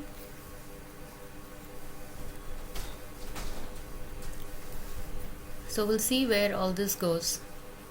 If anyone's out there seeing what this family is being made into, pray for us, bless us. We are here to receive and give abundantly and to live abundantly in His grace. You can see it when you're living with that kind of an energy in your mind. There is no anger, there is no like the energy of frustration of life, throwing everything, like in your daily habits even, keeping your home clean, Simple things, simple therapeutical things. These are, don't even underestimate it. Makes a big difference when you clean up something. May it feels good. Little bit of something becomes so much, and I feel, wow, what happened, right? So you really start to see his abundant grace. He's a gentleman, there is no, because see, he has to do that just to show you that he's not weak. He is always strong, there in the same place to love you. Nothing will change. Nothing will change. No matter how many times you fall, come back. No matter how many times you make mistake, come back. He will open arms. Come back. Because you made the choice to come back. That you did made that effort. Praise yourself authentically. Critique yourself honestly, right? There has to, the lie and the deceit has to completely fall away. There is no place for that in the presence of love and truth. Simple. It's just that simple. So just try it. I love you, Lord. I think there is love in there. It's just I can't see it. Can you help me? And it will rise up from within you. You try it. You try even if you want to just test it. Because it's happened to me. I believe personally it can happen to anyone. Even a child, there's no age, nothing. There's souls. These are all souls. He knows everybody. It's true. So we'll continue our praying, receiving His grace and giving, and give justice to this beautiful life that we've been given, and a space to experience love.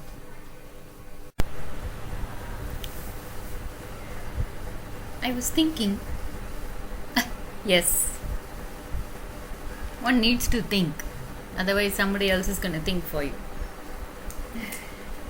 So, see, even before you think, there is work to do.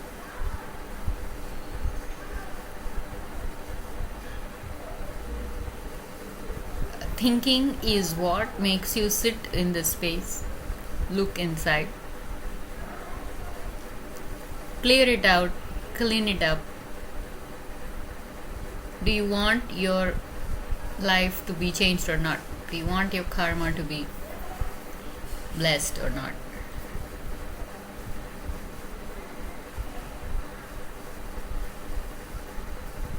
Thinking is how we sit in the presence, whether it's from inside of you or you think somebody from outside has to come and help you, but you ask for it first, right? There is no trespassing here. So we're eliminating all the characteristics that actually insults and disrespects the very nature of a human being. That's what goodness is. The totality. It has to be goodness, rising, rising, rising. You rise with the tide. Eventually you will sit with just goodness. It doesn't matter what's happening around you. It doesn't matter. So I was thinking, data collecting. Everyone now, I have a new phone because my old phone's glass is broken and I couldn't stand it anymore. But every other app now, it's terrifying just to update. You don't know what they're updating. You don't know what they're collecting. I don't have anything to hide anyway. The more you collect from me, the more you'll get blessed. There's nothing here that is gonna harm you. Still, I was thinking about relationships and human beings. For human beings, we need that to exist and feel like a human being. How much we think about the old, the past, we don't eliminate that data. We don't give a full stop. We don't finish it. It's still there in the recycle bin. It's not gone from your computer, right? How much are we going to keep putting layers and layers and layers of deceit on top? What is inside, it's going to stay until and unless it's touched and it's cleaned up. For you to feel free, for you to create that space that is already it was always there. That space was always there, and it always will be. That is what the concept of space is actually God. And to understand that, we have to stop collecting data. Even if you did collect, you have to eliminate it. How much of it do you need? We don't use, it's like I said, it's a phone, it's a vast ocean. Nobody uses it all the time, but you're so attached to it. And we are so attached to it, and we are sticking with it like it's not your friend at all. It's trespassing. It barges in, it forces you to, right, all the time. It's now asking, if you don't do this, this won't work. If you don't do that, that won't work. And all this boo-booing fears, and I'm just laughing at it now. I don't need it. So no, cancel. You can't even how many of you have there is an ad coming, seriously, no offense, but the amount of money that floats around in the advertising company. I've been in the advertising team in Microsoft, so I have a little experience. You don't have too much knowledge, but the money that floats around in that, it's unbelievable. And you can't even see the X button to close it, right? Amazing. So everything and anything is waiting for you to be weak, to fall, to slip, to buy. This morning, I'm getting these messages from, occasionally, if it is urgent, I take from Amazon Pay Later. Yes, I'm also using all these things, but I'm using it. It's not using me. There's a difference. Because my situation is like that. If I could, I would eliminate even that. Occasionally, I would use Amazon Pay Later, knowing that I will have the money to pay it off. I don't accumulate loans, because that's a big obstacle. That's a big blockage in our freedom, financial freedom.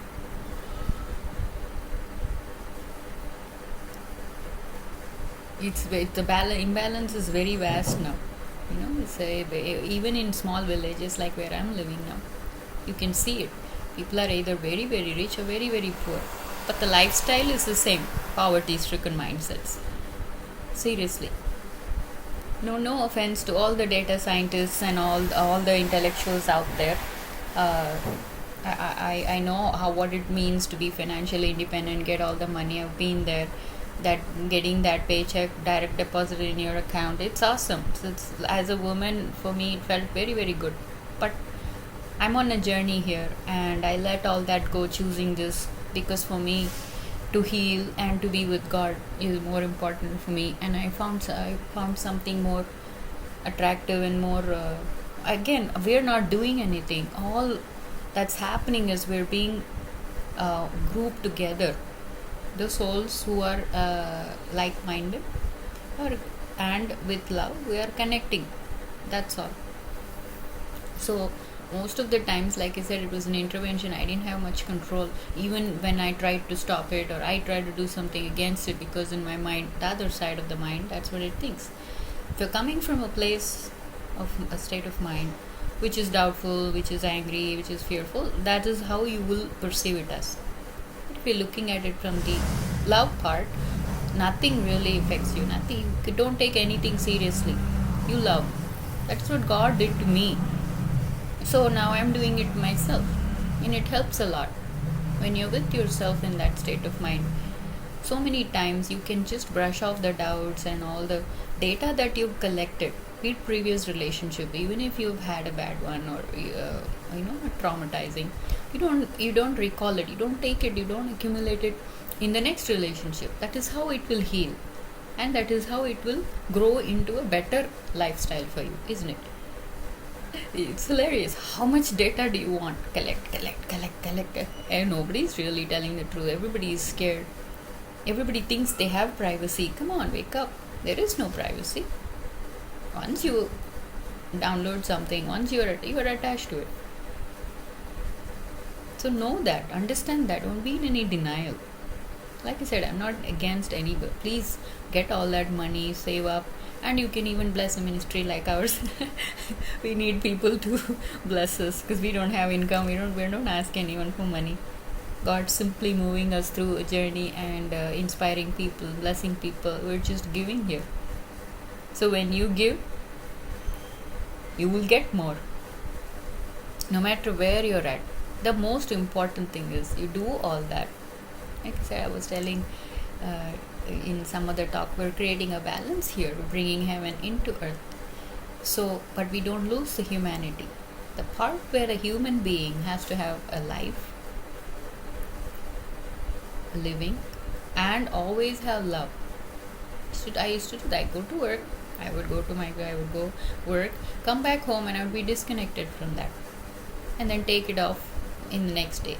I don't bring the work mindset inside the home, because for a woman, home is a temple.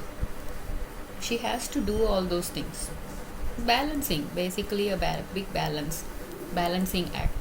Then nothing is wrong. When we're misusing those powers and gifts, that's when it gets ugly. Amazing offer. Urgently, you need it. Take a loan from me. I'm not inspired by that, because who's gonna pay it off? They're aggressive about people taking loans. No, feed your desires. Buy this. No, if you can't afford it, you don't need it. So then you go backwards and you go inside your mind and you console it saying, when I get the money, maybe I'll buy. Being happy and content with what you have, very, very important. It's important. Otherwise, we find ourselves in a big, we drown in that. Every other person has a car here, a phone.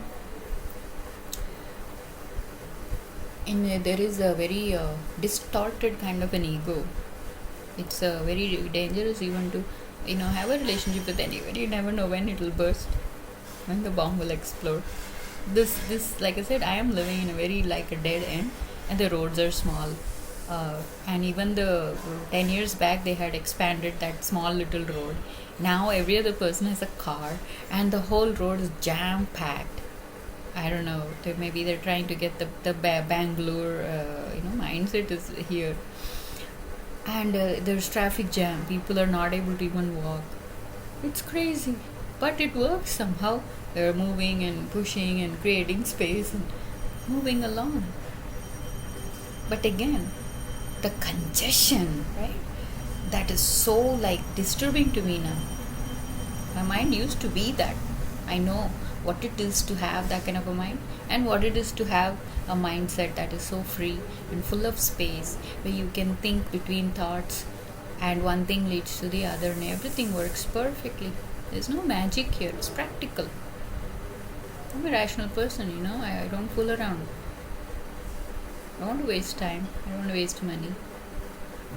You appreciate it. Then from that state of mind, even tiny little vegetable or anything I get just expands. It's like overabundance. I don't know what to do with it. Abundance. It's trespassing. So we do that. That's a mind. That's a state of mind.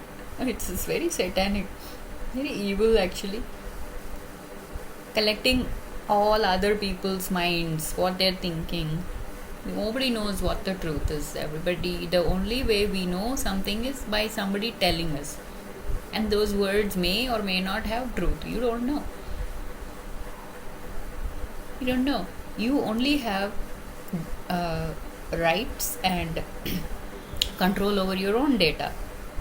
You take care of that. How much do we want to accumulate? That's what karmic imbalance is. Maybe it's professional, maybe you can't even see it, but you're deluded, you're lost in that. I learned about holding. I didn't even know that concept existed in Seattle. When we were walking, we just look up and this whole balcony is full of boxes, and so then I learned there are mindsets that can't let go of, even like when they buy something, they have the boxes, they don't want to throw it away. You collect. Well, it's garbage, it's junk. And people who collect it and recycle it, that's fine. But for how long? You can do all that work out there. The intelligence needs to be blessed, yes, nobody is denying that. But when it is ruining your daily life and it is creating an intimacy that is dysfunctional, then it gets ugly. You want to be happy and free. Why do we have to fall for somebody forcing you to take a loan?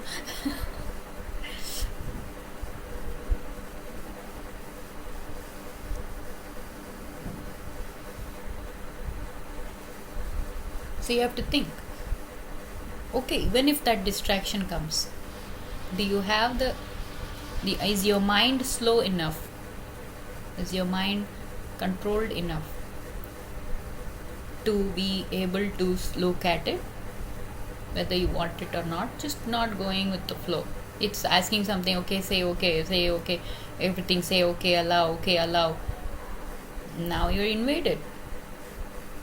How many of you have gone through this? You open an account, you subscribe, and then the pain you have to go through to disconnect from it or to close an account. Yeah, they have an option to say close an account.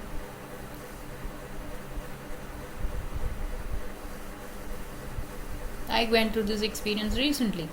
In my mind, I'm thinking, I'm so smart, I'll just buy it, I'll see if I like it, then I'll return it. It's a true story. All the 3 things I bought, I could not return it. They didn't have an option to return it. It's not even a non-refundable object. I'm talking about gadgets. I couldn't return it. So you tricked. Now I have to stick with it. Now I have to go through with it. I have to face the consequences. Although mistakes are allowed in this, it's in the budget. You're not going to be punished. One time I went into this deep sorrow because money was going this, that, and I'm trying to be very stingy, and no, that's also poverty stricken. He said, right now that is important. Go buy that, do it.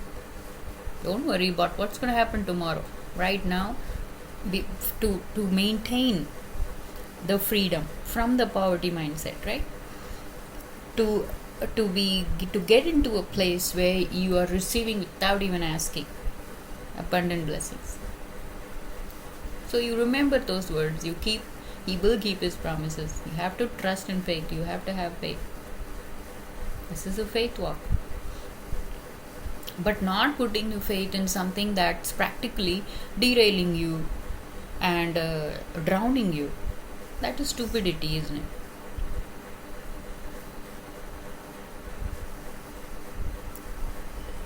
And it has happened. When I obeyed, with obedience is very, very important, especially for a rebel like me. Obeying was a very difficult thing to do because I know that it will backfire on me. But this is different. Matters, right? Who is telling you? Who is giving you the word? It matters. You have to trust somebody. You don't have anyone, that's fine. You find it within you. You will find that voice. It's in everybody. Even the most evil person can turn around and change to good. That's what we're doing here. The concept of punishing and destroying is gone. Nothing will remain because everything is contaminated. So in my understanding, when the evil transforms into good, myself included, that's when there is progress. That's when the changes come, and you grow into your life makes a little more sense, and you can actually experience happiness and joy and peace.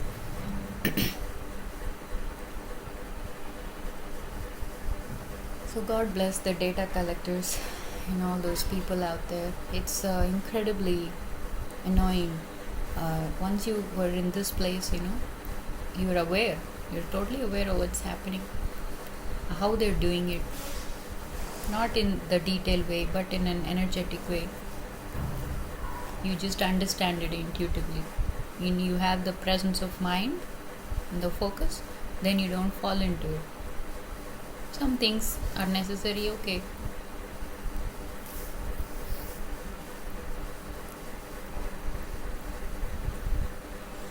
So eliminating, sorting it out, keeping what's good, even from any relationship that didn't go well or didn't end well, that's fine. You take the good from it. I've experienced that too.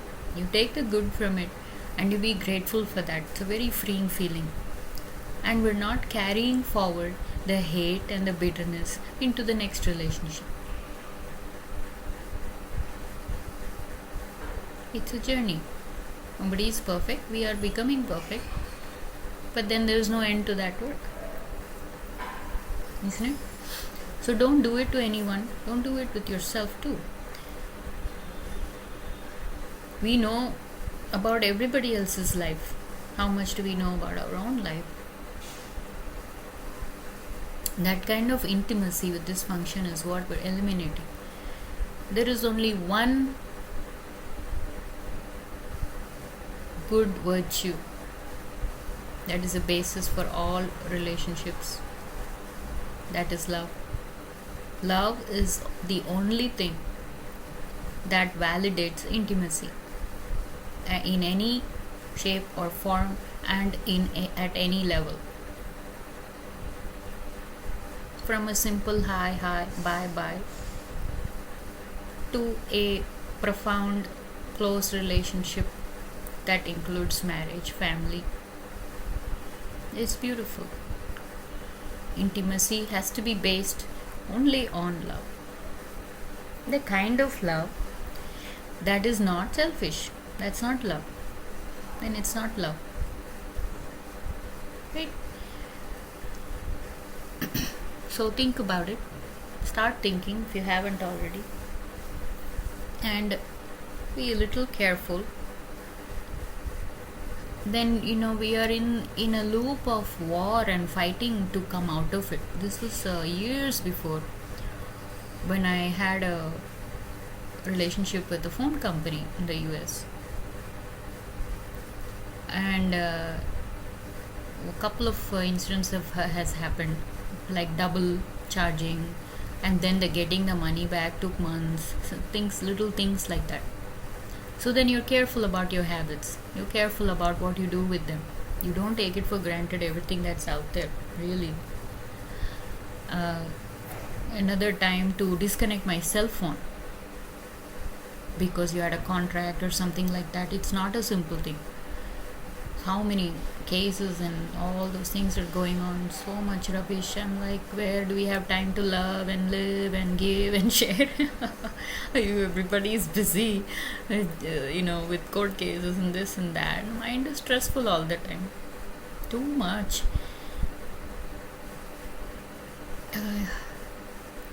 And for me to disconnect it, it took my life out of me. I had to go to India. I had to, clear out stuff here. You have contract. They said you cannot disconnect this, that. I know some people just leave it like that. Then it will be an open file. When you don't have resolve on anything, then you feel that much more crazier inside. When you have unresolved issues and you have open relationships which are not, you don't have a closure on that. That's what bondage is. You have separated, you've disconnected, but you're still bound by the energy, by the memories, right? You disconnect, you have to disconnect all the way. Be serious about it. You don't open that app again. But not with hate. When we do it with love and understanding, there is so much more freedom, there is so much more clearance, and the healing is profound. When we experience that, then we get all the space to be the opposite of what we used to be. Nothing can touch that. No fear, no attacks, not even our own selves or doubts. Mostly it's just within us. It's all within us. ultimately you come back to that. It's within you. So let's do the work. You can be a data collector out there in the professional world, but don't get it into your mind. Don't get it into your. It's a mindset. You can have different mindsets if you have to, but don't let it contaminate your heart. Don't let it stop you from loving and rising up as a good human being. Ultimately, that's what matters. One day we're gonna leave all this and go, Our hands are gonna be empty. We're not gonna take anything. But the wisdom that we have acquired and the hearts we have touched, those memories will remain. I see some friends and I remember the help they did when I needed it the most, and they tell me that I don't even remember I did that. But see, what they did to me, I remember. That's what we're gonna take home, isn't it? So, again, if you're open, think about it. What we have become in His loving, in His giving, in His protecting, in His abundant grace on our lives.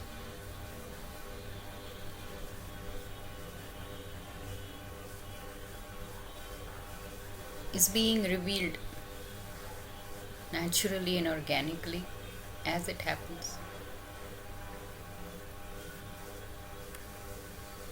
When the time comes,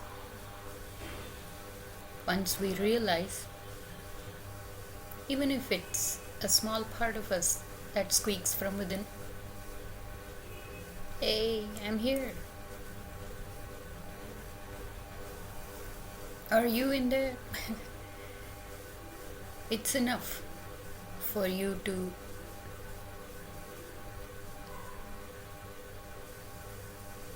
connect with that energy within and move on.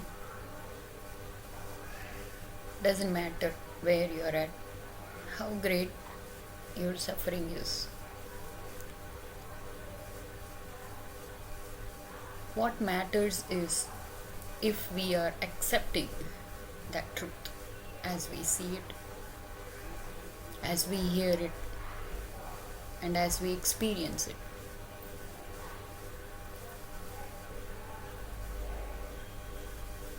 I can see these words painted in the canvas of my mind. It's not rehearsed, it's not copying from anywhere, it's me.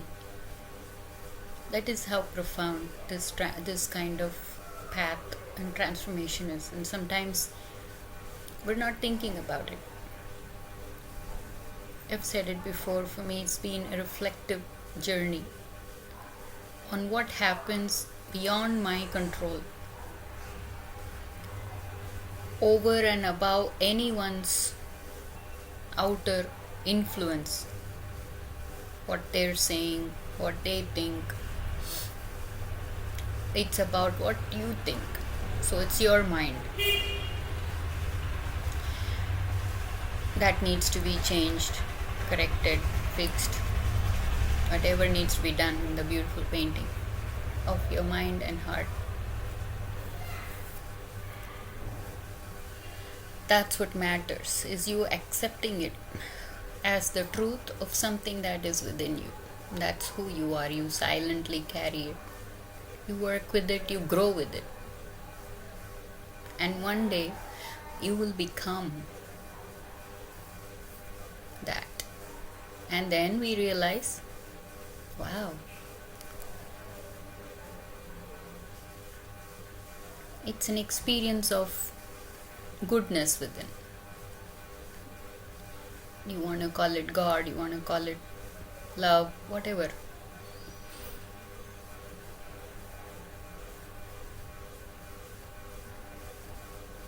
We don't have to get into the negative aspect of the opposite forces that is playing a role for this other spirit to rise up. It is a different path. It's a parallel path. It doesn't connect with that at all. It looks like it, that we're doing something that the opposite forces are telling you. No, you just accept it. You go with it because it's your truth. Understand? The part of us that denies it, rejects it, doubts, mocks, all those beautiful things that either exists from within us or from outside. It doesn't matter.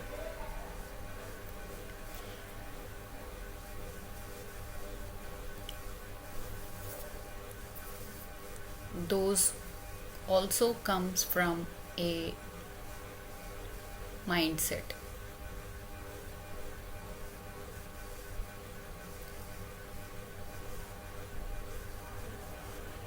Eventually it will fall away if we accept this.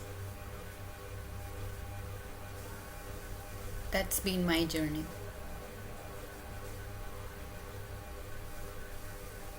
But it's personal, it's inside, it's within.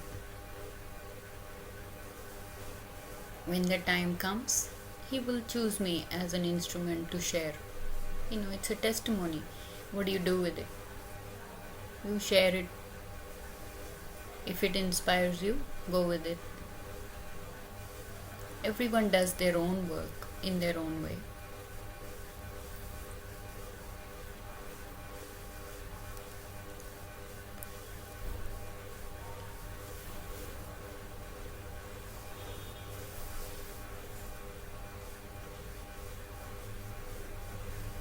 Even when I have raised my voice, shouted, thrown tantrums, you name it, I've done it all. Because you want your truth to be seen. You're coming from that place. You think you're righteous. You think you're doing the right thing. By loving a person, by helping them, by giving. But it reacts. If it is not tamed and if it is not mature, it reacts.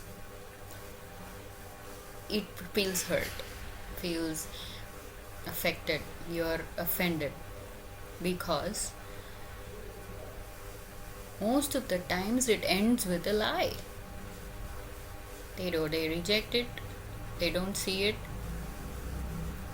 they're not listening because their mindset is different, you see. And eventually, if it gets worse enough, they will lie about it. They will say, no, you're telling the lie. So what are you going to accept? Yes, I have fallen into places of doubt and self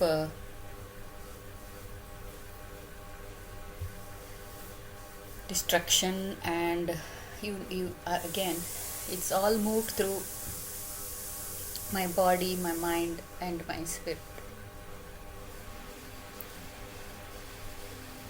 And you rack your brains, you're brainstorming. It's because that's your nature. You want to figure it out. You want to solve the puzzle. What the hell am I doing wrong? Where is this going wrong? After doing all this attempt and all this. And then, no, it doesn't. Because if you're with liars and if you're with the fully formed spam, talking about very intense and very, very scary experiences. It's been a long journey.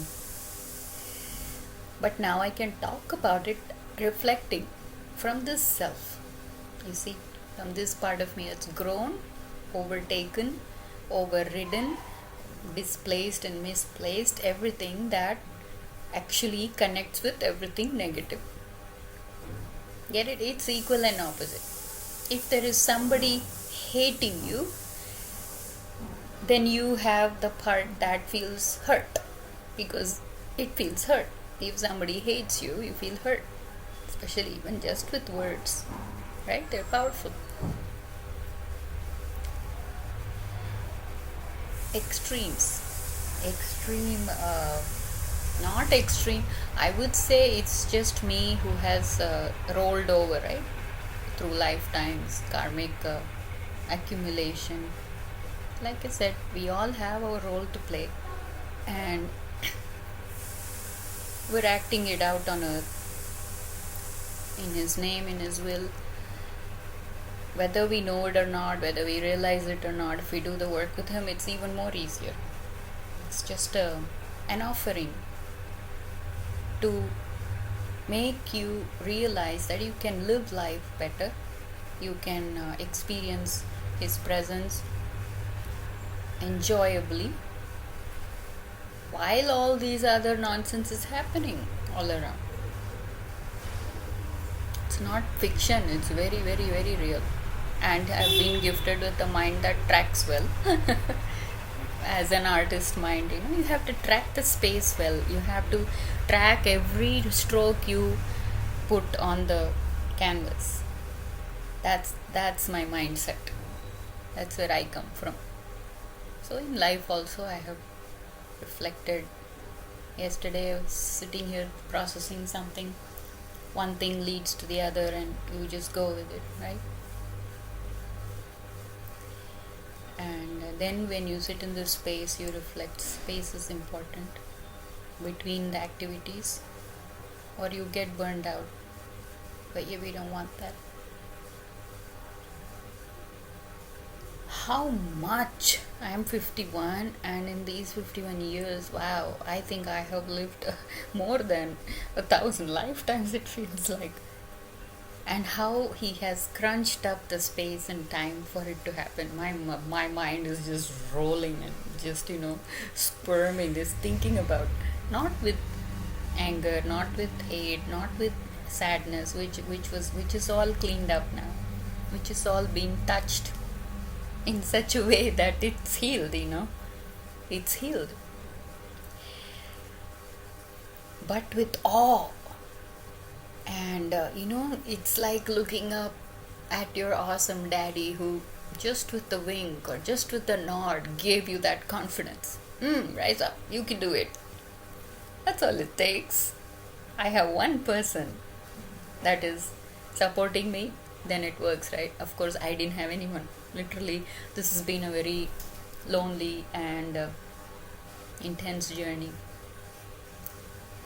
But what if you are in a situation, extreme situations? Because if somebody has gone through the entire training, maybe she or he can touch anyone who has a part of that going on in their lives.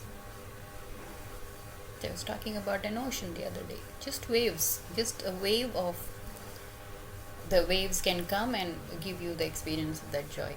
One word. Don't need to bombard everybody with the entire ocean every time, then it becomes a tsunami. That's what mastering the emotions and the mind's thoughts is all about. I'm just laying it out in simple terms with full of love in my heart. So yeah, this has been an extreme case. But that doesn't matter. Anyone can take what they need from it if it applies to your life. There is no push, there is no pull, there is no time limit, there is no deadline. That's what I'm talking about. All the things that has happened, it's like, wow. It's too much, right? It just feels like, wow, it's too much. But it's happened. And I'm still here. It's crazy. The level at which His love, His hand, it's all around. You see, I'm not talking about a particular form. You get over that. You love a form, you love a guru, you go here, you go there. All the search is from where the goodness comes. As we have a talk, from where the goodness comes. It's the search. It's all okay. You can get to any level you want to. It's your choice. It's your choice. See, that's what free will is. You have the choice to accept your truth and go with it. Be strong. Instead of glorifying the weaknesses in us, How long are we going to keep doing that? Okay, something happened, you're going to cry, you have all these people supporting you, helping you, but after a while they're going to get bored and they're going to leave you and go. So then you have to go find somebody else to support that weakness, and through that you get some money. You know what I mean? That kind of lifestyle where you're dependent on other people's sympathy on you, but you're not able to rise up from that place and do anything for yourself. It's pathetic, isn't it? It's pathetic to be with those kind of minds. It's very low. It's But again, that's what we're here to help. We're here to touch the lowest parts. There's two kinds. There is this very high low self-esteem people, and there is this very low high minded. I mean, they're so cheap. They find cheapness in they find royalty in cheapness. Everything they do is cheap, but they're thinking that it's great, but inside it's all rotten. You see, his bones and skeletons. That's what the devil is represented by that. He likes that, with a smirk on his face in the skull, right? No offense, but that energy, that base energy, is what is used as a foundation to build this body, and the mind and the heart and all that. So his role is all the way deep down there, which is also a very sweet analogy. You can reflect on that teaching, where ultimately we are going back into nothing at all after this body is gone. But we don't have to live thinking about that. We live thinking about the life and the body we have over it. We rise up above it. We give it only as much energy as it needs. That's it. It's a base energy. Yeah? It's all animals even do that. Do all the things that comes from the body's energy.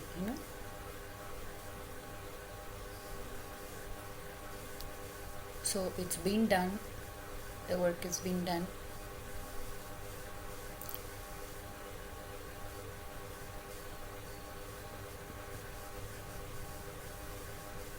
Basically, it looks like a war, but it's not even. Ultimately, you think it's not even a war.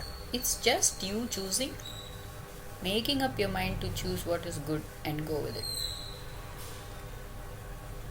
Go with it.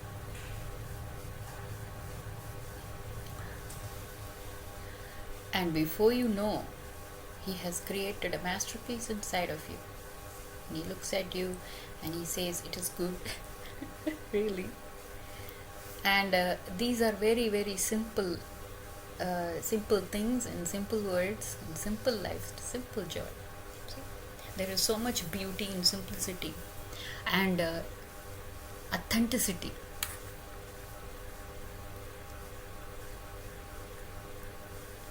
Hopefully that comes back into people's lives and minds and hearts, and we will start enjoying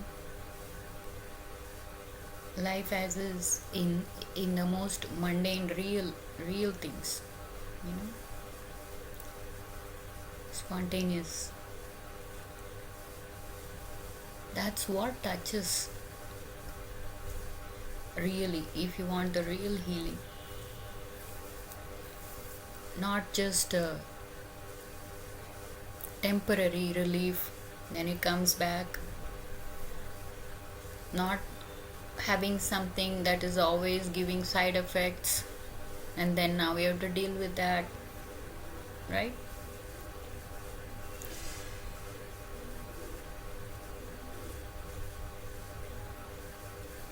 So the self-esteem, what we call,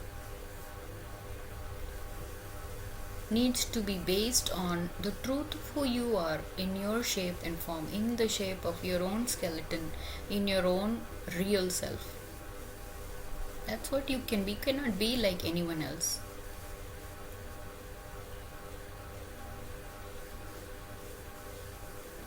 That's what this is made of. I am being blessed. I am, and I will be. I don't have any doubts. The meek and weak voice within, which always is suppressed because of the outer show of anger, scary blows of oppression, all that, right? So this voice is just buried inside. Your gifts, whatever gifts you have inside, that has been eaten up by this, swallowed. It's okay. You began with the fear, we end with love. Like I said, it's been a journey, it's been a process. The voice comes out. It's happening right now. The colors come out. The songs come. The confident truth comes through your experiences. You're not making it up. You don't make up stuff. And there's absolutely no pretending.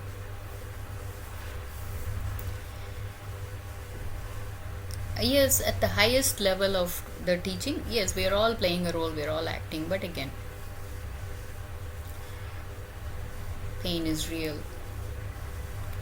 What you're doing on the screen is different. Everybody has a real life, isn't it? You have to come back home to that, to yourself. So allow it. Allow it. You have to say yes, because it's a respectful energy. So it touches you in such a way that your self-esteem is blessed and it keeps improving. And ultimately, all you are within yourself is the goodness. There is no intention matters. Intention to hurt, to hate, nothing. Let it be. Let them shout and scream at the end. That's how it became at the end. So then the letting go came with understanding and wisdom. Not just because you're frustrated, not because this is not working out, but with real wisdom and a sense of maturity that comes with that. You don't react to that, because when you're reacting, then you're also immature. If you're getting offended, that is also immaturity. Like I said, if you want to choose the path where you are somewhere inside of you seeking peace, seeking that space where you can be comfortable with yourself, with whatever life is left of us, and that's not much.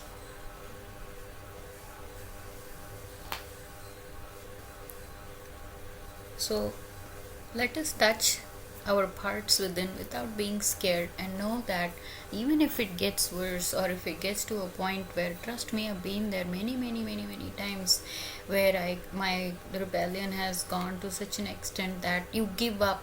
What is the concept of giving up? There is this love inside. It doesn't understand that. It doesn't understand all the negative things that we're carrying. All it understands is it's love, it exists, and it just fills the space with its presence. What are you talking about giving up?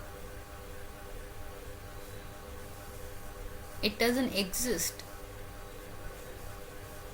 There is only one thing. You move on. Yes, there are files that are open. You can say that.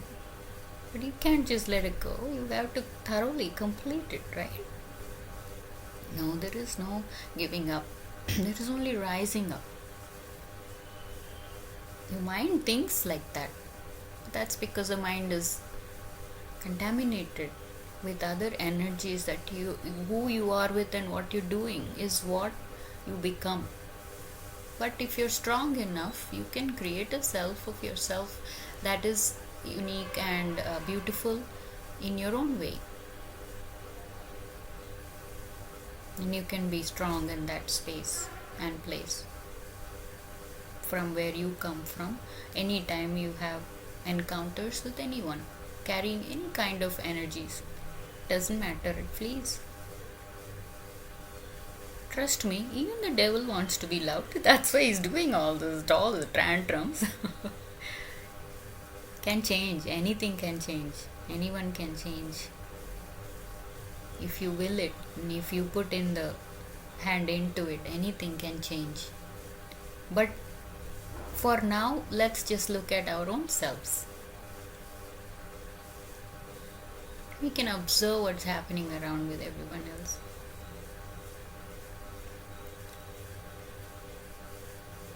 Don't give up because somebody else didn't change, right? You have to continue on your path. That's what strength is, isn't it? So we'll look into all that. Just like it's been done to me, it can happen to anyone. I will rise up those gifts and use it well. Uh, you have to do something in life. You have to have something inside that drives you to live. But it can just be life too. Don't have to be gifted, have this, have that. Just by simply living life in its full, you are a masterpiece. There's no comparison. Comparison and competition, it has to be healthy. If you're looking at something, comparing, it has to be a healthy way of inspiring you. Otherwise, no. I've heard some people, oh, you're so fortunate, you're so gifted, this, that. No, I said, from here where I see, I have not seen anyone more fortunate than you. So how can you even think like that, right? You have to know how fortunate you are, even if you've had one experience in your life that has touched you in a way that it was profoundly beautiful and out of your control. Come on, you have to bow down to that. We're all just bits and pieces and parts of some higher self. It's beautiful. That's why that form, we get carried away with our body, this form we have, and it's a strong energy because we have accumulated, like I said, memories.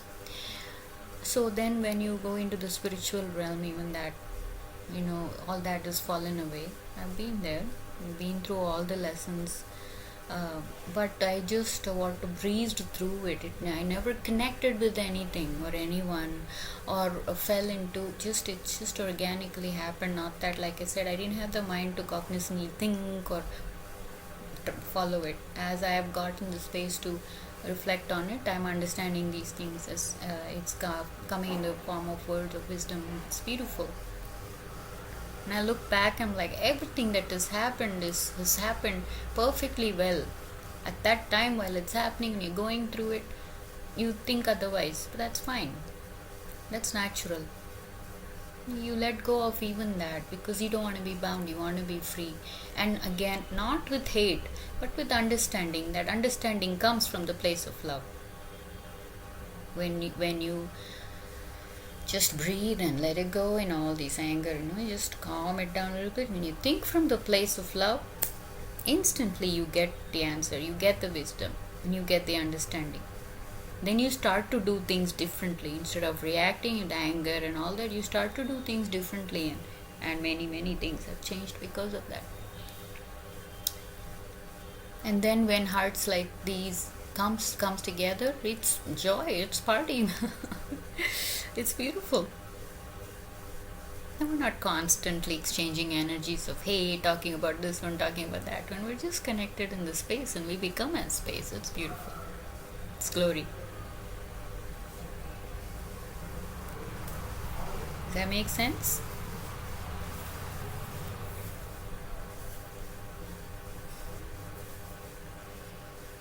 All these things that we bind ourselves to has been removed from me, has been taken, through an experience of relief from all that was actually stopping me, binding me from becoming this. Like I said, even when I thought I gave up, I'm at the rock bottom. I've been lifted, carried, moved through places and spaces. It is required to clear out. When we move from one place to another, then you what do you start to do? Let's just practically. You start to clean up, you start to throw away things you don't need, right? The giveaway stuff, we've done that. The giveaway stuff that you don't use anymore. All that things we hoarded. Then you have peace. Then you start in a new place. That's what happens inside the mind too. All those thoughts, you carry it, then that goes away because of one experience. It's like pieces and chunks being removed. Intense journey, It has been here. So I hope that my children out there, you know, my fellow brothers and sisters, don't have to go through the same thing. You listen to this word, it has power behind it, it has meaning, it has a tone that has so much love, and I'm hoping it touches you in such a way. An instant is fast food, like fast food. Everybody wants that. With one swipe, you see it and you get that darshan, meaning you get the experience. You can see it, and you can feel that relief. It just falls away in this presence. It's beautiful. So it's a beautiful weekend. Enjoy it safely and nicely, as the fellow vendors here are going so crazy. Believe it or not, in this village, to this day, the guy who carries the parrot, poor thing, in a cage and telling us astrology to people, that's still going on. And there are the other guy who comes with the drums. It's a nice drum. I think they're family. One man comes first, then another lady comes with the same drum. So they both are making money. That is, if somebody gives it. We can fall for something like that and give money and, accept it as some, I don't know what people think. Why not this? This can help. This is awesome. This is nice. It's a friendly gesture of, collecting a community where we can actually give justice to our lives and living and experience love. Isn't it a nice thing? Now, nothing against all the rituals and all that is, you have to do it, you do it. But for me, it's been a very freeing process of letting go of all that. Like I said, with love and understanding, and with the body itself rejecting all that and becoming free. It's been a beautiful journey. Although, like I said, while going through it, it is intense, it is very, very disturbing. But once you come out of it, right? Once you come out of the cage, then you're free.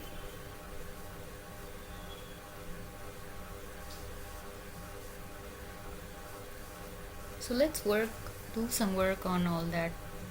And when that low self-esteem is touched, when it comes through your words, when it comes through your attitudes, it comes through, it's just contaminating every little thing you touch. So eliminate all that and see what we can become by touching it with wisdom and understanding, and above all, love. There is a way we can do things that is not harmful to you or anyone else. Let's choose that path. We have to create the peace within before we pray for the world peace, isn't it? So I hope and pray that what God and love and all the experiences in my life and all the beautiful people that have been put in my presence to be able to become this beautiful being that I am today. And I pray that I be of some use and I am used well, and I am here to help anyone and offer the gift back to anyone who God thinks and feels would be blessed and touched in the same way. Make it easier for them. Make it a better experience for them. As I see the gifts in them, let them also see it and rise up. Chin up. Smile. That beautiful ornamental smile that has been given to us. In all the things you do, say, live, and create a harmonious family that we can share this beautiful love within and with each other. Amen. We'll talk about solitude and space, or solitude in your own space. One of my friends more like a daughter to me who came into my life at a very precious time, I guess. God's timing is beautifully perfect. We've come a long way, and she told me, "You're aging like wine or whiskey." Hilarious. It was so sweet. She also said, "You're God's treasure." God bless you all. Very sweet. But she's going through her own struggles and her own path. But I'm confident that she's come all this way and she's gonna go far and wide and also be helpful to anyone who comes around a beautiful soul like that. And I said, I feel like aged cheese, more like cheese, just sitting and waiting to be nibbled by rats and even people. But I am in India currently, and we need good weather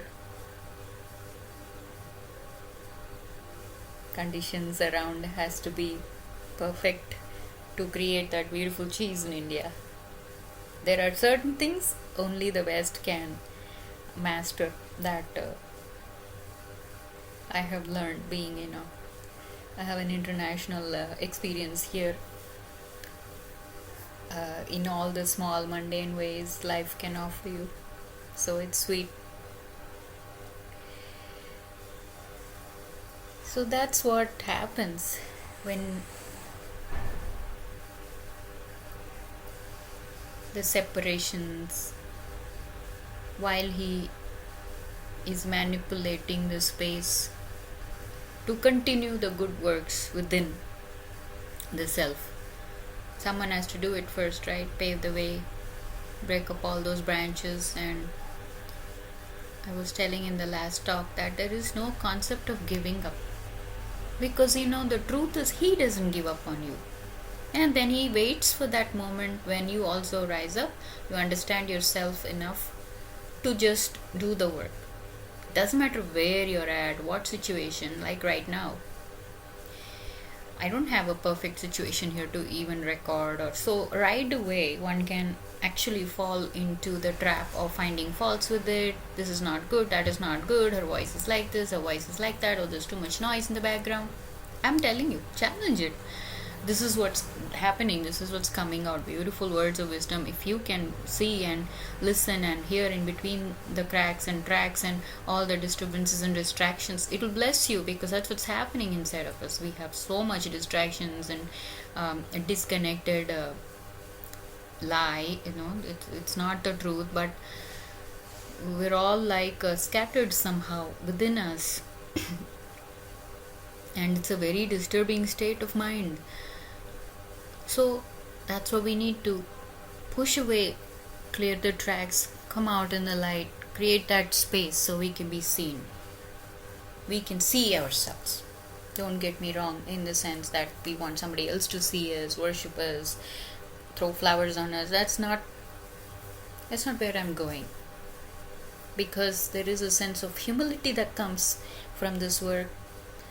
When you know that all the attempts of your rebellion, all your attempts of giving up, letting it go, whatever, but through wrong attitudes and inverted energies, it doesn't. If you have that spirit of God within, which everyone does, it wins. It wins. Period. Doesn't listen to all this nonsense. So you also do the same. This is what we have. Maybe if I do this work today, tomorrow will be a blessing. Maybe somebody will offer us a nice studio or a place to have a beautiful gathering where you can listen to it. But it's important. We can do all that. But the truth is, when you go back home and to your own self, you're back in the same turf, isn't it? So it doesn't matter. This is live. This is happening live. So it's very homely. There is no restricted, there's no rules.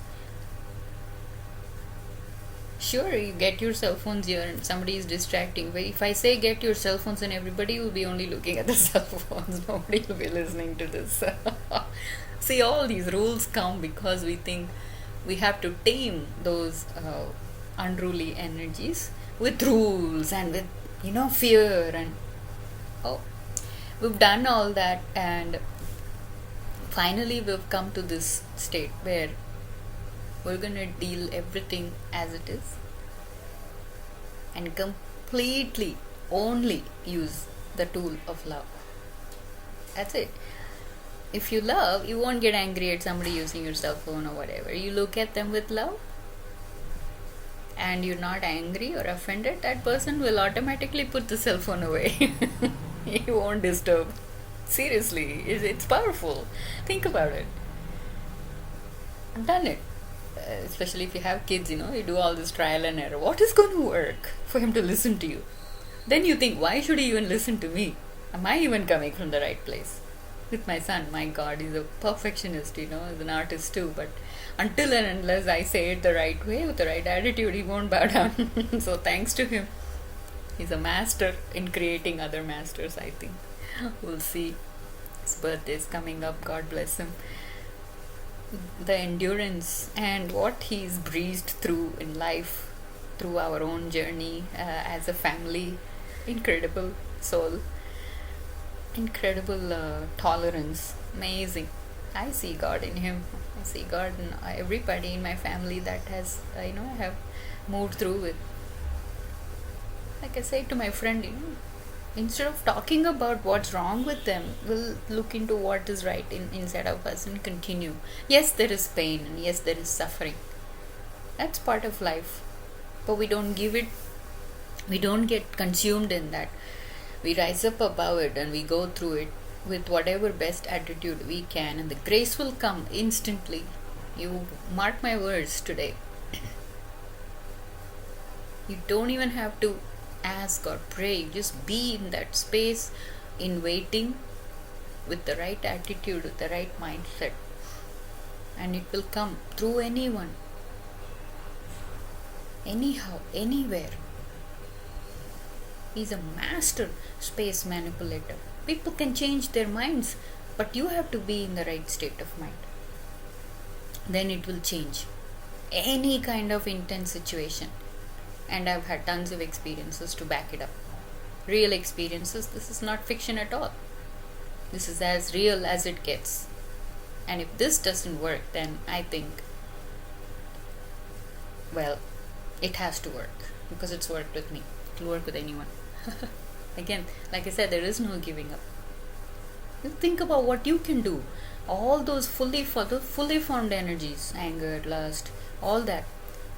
You see, you watch it and you say, okay, if I have attracted this to myself and I'm reacting to it, let me see how I can change myself, how I deal with it. So this solitude in the space, now I understand. I have gotten better. I still don't like it. I like to be with my family. I would like to share. I would like to experience. But I think that time is coming. It's not that far. The work's almost done. Now we're going to be in a new place, a different place. That's just my faith. If it doesn't happen, that's fine too. But I do go into states of loneliness sometimes. But again, it's all about the balancing act. You come back to the center. This is what's happening right now. So you accept it and you do what's best. It doesn't matter where you're at. So please, again, pardon me and forgive me for all the noises and disturbances all around. But we're in the process, while it's happening. It's like on the job training. So eventually we'll get there. But this work is all about being free. So you're not going to be bound by any rules. You only can come on this time. I noticed, later all those rules that you have to follow for yourself and for your other selves, other people. My God, what a baggage that is to carry. I can't say this, otherwise he'll get angry. I can't do this. You see, how much of that have we accumulated with every relationship? Then it's not love, isn't it? It's not the straight, authentic love. I'm going to say this because this is what's coming out of me. Okay, What can you do to maintain the love? Are you going to join the negative forces? Are you going to join all the weaknesses in me? You know what I mean?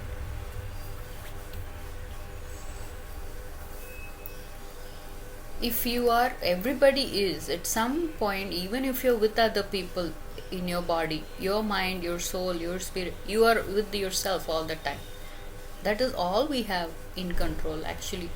We don't have any, we don't have the gift. It's not a gift to control somebody to be, have all the power to keep trashing people, so they just stop doing it. They will stop doing it, why? Because they're hurt, not because you got angry at them or you beat them up. Right? Let's be realistic. But how long are we going to keep going back and forth, love, hate, love, hate? Let's stick with love. What you say? Right? Because I'm telling you, it's way more powerful. All you need to do is breathe and just take some space and it'll go away. We don't have to give so much importance and power to all those negative energies. They're not powerful at all. It's actually weakness. Behind that anger, there is hurt in that person. Behind that offense, something has happened in their life that is so sad that they think anything and everything doing, especially women, we are a receiving kind, right? We are receivers. So we received and then we ended up realizing that we got deceived. So then that sticks with us. But that should not stop us from receiving even God's grace and love. But it happens because that's the nature of that. So it seems so powerful but when it is touched. He says, I don't mind. I don't care how dirty you are. I'm going to touch you and I'm going to clean you up. Because I'm not going to get dirty. I am clean. My spirit is clean. My mind is clean. And my love is profound and powerful, and I'm going to touch you in such a way that you also get clean. And then from that place, you can also start cleaning up on your own. Get it? He's not going to say, "Gee, go away, you're dirty. I don't want you." No. That's why it's called unconditional love. There is no condition to it. If you do this, I will love you. If you give me this, I will give you this. It doesn't work that way. Especially with love. Mothers will understand. So women, we can rise up above that. Because that's the power of forgiveness also. When that love, from that place, when you just forgive them, it goes. It's just, it can't do anything to you. You've risen above that shame and guilt and above that offense of having been deceived. You don't have to bind yourself with all these rules. Okay, fine, I'm never going to do this I'm never going to have a relationship. You see, we go there, right? Right away we go there. Okay, this is not happening. Okay, I'm just going to let go. I'm not going to do this. And you watch your mind doing that. How many of those rules you have to follow? You have to track. You have to keep a track. And you make even one mistake one time, finished. There's World War III, right? Or World War X. No. We always, it has to be a 24/7 on the job. I'm going to bless it with love. I'm going to bless it with calm, kindness, forgiveness, and all the good virtues. That's what the solitude and the space gives you. Even if you have separated from something because the hurt is too much, you can't take it and you've gone on. For me, I have done all that, but it didn't let me. There were times I wanted to run away and it didn't happen. Then what do? You ask yourself, what do? You push through it. You get baked. When you come out, you're baked, not burnt. That is the karmic burning of accumulated, energies. That's how it happens. It's cleared out for me. Like I said, it doesn't have to be intense and cumbersome and long and dragged like it has been for us. It can happen in an instant. You can be free in an instant with the wisdom and understanding that is being shared here. It'll just come inside of you. It'll bless you and it'll join all the other good parts inside of you and make it bigger and stronger. Those vices and those energies will remain as a scar. It will be there. You cannot destroy. You can destroy it without destroying it or yourself by using virtues and offerings of love.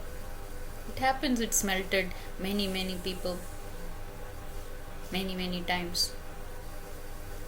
The work in yourself continues. You observe it, you make a note, and you continue to take off from where you left off, from within yourself. Ultimately, within yourself, it has to be just you. You don't want any junk there. So that's what I've learned, being in the space of separation. My love has become bigger, and I have created a haven for myself. It's my home, it's my church, it's my place of worship, not in any form particularly, but just in the living and in your mannerisms. A statement. When you live life good, it's a statement you're making. It's your truth when you stick with it. It's your story. When you stick with it, you don't have to change it, do some more photoshopping in your story because somebody else will say something. Those kind of thoughts has to completely go away, because your mind does all that automatically. It's a machine. Intention behind, you have to be very clear what your intention is when you're touching, when you're giving, when you're loving. Because just like animals, you understand the energy of fear, energy of love. We all understand it. We don't have any excuse. As human beings, we can become masters of all these wonderful virtues that we have as gifts given to us. What else matters in life? Nothing else matters. Everything will come and go.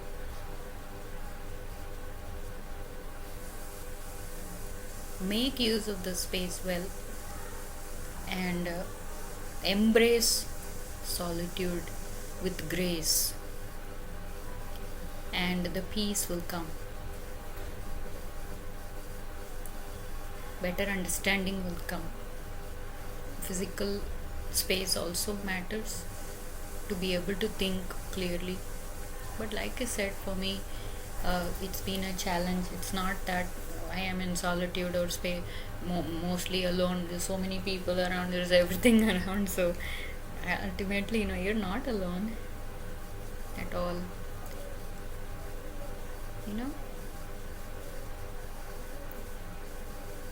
So hang in there. Help will come, and eventually we will be in a place where we need to be. Everything will be in its place, and we will make beautiful sounds, and we will live nicely.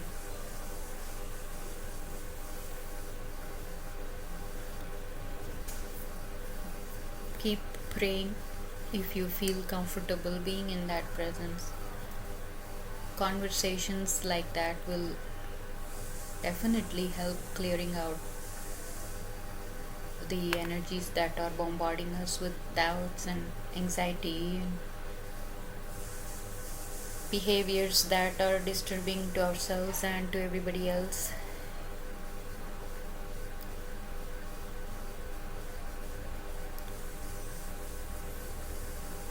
We will create some space and we will organize everything beautifully.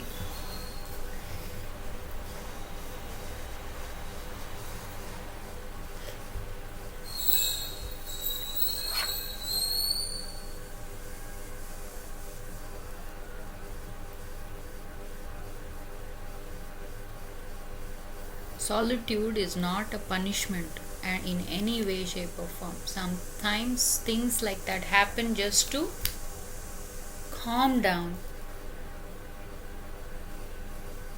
that which is stopping you from continuing the growth within. When we get some clearance and we can think clearly and feel correctly, we will understand it has all been for our own good. And you will be grateful. You will bow your head, fold your hands, and say thank you for all the experiences in life, all the places and spaces you have been. And we will learn from them.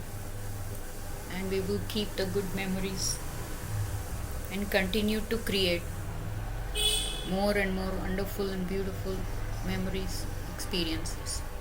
Today, you take today, create a good experience for yourself. Tomorrow will be better.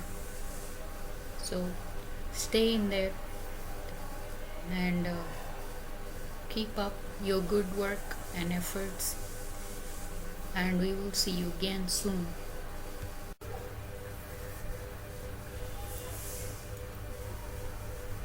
I am on a path of obedience here, or shall I say,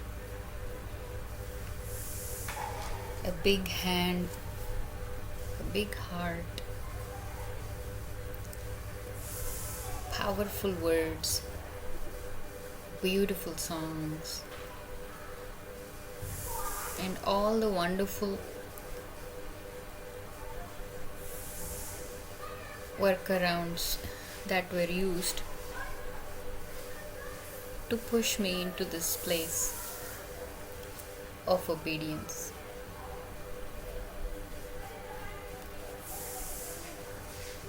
To what he says. That is the price I have paid. And I am grateful and thankful for a blessing like that. If there is anyone out there, my beloved friends, sisters, brothers, mothers, fathers, children, most of all,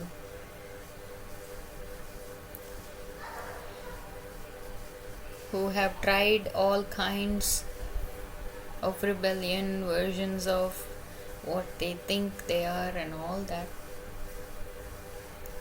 and you're frustrated and fed up in this pool of uncontrollable nefarious energies sloshing around, creating a deluded space, can't see clearly, can't think clearly.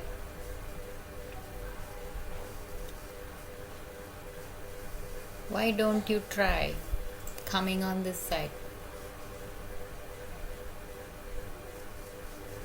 A hand so powerful and mighty is being stretched out with so much compassion and love and kindness, an energy you never thought even existed. A hand so big that it can contain the entire creation in the palm of his hand. Can you imagine the bigness? You cannot, because we're so lost in our own smallness. We think that's all there is to it. I say, hold that hand, reach out. Reach out from the place of a willing surrender and obedience, and see what can happen. The pathways that he can create, and the wonderful experiences that he will insert in those newly created spaces.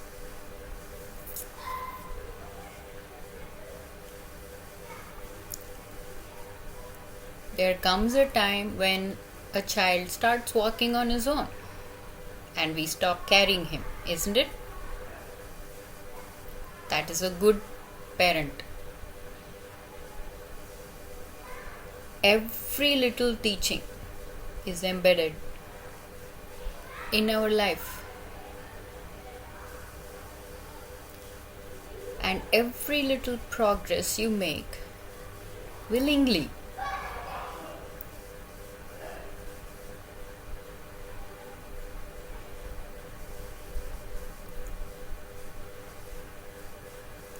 will make this space bigger and bigger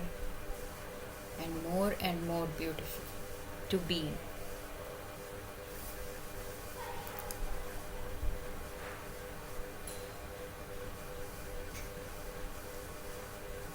These are words of truth from my own life experiences.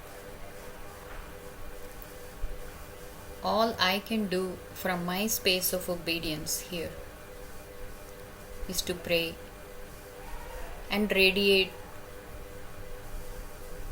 the light of love from where I am.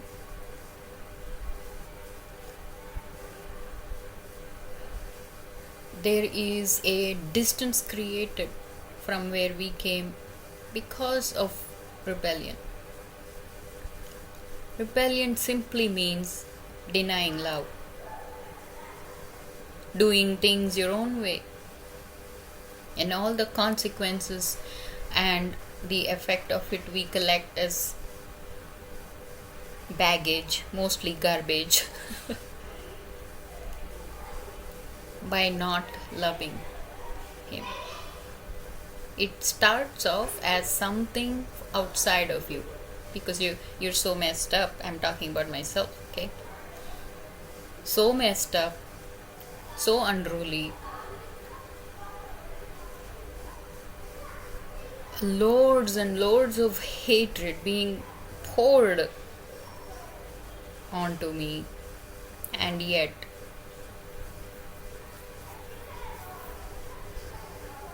that kind of love that intervenes and comes from outside through the people around you and through the life experiences he creates for you.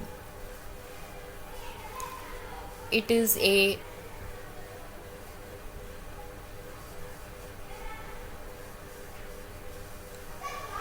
concept of God around you, within you, and all these things. Mostly we have gone through stages of worshipping him, offering things to him, this, that, all that, all the other versions of loving him. But mostly that is fear. You are not allowed, especially as a woman, to have a relationship with God, right?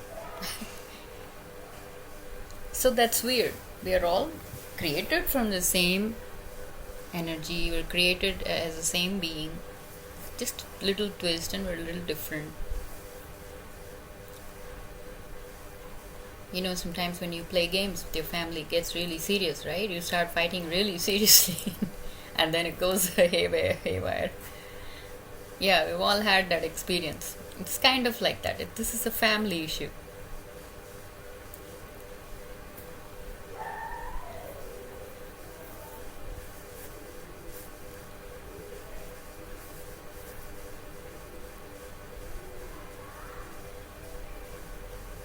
When you're touched in such a way that you don't have any more techniques, your intelligence has completely exhausted its scheming and scamming, twisting and turning, running away, hiding, all the beautiful things, childlike behaviors that rebellion does. It's really serious and it really thinks that it's right what it's doing. You can't help it. You're carrying that energy. You can't help it. It's dragging you everywhere. It's just pushing you. You have absolutely no control. You don't even know there is a you there. There is no you. Some of us are born in such a nasty situation, without even us knowing it. We are now covered with layers and layers and layers of hatred and anger, and these energies are seen in behaviors, your mannerisms, your speech, your reactions, and all those other things that human beings are endowed with the blessings of all that.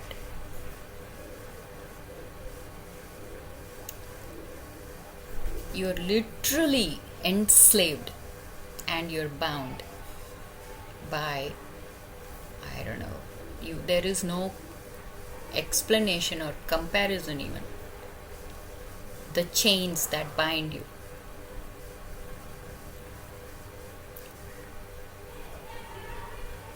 And if you are a pure soul, it is that much more intense, because that's the war here, or that is a game here of saving souls.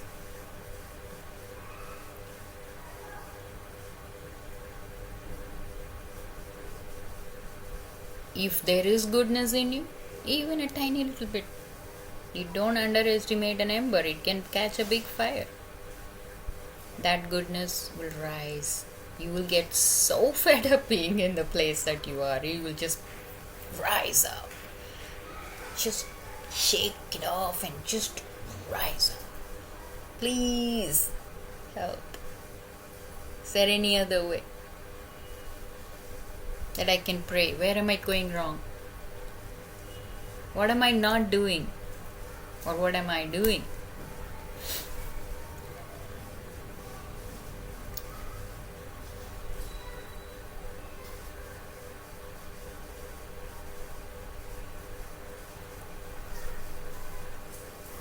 Help is within you. You are made of that love. You are created from that love. You have all the qualities within you that love can take in any shape or form and can do that magic.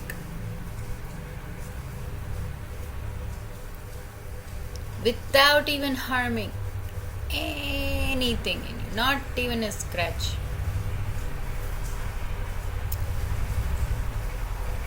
It takes time for it to develop and grow,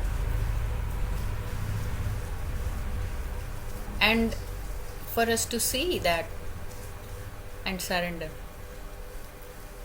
There is a time when that child of God is expected to rise up and do things on his own. Otherwise, it's cheating. Doesn't count. Willingly. Especially women, we carry this energy of an anxious hurry and wanting to do things right now. Don't do it. Otherwise, we will get into states of emotions that is unbearable for us. And literally,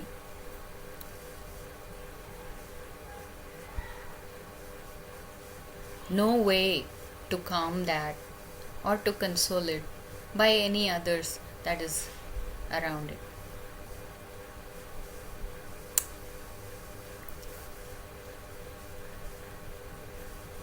It took a while for me to receive, because as a woman you naturally are receiving. You expect your father to bless you in a good way. You expect your brother to help you. You expect your mother to nurture you. You expect your sister to understand you, and none of those things happen, and then you're lost. You're like, how did I get here? What am I doing here? Who am I?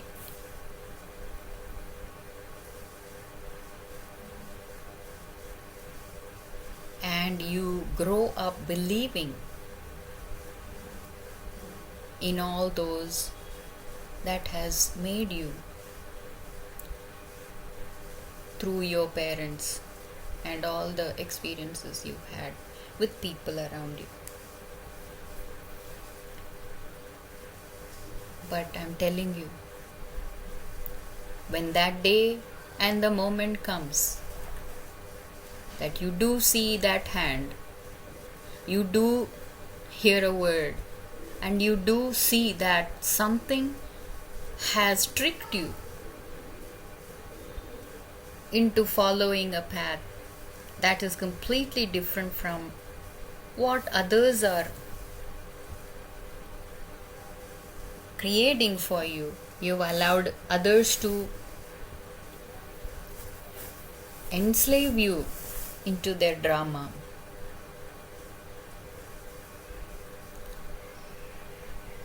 You are shocked in a way. It's kind of like a shock treatment for the insane mind and the brain, you know. But it's just the beginning.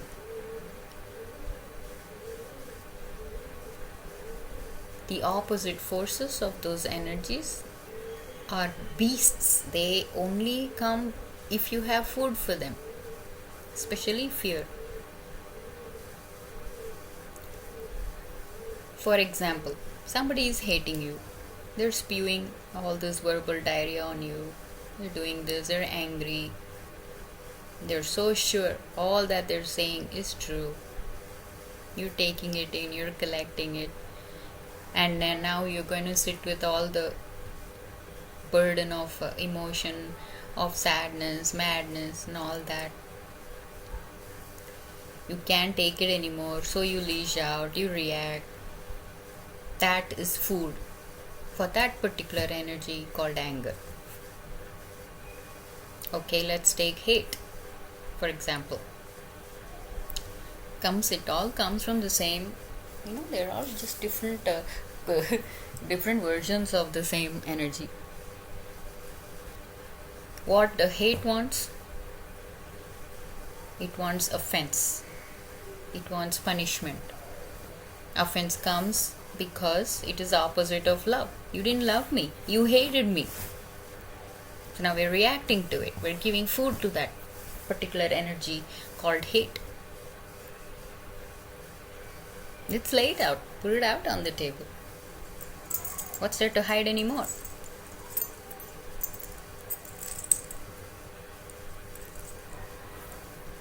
On this side, there's no big magic, drama, nothing. There is simply love and a whole lot of space. And it's just sitting in the throne, rolling its thumb, and it's watching and it's waiting. Even after you have developed love and you think you're doing so great and you think you have overcome reacting and you've overcome feeding those, even after all the work, sometimes we are deluded to think the love can do something. The love can, don't do that, that's wrong, you're hating me, okay? Even if you say it with love, even that tiny little bit of reaction to those energies, it's food for them.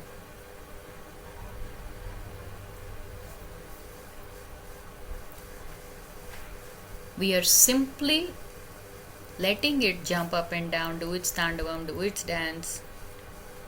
And we're sitting here radiating love, watching it, looking at it, waiting for all that to fall away. And that one little part from inside that is so afraid and sitting there, so vulnerable. That nature of love that is not being able to come out because of all these other distractions all around. Are you following me? For it to come out, it needs something like itself,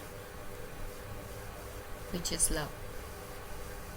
And once that starts to grow, and it starts to grow, and it starts to grow, it becomes big. It is actually just removing junk and dirt, and then you are there. You were there the whole time.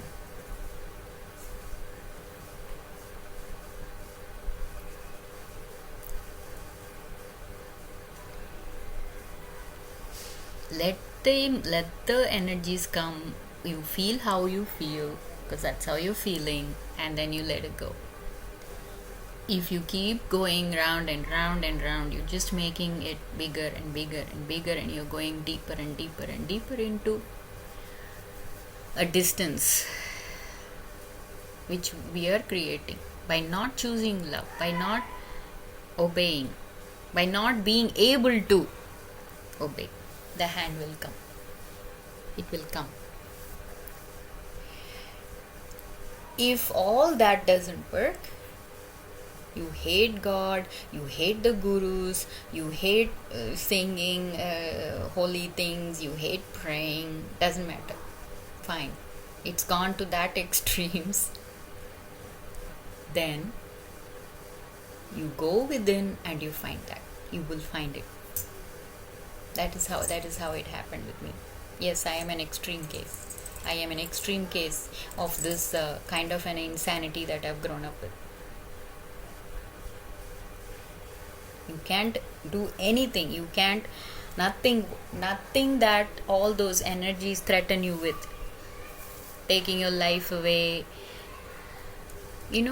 Those kind of reactions that only cause more harm, especially to yourself. But like I said, if there's anything good in you and you don't want to hurt others, you will start doing this work within yourself. Especially when you become a mother and you have a child. The inspiration that child can inspire within you to rise up and just do it. You don't want to create a monster. It doesn't matter what you're thinking, what you feel is right or not. You create a part of yourself that can rise up and do your duty every day. Don't even underestimate it. Slowly, when you start, you do it like as a hobby. You do it as a hobby. You're not religious. You don't want all this nonsense going on in the world. It's too much. It doesn't make any sense. I'm giving you practical solution. You have a body. You have to live. You have shame. You understand that you have to wear clothes on your body. You can do that. There is some kind of sanity there. Let's begin from there. You create a part of yourself. Tell yourself. Talk to yourself. Talk to yourself. Create a part of yourself. If it's not there, you create it. And that grows, and it will combine and add with all the other parts of goodness that is in you. And in no time, all these other energies will just flee from you. Even if the people around you still exist, even if they're doing the same old bloody thing, it doesn't matter. You're growing, you're becoming something different, you're changing. That's all that matters. That's all the right you have.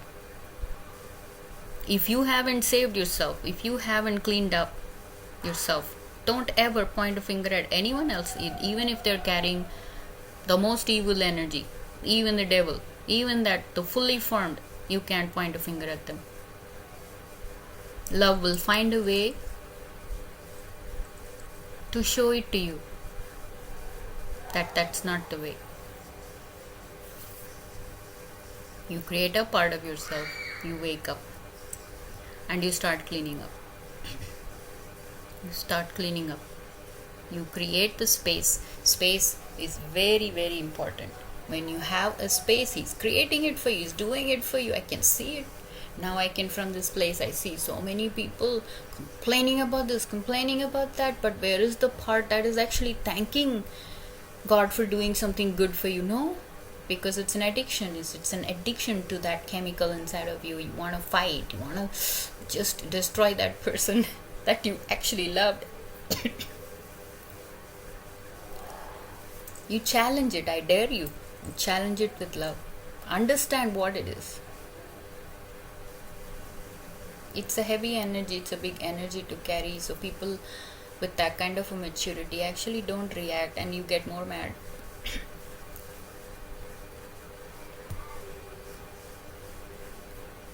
You have a good mind intelligence, you will be attacked at all levels to make sure that the other forces are occupying it. See, they're not thinking. It is a trespassing energy. There is absolutely no discipline. There is no knocking on the door and coming in. They exhibit behaviors of dysfunctional intimacy, and certainly they are deluded in the proximity of love. Powerful words. They are deluded in the proximity of love. Understand? So we need to develop a character as a human being that surpasses all that, without being bound, without pushing, without all those energies. I'm telling you, love is the only way. It can happen within you. They don't like it. They don't like that kind of love. They will either change. People who I'm talking about, people who carry these energies, you start to have sympathy for them. You cannot sympathize. You have to be careful. You don't sympathize because they have a very creative way of even faking or mocking or having deceit in the way they express their sorrow and grief. Trust me, I've been with people like that. But you don't feel right. You know what I mean? You don't feel right. Somebody is touching you, for example, and they're saying they're loving you, but there's a creepy energy. You know it. It is natural for a human being. Animals know it. Animals don't like it. So we carry that base energy. They will either change or they will leave. But don't worry about anybody else. That's what I'm saying. Internalize all the things within you. Don't be scared of what you're made of. You have to keep searching and seeking, and that is from where the goodness comes. That is from where the strength comes. That is where you create a balanced state of mind and a heart so full of love that they will flee. It's like a dirty job, you know. It's like a cleaning up a dirty job. If you're lazy, you don't want to do the job and you want others to do it for you, it can get more dirty. It's yourself. It's your mind. It's coming out of you. So you take responsibility for it. It doesn't matter, like I said, you rolled on the dirt or the dirt was thrown on you. We can't sit here wasting our time arguing about it. It doesn't matter. You've joined that club. You see, you have to get out of that. You have to go clean up. Then you start to see His grace. Then you start getting inspired and say, oh my God, let me do it. Let me do it. Let me obey Him. It's amazing, the transformation. From somebody who can't say yes at all to anything, always offended. Even before they do something, they're gonna do it. You're already reacting. You see, there's no space between even conversations. the whole room is filled with this chaotic energy, and you're lost in it.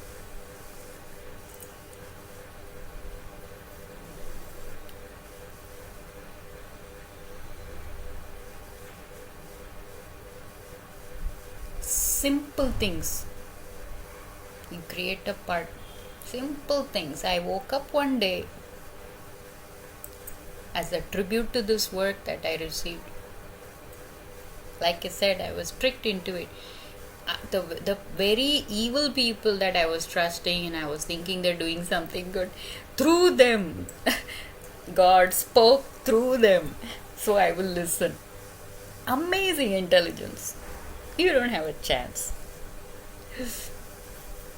Anything artificial is artificial. Anything that you create a pattern and do it as a ritual or a routine, you're bound by that. Then you think, oh, it's easy, it'll just somebody else is doing for. No, you.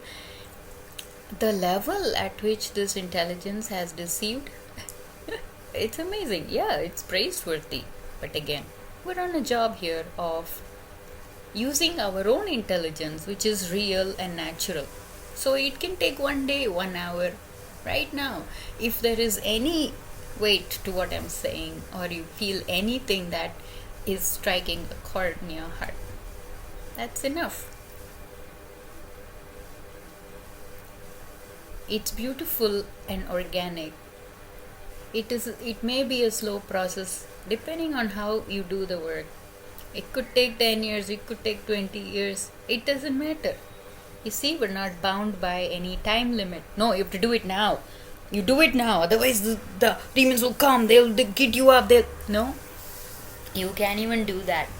If that's what it takes to let that person, it's my own son, went through that. As a mother, to watch him go through that, but then you realize he's being saved actually through any of those situations where he just comes back alive with no scratch at all through all his naughtiness. Yes, you try to teach discipline, you try to but not out of fear of that losing him, not out of hatred that he did that and he insulted you. See, now we're fallen on that side. Oh, we've glorified our anger and our rebellion a lot. Come on, you've seen it all. People are sick and tired of seeing bare bodies. It's basic. Human beings have shame. Cover it up. Right? Simple. But profound. We have to overcome that. Rise up above. Keep those energies where it needs to be and find out what other beautiful things he has hidden within us, and we can rise it up and exhibit it in our nature, in our behaviors, in our acting, in our talking. It doesn't matter. Nobody is looking at you, nobody is validating it.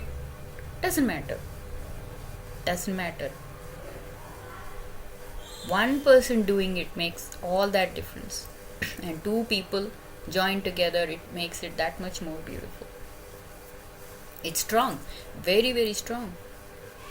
My love is greater than your rebellion. It is powerful and there's absolutely no ego in it. It is just a simple truth. The simple truth. I'll give you an example. My son has both growing up. On one side there is this awesome goodness, and this other side there is all this fully grown enemies, you can say, or completely opposite to love. He dropped something and he went on into a big reaction. Hey, just one small example. We went through a whole bunch of drama. If anyone wants to know, we will share it. There's nothing personal here because whole family is being molded in that way, in our own way, and we're all becoming coming to our own self as a man, woman, and a child. It's beautiful actually. And the crying and the fear and all that, and I looked at it and my heart just broke.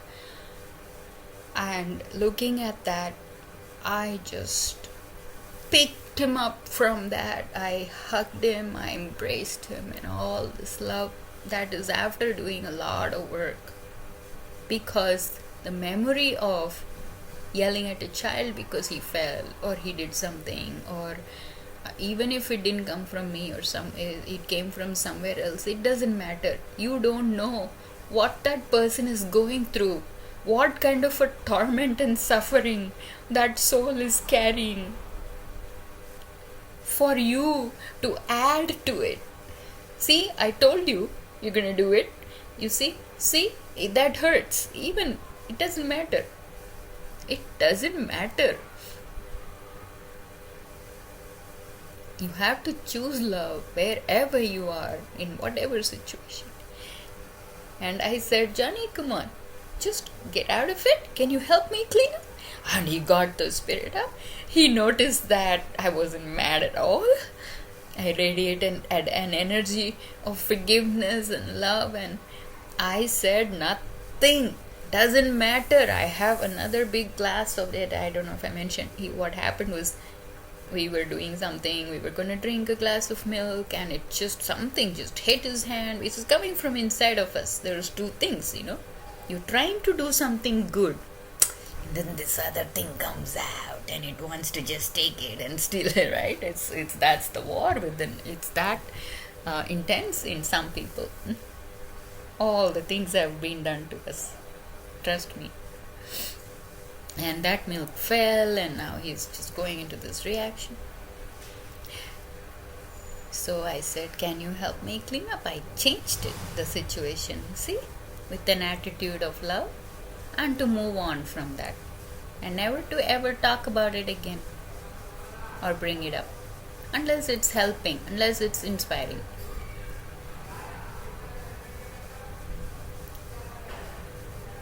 And he got all excited. He started cleaning up and he felt better after that.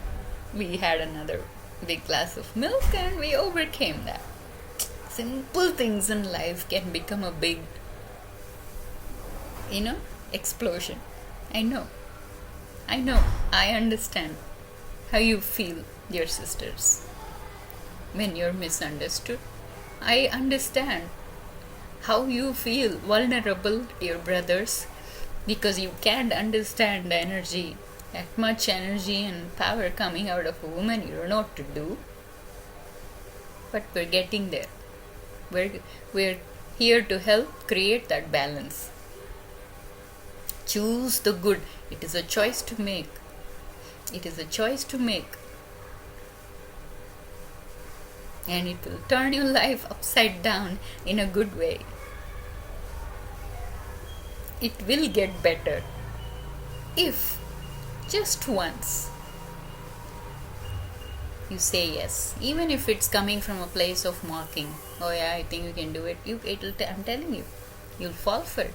Without even you knowing, change will start to happen. You won't feel like doing it again. You won't feel like you don't do it. You don't yell, you don't scream. Because the last thing a good person wants to do is hurt somebody, isn't it?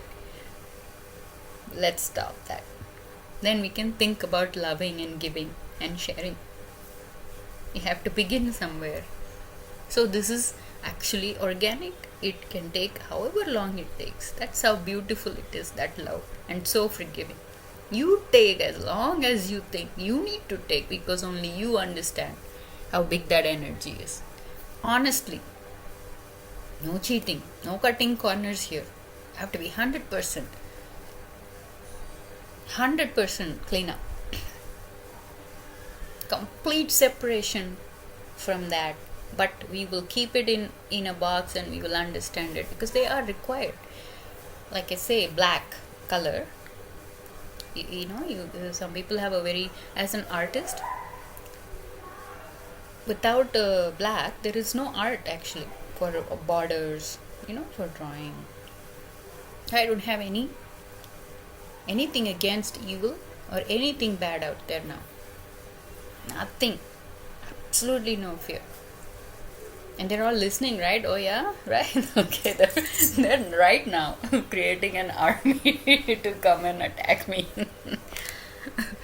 But again, I don't think about what is not happening, or it hasn't happened yet, and then I start to react. All that is fallen away. I have trained myself to collect memories that have been good, honest, that has been magically created in my life, against everybody, God's with you, man. Love's with you. It doesn't matter how many people are teasing you, throwing stones at you.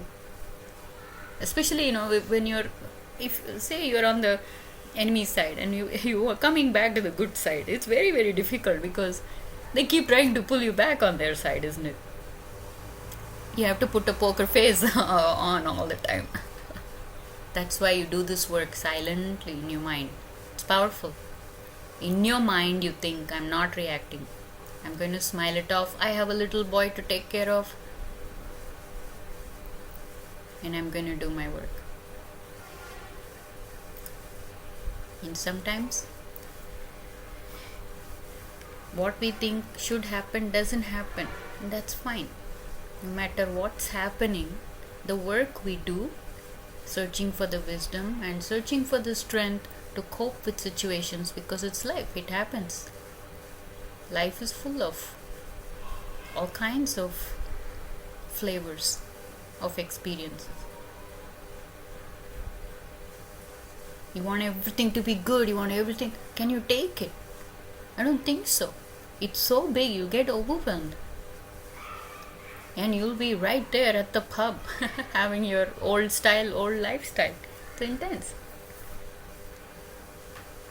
Again, it's harmless. Every time you come back, it's there waiting with open arms. A part of yourself that you can call love, always there to forgive you.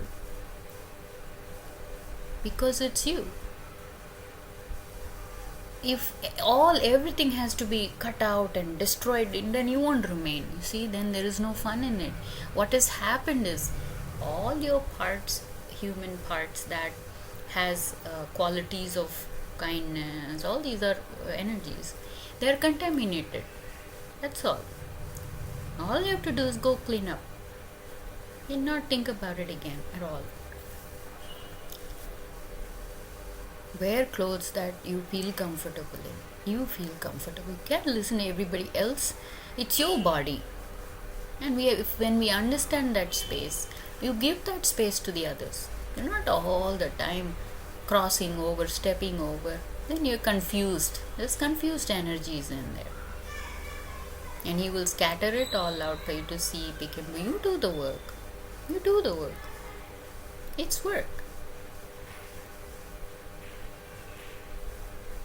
Then slowly you even begin as a hobby. It becomes your occupation, then it becomes your lifestyle, and then it becomes your truth, and you live it. You have that energy behind. You're not faking it. It is the truth. It's your truth. Even if it's a small person, you don't have anybody there, you don't have any friend, doesn't matter. Doesn't matter.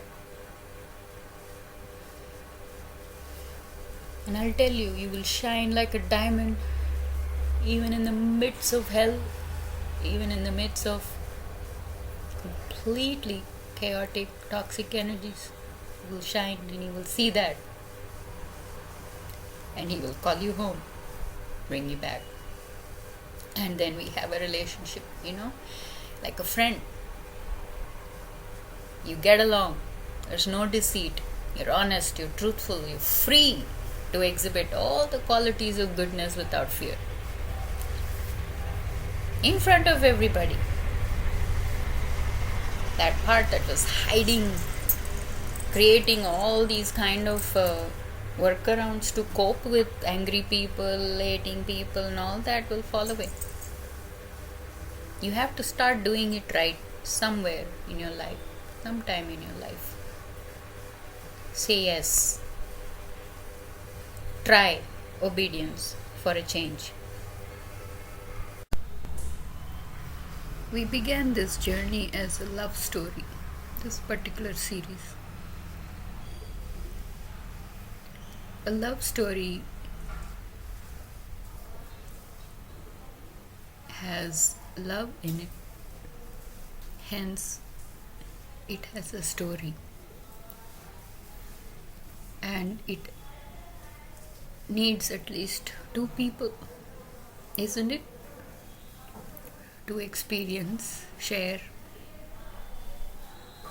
that kind of love.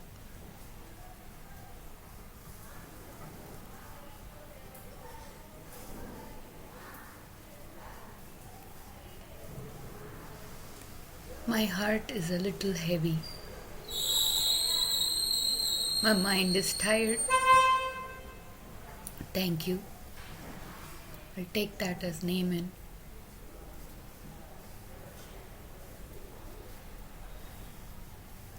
After all this journey in the war, seeking and searching for love that completes a human being, gone through much.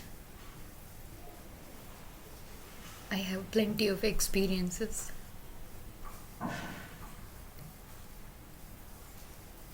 Love has made its way. More than a transformation and a personal story, I have been honored and I feel I have been used to create a story here as an example and as an inspiration to all my children. It is very difficult to lose a soul, especially illegally or through some accident. Already all those things happens in life. Life happens. Why all the drama and all the extra nonsense in it, and through all that, the love gets buried deep inside. Some are naturally like that, some inherit from their families and they have to walk their journey. Break the chains. It takes one person in the family and it blesses the entire family, even those who are not existing. That much love can wipe away the sorrows and the sins and bless the family. We have gone through some extreme experiences completely out of our control. We have found strength and the will to surrender, sacrifice, and above all, obey. When that word comes from on high, one needs to create a part in themselves to be able to obey and know that that is good for us. Sometimes the mind's insanity and the world's aggressive attempt to pull you down an attitude that completely derails you from love, disconnects you from your heart's feelings, and you're just walking around like a calloused stone, and it's hard to see. I can see it clearly now where I have been and how far I've come. It's hitting me hard just this morning. Every day is a different day. It has to be a progressive love story. It grows and it grows and it remains the same in a family, and it never ends. This love story is eternal. It will leave behind a memory, a fragrance so beautiful that you can smell it till the end of eternity. That is how beautiful it is. Right now, at this time, we don't have much time or space to fool around, run around, and keep relapsing back. It's the mind's nature. We got to just calm it down like a child. And the heart's love can be very, very strong that's what it needs. A child is lost. It needs somebody to console, give them a platform to grow in realms of love. Poor children. I grew up like that. I didn't like it. I put in my best efforts to make sure my Son has his blessings. I did my best, but it was not easy because he carried his own burden of mankind. But people out there, children out there, I fold my hands and I plead with you to wake up, open up your heart, change your mind a little bit about your desires, your selfish needs, especially mothers. Rise up. If you're thinking about only your body or your success, it's always going to be war. For me, when I became a mother, miraculously, it was not in my destiny, but it was created. So I bowed down because the power of love that created a destiny for me that would save me from the weight and burden of guilt and shame and just creating a part of me outside, a shell, using just my intelligence. Not that much, but I worked hard. I know there is no comparison to how talented and gifted children are nowadays. That's what the war is. They are how you use your intelligence, your buddhi. If it becomes durbuddhi, meaning evil, then you fall. And daridra buddhi, meaning the poverty mindset, the heart, me, I, all the time running around, I want to be loved, but I realize, I look back and I see a picture of myself being such a, like a, like a trash, walking around, creating and generating hate in everybody because I had it all in me, the hatred, the bitterness, and that energy, all the time needy and wanting attention, especially the base sexual energy is so distorted and so immature. There is nobody around that helped or was in a condition or a situation to bless it that way. So I definitely know by experience that I got like an intervention. God intervened in my life and it changed me, changed my life, and never to ever go back to that kind of a lifestyle which is so far away from love and God and happy living and experiencing life from all your heart, mind, and your body. All the things in life, it will happen. You will die, you will get problems, this, that, but it need not be exaggerated by deluded energy that doesn't feel right. It doesn't sit right with the heart. Go with your heart.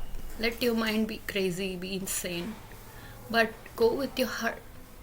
Especially if you're married, you've been given an opportunity to have a child and it's a blessing. These things were not supposed to happen. How did it happen? Bow down to it instead of fighting against it. And rise up the mother, rise up the woman within to shine in glory and goodness. That is what will bless a man. The man and the woman must come together in love for the child to be happy, for the child also to get a chance to experience that. We have to stop this nonsense in the this whole generational thing carrying forward.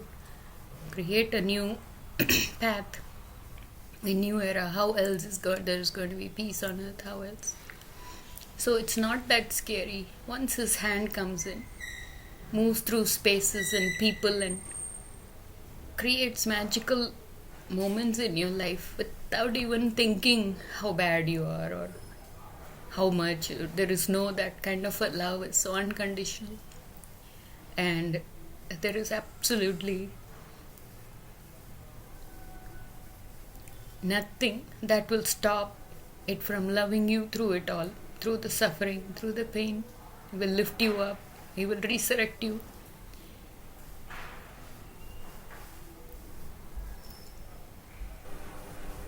It's an authentic experience.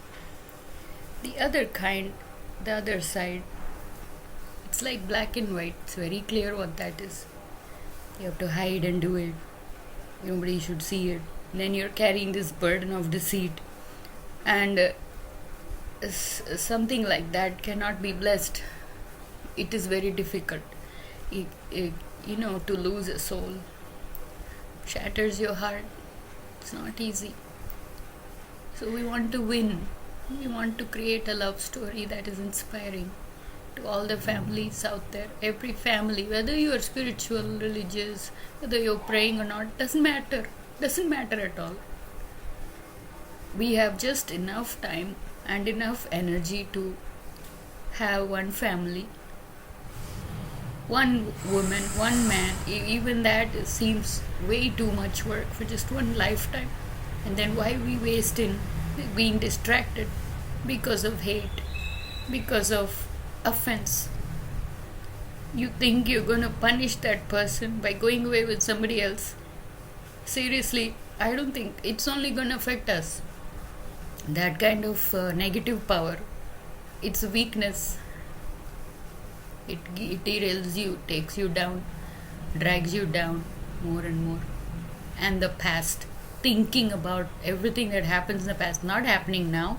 It took a while for me to master that particular place in the mind where it pops up these scenes in the mind. We've collected all these, so it's in pictures, so it'll pop up all this. He did that, he did this, that. So what am I supposed to do? Just run away with that thought? I said no.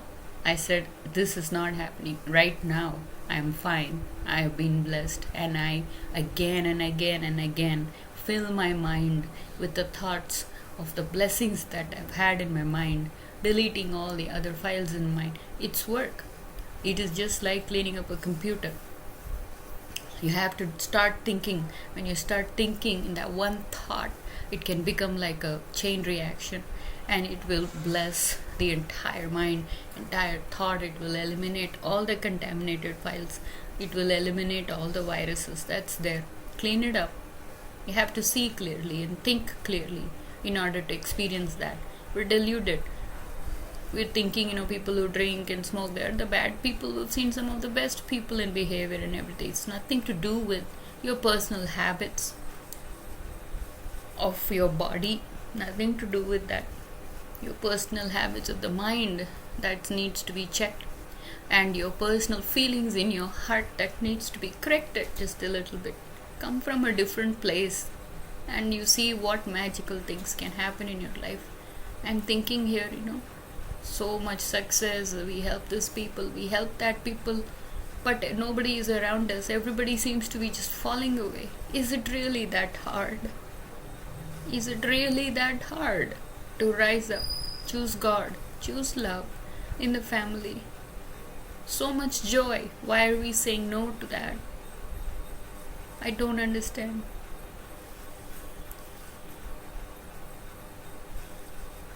Falling away.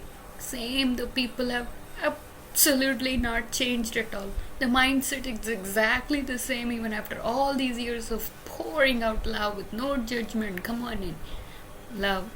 He's prayed, and then he created the legal living, right? Instead of just being in this state of tormented mentality. Break it, mothers and sons, all the time fighting that particular energy, especially in Indian families, so deep, my God. And it's so ugly and disgusting to watch it when their children are so talented, so beautiful, and they can just shine the love and light and inspire others. How long are we going to be in that state of mind of selfishness, hating each other? We got to heal from that. We got to come out of it. We got to rise up from that, because there is a child involved. Is he going to become a monster just like us? We don't. We want to change it. We want to turn it around. It's possible. We've gone through an extreme version, and anyone can do it. We have done it. I hope that we're making it. I hope, because as hard as it seems, I'm gonna keep up my faith and continue this journey of love, not thinking about whether it's going to work or not, but just because it feels good and it is the right thing to do. May I pray to the one whose hand I have seen pierce through the toughest spaces, whose word has touched the deepest pain, whose dreams and visions have cleared the toughest pathways, whose visions have cleared the toughest pathways. I've got visions and dreams that actually helped my broken mind. Because you can't think clearly, so you're praying, please help me out of here. The torment is very, very deep. He's done it. And then you remember those visions and then it's manifested. Or even dreams. Sometimes you process it in dreams. Whose presence has cleansed the tormented soul, whose love has resurrected life again and again. How many times my body has gone through something that everybody around will be just sitting at the edge of the seat thinking, this is it, I'm gonna die. It's not happened. There is so much power in life. May the family of God, the body of God be blessed. Be blessed. Be blessed with your mighty hand and loving word to relieve us from everyone and everything that is blocking us from manifesting your will for our lives. Living, may we experience the new beginning in new minds, new bodies, new spirit. May we all come together as one before you. May we show you what we have become in your loving and forgiving. It's time to give back our gifts to Him by living it, by feeling it. It doesn't matter where somebody is coming from or what they've been doing. This high hope in my mind that this comes as a tsunami, a good one, not for destroying, but for fulfilling and for uplifting your lives. Even after all these songs and everything, it's surprising, people are not able to hear it or they don't want to hear it. It's very sad, as a mother to not see a child. I'm not talking about mundane things that, he was supposed to become this, he didn't become. Not talking, I'm simply talking about a love affair. A love affair that is pure. Understand? Doesn't hurt. Heart is soft. Doesn't hate or hurt. All it knows is to love. So we can start somewhere to choose love and begin our journey, pushing away all the other thoughts and instead of just dumping it on everybody, whatever comes, uncontrollable. Hopefully we will realize, no, do the work to clean up our bodies, our minds and our hearts, to be able to deserve a pure love like that, to be able to have a place for Him to reside in our hearts and have this beautiful relationship that creates a love story so beautiful everybody wants to see. It's all there in the movies and in the screens, but why not it reflect in reality? All the emotions and all that they show on the screen, so they look good or they get a prize. Let's make this life a stage, a screen, where we act out our lives and living, using the only tool and the only rule we need is love. And may that story be inspiring. May it get many, many views and hits. May all the families subscribe to that, learn, watch and do it. Make it a real time love story.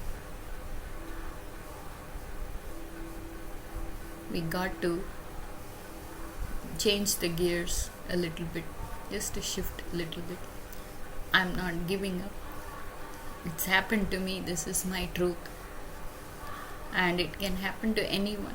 So many times I have prayed from that place, and he has received the prayer, and it has instantly manifested a blessing or a change of what could have become a very uh,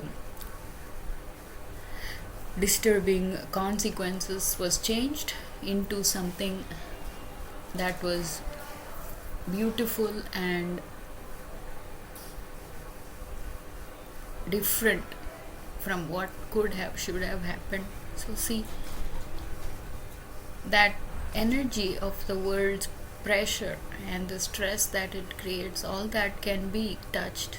It's possible because it's happened to us. So we are here to tell you, just allow him to come in. Just let it come in. Say yes and mean it. In all the energies of mocking and judging and hating, all the time scheming and scamming, how am I going to take revenge, how am I going, so you're so lost in your own self. That is what will reveal to you how far you are from God. You can't let that consume you. We have to override it and displace it with feelings of love, kindness, and all these other virtues. It gives way more joy, way more high than anything else out there in the world. And we can stay there. It's beautiful. Life is beautiful, precious. Let's take it seriously instead of taking it for granted or just sloshing around with something that happens naturally because we inherited it. Push it back. Once you start it, then it will get easier because his hand will help you. You don't have to do it all alone. All he needs you is on his side, on the other side. I hope to live to see that day, that my little efforts of giving that love back to him, it's humbling, will be successful, soothe my soul for having done what I came to do on this earth. My heart goes out to all the children out there that are suffering because of what they have inherited. Forgive them. Forgive your parents. If you have it inside of you, rise up and create a new love story. Create a new life for generations to come. We're all counting on the young people out there. Even if it's just a few, it's enough to have made us make a statement. So may this love story grow, gain momentum, be strong, and do justice to eternal life and pure love. Amen.